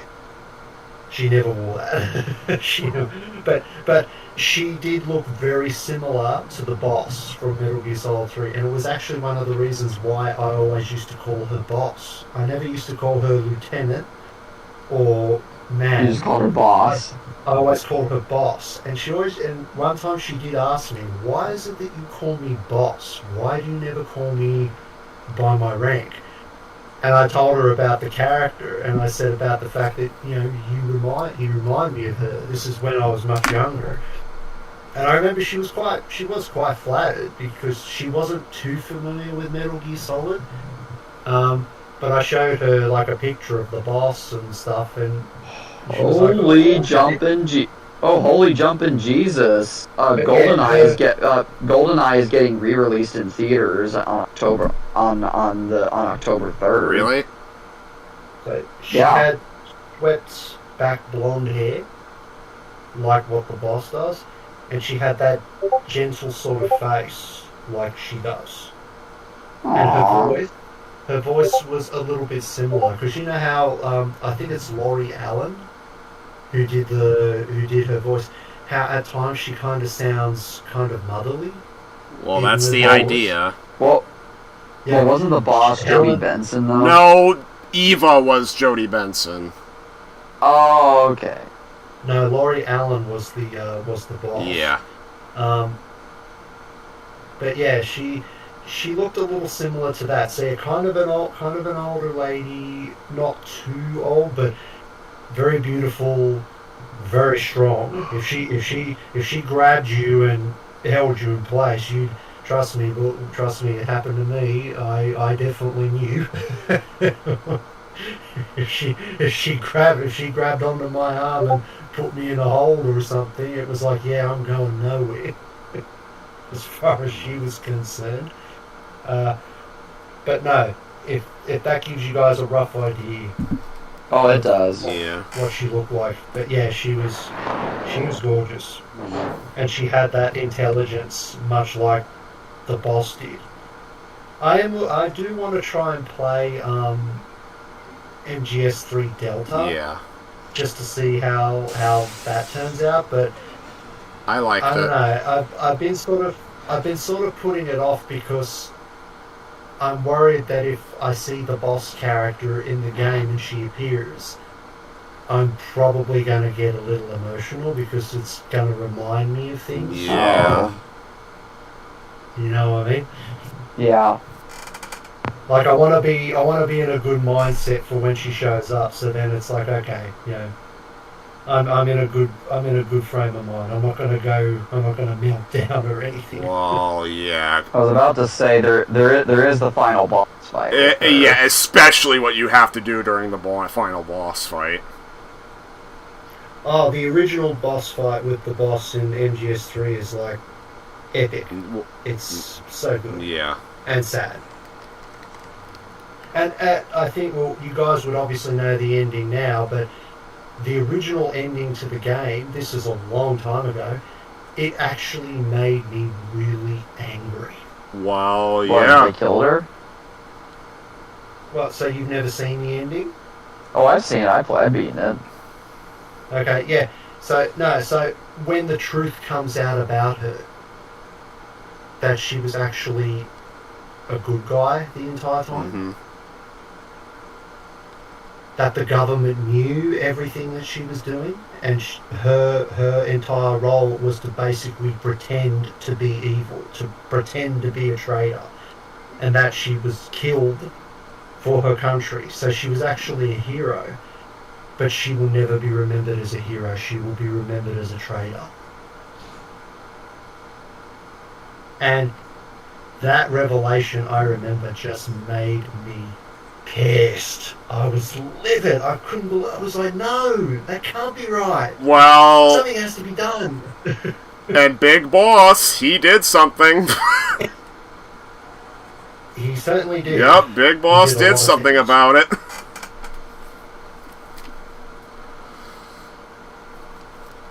considering I'm a stick, anyone can hold me. Anyone can hold me in place. Trust me, if she held you in place, I think you probably would have enjoyed it immensely. Her being on top of you, holding your arms in place. Yep, I think you would have. I think you would have loved that. Even though she was married to you, Sean, I bet she would have disciplined us. If we misbehaved, like if she did not like us. Mm. She was pretty friendly. She was pretty It took a lot to get her angry. Like if you really went out of your way to get her mad, or to get on her bad side, then yeah, congratulations, mission accomplished. She would never like it, so to speak. But she used to have this look that she would give to certain people, and it was a look I grew to know and understand very quickly. And this particular look she would only give to people that she strongly disliked. So you're saying she And had... it was basically... Oh, sorry. Go on. No, go ahead. What were you going to ask? You're saying she had her own version of the Ice Cube face. Very much so. It was like a Gorgon stare. Oh, wow. She would stare right through your soul. And turn you to stone. She would be polite when, like, if it was like a colleague or an associate that she had to deal with. She would be polite. She would, be professional. But she would give them this look the entire time that she was talking to them, and it's basically, her way of saying, you test me, and I'll end you here, so to speak. Hey Nick, we're getting a Greenland sequel. That I knew. It's a disaster movie starring Gerard Butler. Yeah, I knew about that. But by the way, Sean, I'm sending you a picture of the character that made everybody lose their minds about Dragon Age Veilguard. Like, this is the character everyone lost their fucking shit over. In a negative way for some reason. So yeah, I just sent it to you on Discord. This is the character that everybody lost their minds at, called her ugly, and a whole bunch of other nasty names. Yeah, she does look very muscular. I wouldn't mind being held by her. Isn't that the non-binary character, though? It is, and that's the only thing that pissed people off about the character, is that the character was not binary. Everything else was, they called the character ugly, again, a whole bunch of other really nasty words, and I'm just like, this is a muscular human being who still has breasts, by the way, so if that's your thing, if breasts are your thing, good, and you're gonna complain about this? Because I would totally want to be helped. Yeah, I mean, if she hit on me, I wouldn't refuse. I absolutely wouldn't refuse. But Well, go ahead. Yeah. Oh, so you guys gonna head off? Yeah, honestly, I've just been enjoying talking to you, Sean, because you haven't... Yeah, I feel like it's been... No, I just wondered if that's what you guys were going to do. No, because if you will, I'll let you go. If not... Yeah, I'll give it a... Yeah, honestly, honestly, it's just been kind of fun catching up. That's why I've stayed on, but I probably will have to at some point cut myself off and say, no, Miles, go to bed. How is your job going, by the way? Oh, it's actually really good. Honestly, all things considered, I actually enjoy it. Students are actually kind of very fun to be around. They've all got their quirks, and they can be extremely annoying at various times. But every day, I still find where I'm like, okay, you know what? As ornery as you can be, you're just so damn lovable. I don't say that to them, but that's just what I'm thinking. Yeah. And also, like, because I have kids with they're life skills for a reason. It's that I'm there to teach them more functional skills rather than academics. Yeah, that's and good. and it's why I actually take it personally now when sorry to bring it up, but it's kind of important to my job when you have somebody who talks about autistic people like this, is when we have a Health and Human Service Secretary, R.K. Jr., just talk so insultingly about people with autism. Like the fact that I'm teaching these students now, it just makes it even more aggravating. I genuinely hate that man. Yeah. Well, obviously without going into that topic, yes. I mean, even here in Australia, like there's issues with the NDIS and stuff that affects people with autism, and stuff that has to be done for that hasn't been going too well. But yeah, obviously we won't go into that particular individual. But yes, I definitely know what you're saying, Miles. Yes, trust me, we're seeing all the reports down here too. It's just the thing that pissed me off the most is when he said people with autism, like they'll never like use the bathroom without assistance. They'll never write a poem. They'll never go on a date. They'll never hold down a job. And just to every one of those statements, I say fuck you, fuck you, fuck you, fuck you, fuck you. With an extra fuck you as well. Yes, yes. But yeah, no. During my time as a child, growing up as a child with autism, we were made out to be serial killers. Because after the massacre that happened in Port Arthur, the mass shooting that happened there, and the criminal that got arrested, Martin Bryant, it was found out that he had autism. And so, of course, the Australian media jumped all over that and said, children with autism, they could grow up to be serial killers. They could grow up to shoot people. Yeah, and apparently, according to some people, people with autism just have no functional skills. So, I would like you to come to my students and say that to their face, because they may have their struggles, sure, but they're also they also here's the thing, and I shit you not. One of the students that's in my classroom, in parts of his brain, he definitely has the brain of about a 4-year-old. However, from what I've been told, you put him on a piano, he will play the piano like he's fucking Beethoven. I'm not shitting. That I believe. I mean, you should and it's not just that. This is how his brain works. Apparently his favorite, and I've learned this about him. His favorite composer is Beethoven. Loves Beethoven music.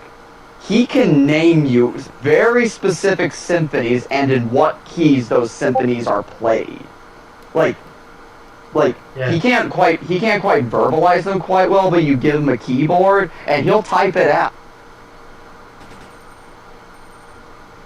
And apparently he's also great on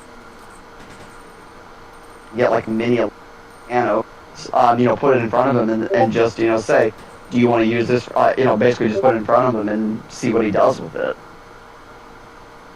Yeah. Well, I can believe it.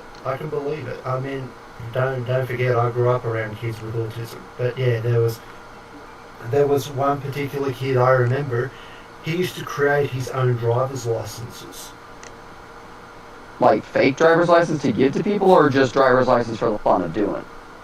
Oh no, not to give to people. It was just something that he was passionate about, and he used to actually he used to get the cardboard, and he used to get the lamination for the cardboard, and he would write the license out. He would design the logos for the driver's licenses. He would draw the picture of his face and stuff. He was very, very clever. He was very, very intelligent.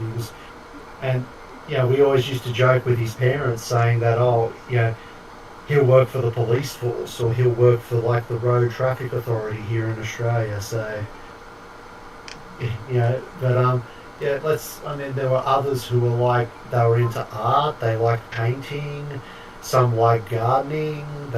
were really, really into gardening and plants and bugs. They like bugs as well. Like, you know, the thing with people with autism is it's not that there's anything wrong with the brain. It's just the brain is wired differently. Mm-hmm. That's really what the construction is. And it's not something that you can cure. It's not something that you can cure, and it's not meant to be cured. And I hate that talk. People talk about it like it's something cured. Yeah, I mean, even here, there's even people here in Australia that seem to think, "Oh, it's a virus. It's a virus." People here Not helped by they're activist groups like suffering. Autism Speaks. Yeah, I know of them. They're no good. Yeah, they treat it. Yeah, they treat it like it's something to. They treat it as if it's a disease. Yep.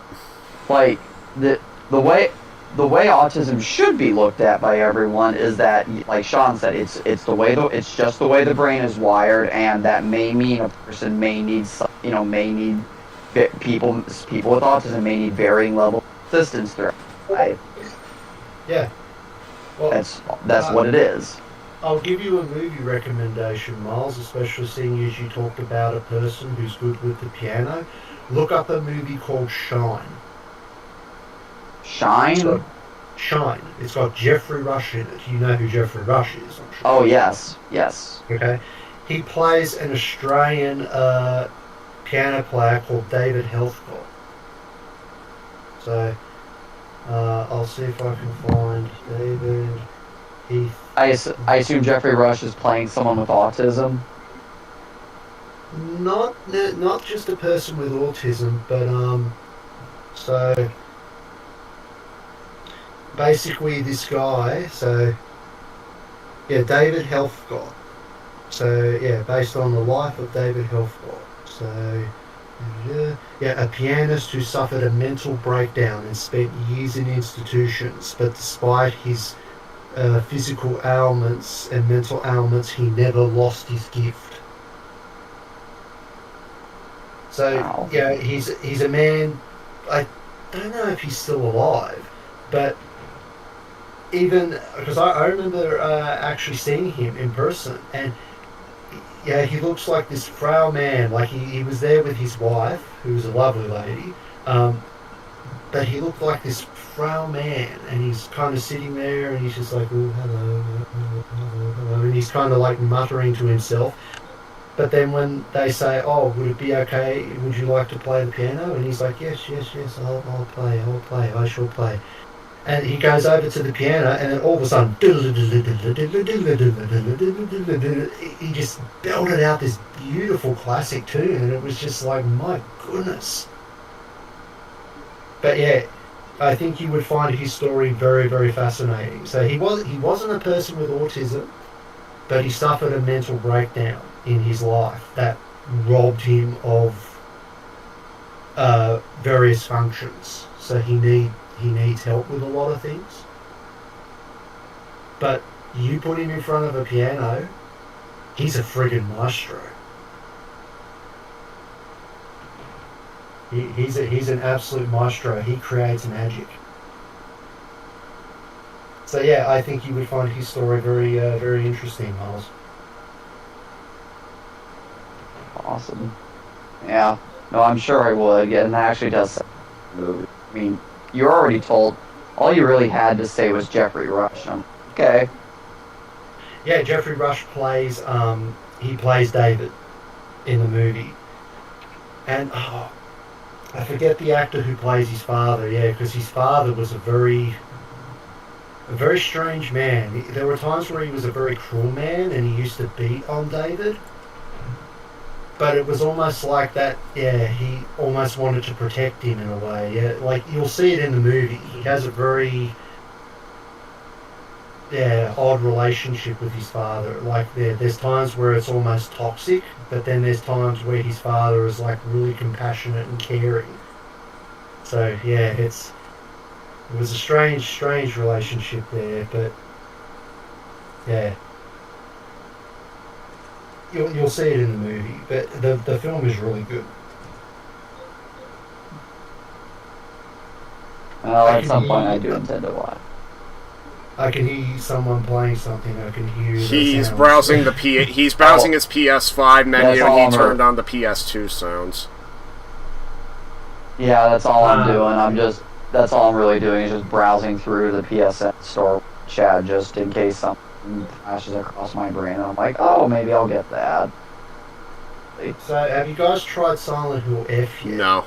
I have not played it, no. Yeah, I'm keen to give it a go. I'm gonna wait Once for it a gets sale, there. maybe, only because some things I've heard kind of had me thinking I don't need to get this at launch.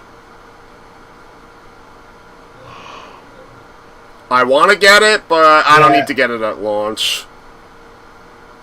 Yeah, I'm probably going to wait a little while. Like, I'll give it like maybe a few months. Yeah. But yeah, Well, speaking of getting games at launch, good thing nobody, good thing none of us are getting Borderlands 4 Yeah. launch. I'm waiting for a Yeah, I discount. heard that I actually always was- wait for discounts on the Borderlands games. Oh, well, same here, especially Borderlands 3 with how much DLC there was. I just waited for the Ultimate Edition. I will say, if you guys haven't played it yet, if you have Xbox, I'm not sure if it's on Game Pass. If not, it should be. The Heretic. Hexen Oh, collection. I have that You on. need to play I it. got it for free on PC because I owned the DOS originals on Steam. Yeah. So I got the remaster for nothing. Yeah, so you got it for free, Yeah. yeah, like with the Doom 1, Doom 2 collection. Yes, yeah. and also the Quake Cool. remasters. Yeah, the Quake remaster, yeah. Yeah, I'd like to see them do that with Quake, like put them together. Well, in a they collection already with did all the remasters of them multiple- individually. Yeah, individually. Yeah, they did it with Doom as well. They had individual remasters of Doom 1 and 2, and then they did this collection. If you bought them, the separate remasters, you could get it for free on Steam and stuff. Yeah. It was the same thing on Xbox. If you bought the Doom 1 and 2 individual remasters, then when the Night Dive Yeah. remasters came out, you just got it for You free. got that for free. Yeah. And I mean, I have to say, it's a great set. But yeah, if you like that Doom 1 and 2 collection by Night Dive, the Heretic one, it's great. Yeah, I do. I And played the it's so Heretic much fun. remaster briefly, and yeah, I did like it. Have you ever played a Heretic before, Alma? So it's a first-person shooter game from those great days. So picture Doom, but with Dungeons and Dragons style. Alma says she played it. Yep. Yeah, good stuff. And if I recall, no, thankfully nothing jumps up in your face, but not like in Blood 2.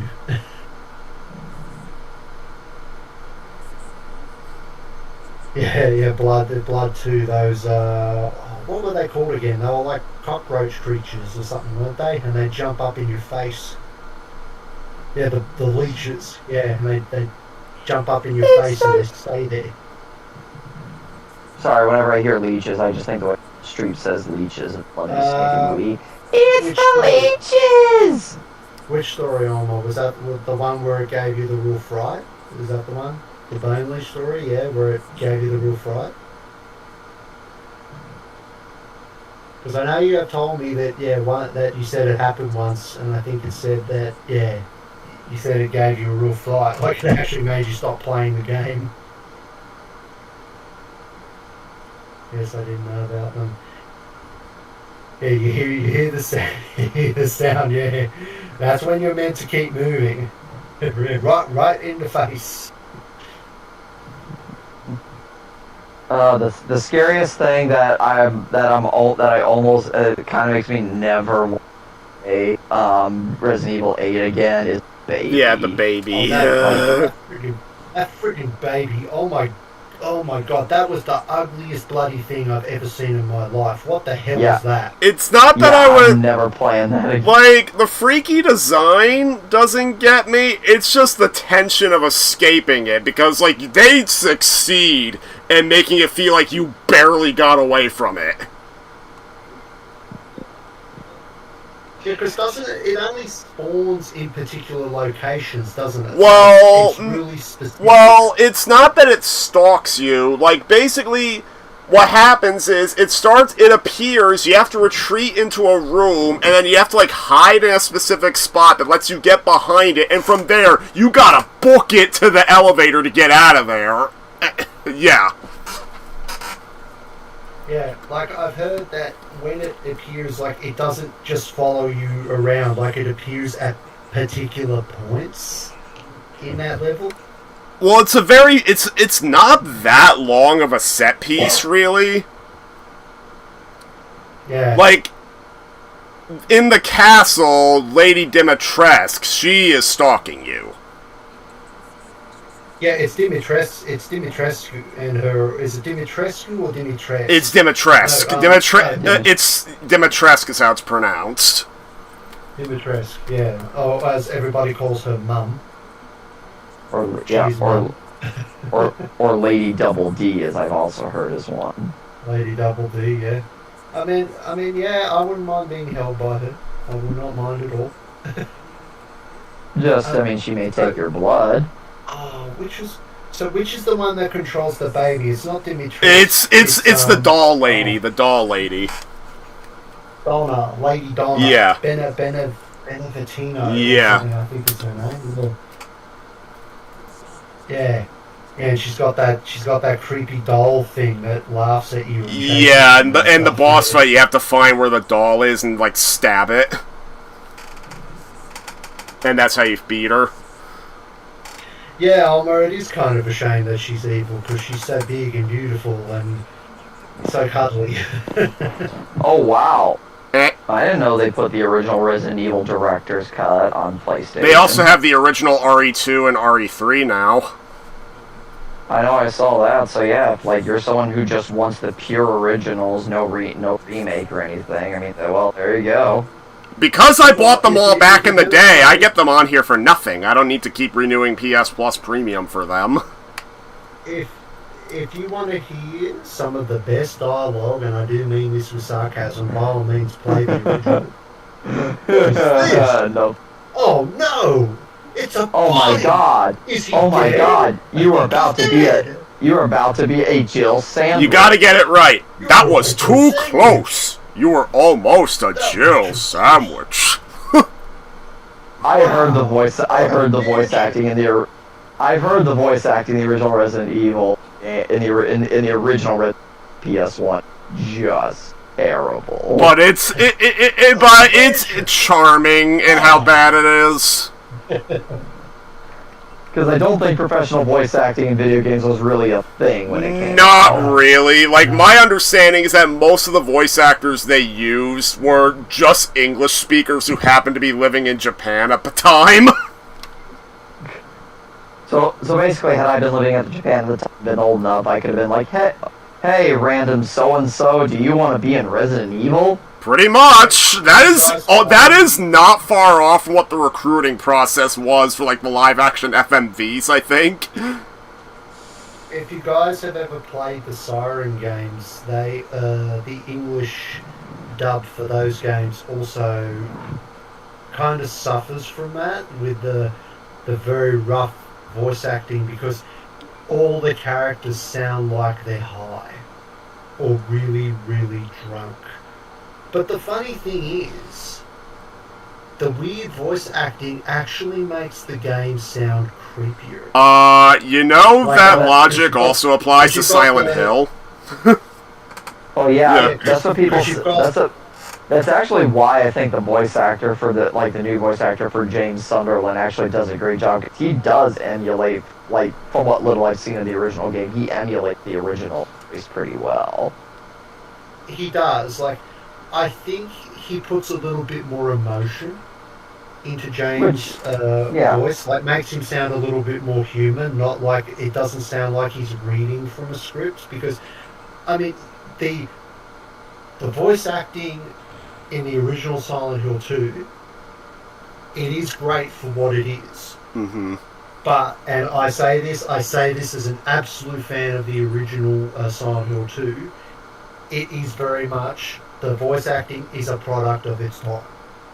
You know, it's funny though. They had to redo the voice acting in the infamous HD collection, and they largely did it with professional voice actors. Like I think it was Troy Baker who did James. I was about to say, yeah, I think it was Troy Baker who was James. And the thing is, when you hear his voice acting, he's doing it very professionally. But it's as if he's like reading from a script, like kind of like what you said. Yeah, so that's in the HD. That's in the HD collection, right? Yes, and Silent Hill 2 in the HD collection, you at least have the option to go to the old voices, only because James's original actor threw a big fuss about it. Yeah, guys, see. Yeah. Yeah, guys, see. No, he actually sued Konami. He actually sued. Yeah, the big reason why Konami did the new voices was because they didn't want to pay residuals to the original voices. At least, or so I've read. And the thing is... Well, that was one reason. Yeah. The other reason, and unfortunately there wasn't a lot they could do for Silent Hill 3... was because the voice actor for Douglas Cartland had passed away. So they couldn't resolve anything with him. So rather than trying to resolve anything with his family, his estate, seeing who needs to be paid what or whatever, they just thought it would be easier to just cast new voices. It's very much a similar issue to the Netflix version of Evangelion. Yeah. Because when Evangelion was originally dubbed, it was dubbed by ADV Films. Mm-hmm. And ADV Films went bankrupt. They got shut down eventually. And it was bought out by several companies. And for Netflix to use the rights to the original voice actors' voices, they would have needed to have paid multiple fees to multiple companies, cut through a lot of legal red tape and all sorts of shit. So rather than doing that, they just said, okay, we'll just cast a new voice actor. So can I add to that? It is possible to buy a Blu-ray set that has the original ADV dub on it. It is very expensive, though. Very, very expensive. So, from what I understand, that wasn't a Netflix thing. That was a DVD distributor issue. That was a distributor thing. I think they had... I don't know whether... I can't remember who the distributor was of that Blu-ray. Shout Factory. Shout Factory. Shout Factory? Yeah. Okay. So, from what I understand, I think they managed to ink a deal with the voice actors. I think it was their representatives, where they would be paid the flat fee to use their voices for the Blu-ray. Yeah, because there's... They agreed to it. Shout Factory did 2 versions of the Blu-ray. There's a standard edition that's pretty affordable, but it only has the Netflix dub on it. Yeah, so it's only the Netflix. And then there's a collector's Blu-ray that has both the Netflix and ADV dubs on it, but it's like quadruple the price. Yeah. Yeah. And I can understand why, in some ways, why that would be, because of the fact that, in order to release that and make their money back, they would probably have to increase the price. I may be a little ashamed to admit that I bought that collector's Blu-ray. Well, hey, it's your money, buddy. Yeah, I mean, I bought it because I wanted that ADV dub. So, I mean, and even then, it wasn't nearly as bad as the Persona 5 Blu-ray, which was the only way to get the English dub of that. Like, I think the Evangelion Collector's Edition set was maybe 170, and the Persona 5 Blu-ray of the anime, 300. Yikes. Yeah, that's a lot for a Blu-ray. Yeah, I am not paying that, but... Yeah, the only thing that the collector's Blu-ray doesn't do is that it doesn't have the original credit song. Because that was yet another licensing fee that they would have had to pay. Yeah. Yeah, that's a licensing issue, and it was the same with Netflix. Yeah. The actual singer who sang Fly Me to the Moon for Evangelion, so from what I understand, in Japan, you can still get the version with Fly Me to the Moon in it, but it's in the West that the issues lie. Well, here's the thing with that. Even though it's not on my Blu-ray, Miles knows about the marathons I've made. Frickin' I edit in the song myself. Because I'm putting Evangelion episodes into it. So, which version do you use? I've been using the... Because you do realize there's 26 different versions. I've been using them for each of their respective episodes. Because so you use each one. I found a YouTube video that compiled all 26 versions together, and yeah, I just put them in order. That's good stuff. You got a lot of patience to do that. Yeah, I mean, that's the idea. I like to edit my stuff and restore it when I can. And yeah, and I've been using the ADV dub for the episodes. Yeah, because I don't have like the box set or the DVDs anymore. Yeah, I'll have to see if I can get like your version off of you. Get you to make me like a DVD or something. I mean, it would have to be internationally shipped. I could freaking, if you mailed me a hard drive, I could copy it on and mail it back. But other than that, I would just have to do Google Drive or whatever. But yeah, what I could do is just literally do what I do for our Death Note watch parties. So. Yeah, where you just send it to me. Yeah. Where I take them out of the marathons and I stitch them together into their own thing. So. It's a lot episode by episode. Kind of, yeah. Okay.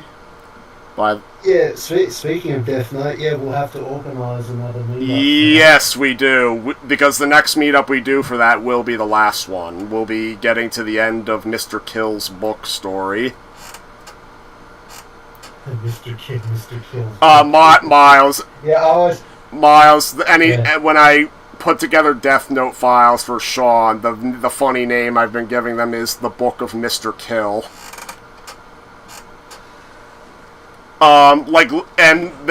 But the explanation behind that name, so basically Light's frickin' alias as, like, the user of the Death Note who, like, kills criminals and everything, the media and the investigation team calls him Kira. My understanding is that Kira is the Japanese word for killer. Yeah, Kira. And even when you do pronounce it in Japanese, Kira, it sounds like killer. Yeah. And then, of course, the Netflix live-action movie had to give a stupid-ass explanation for why they still call him Kira in the United States. Oh, the Netflix movie, I've heard that's really bad. Yeah. The only saving grace of the Netflix movie is Willem Dafoe. Well, Mental Gens, I am starting to get sleepy, so I do have to go. Mental Gens. Yeah. Yep, Mental Gens. That's something Kenton says. So. Yeah. But yep, Sean, it's been good. It's been a pleasure talking with you. We'll definitely need to get something on the board, something not impromptu. And Nick, it was fun starting House of Ashes. Shit. I'm gonna keep on the lookout for games for you, Homer. I'll keep a watch.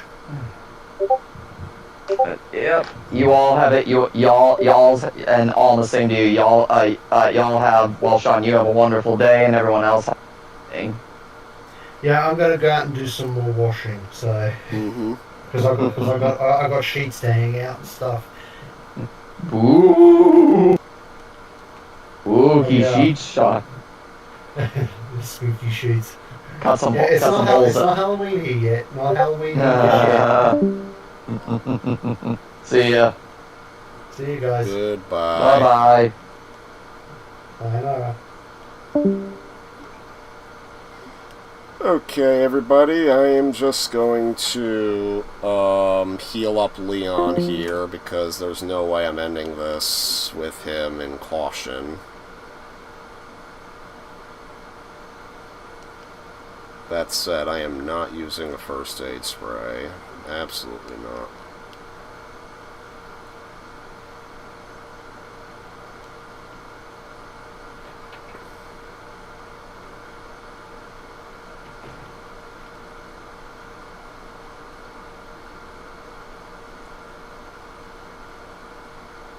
Here we go.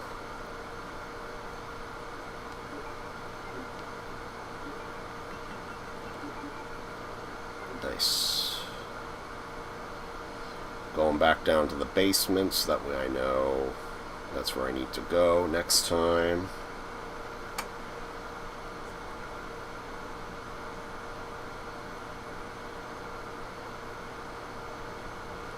Okay.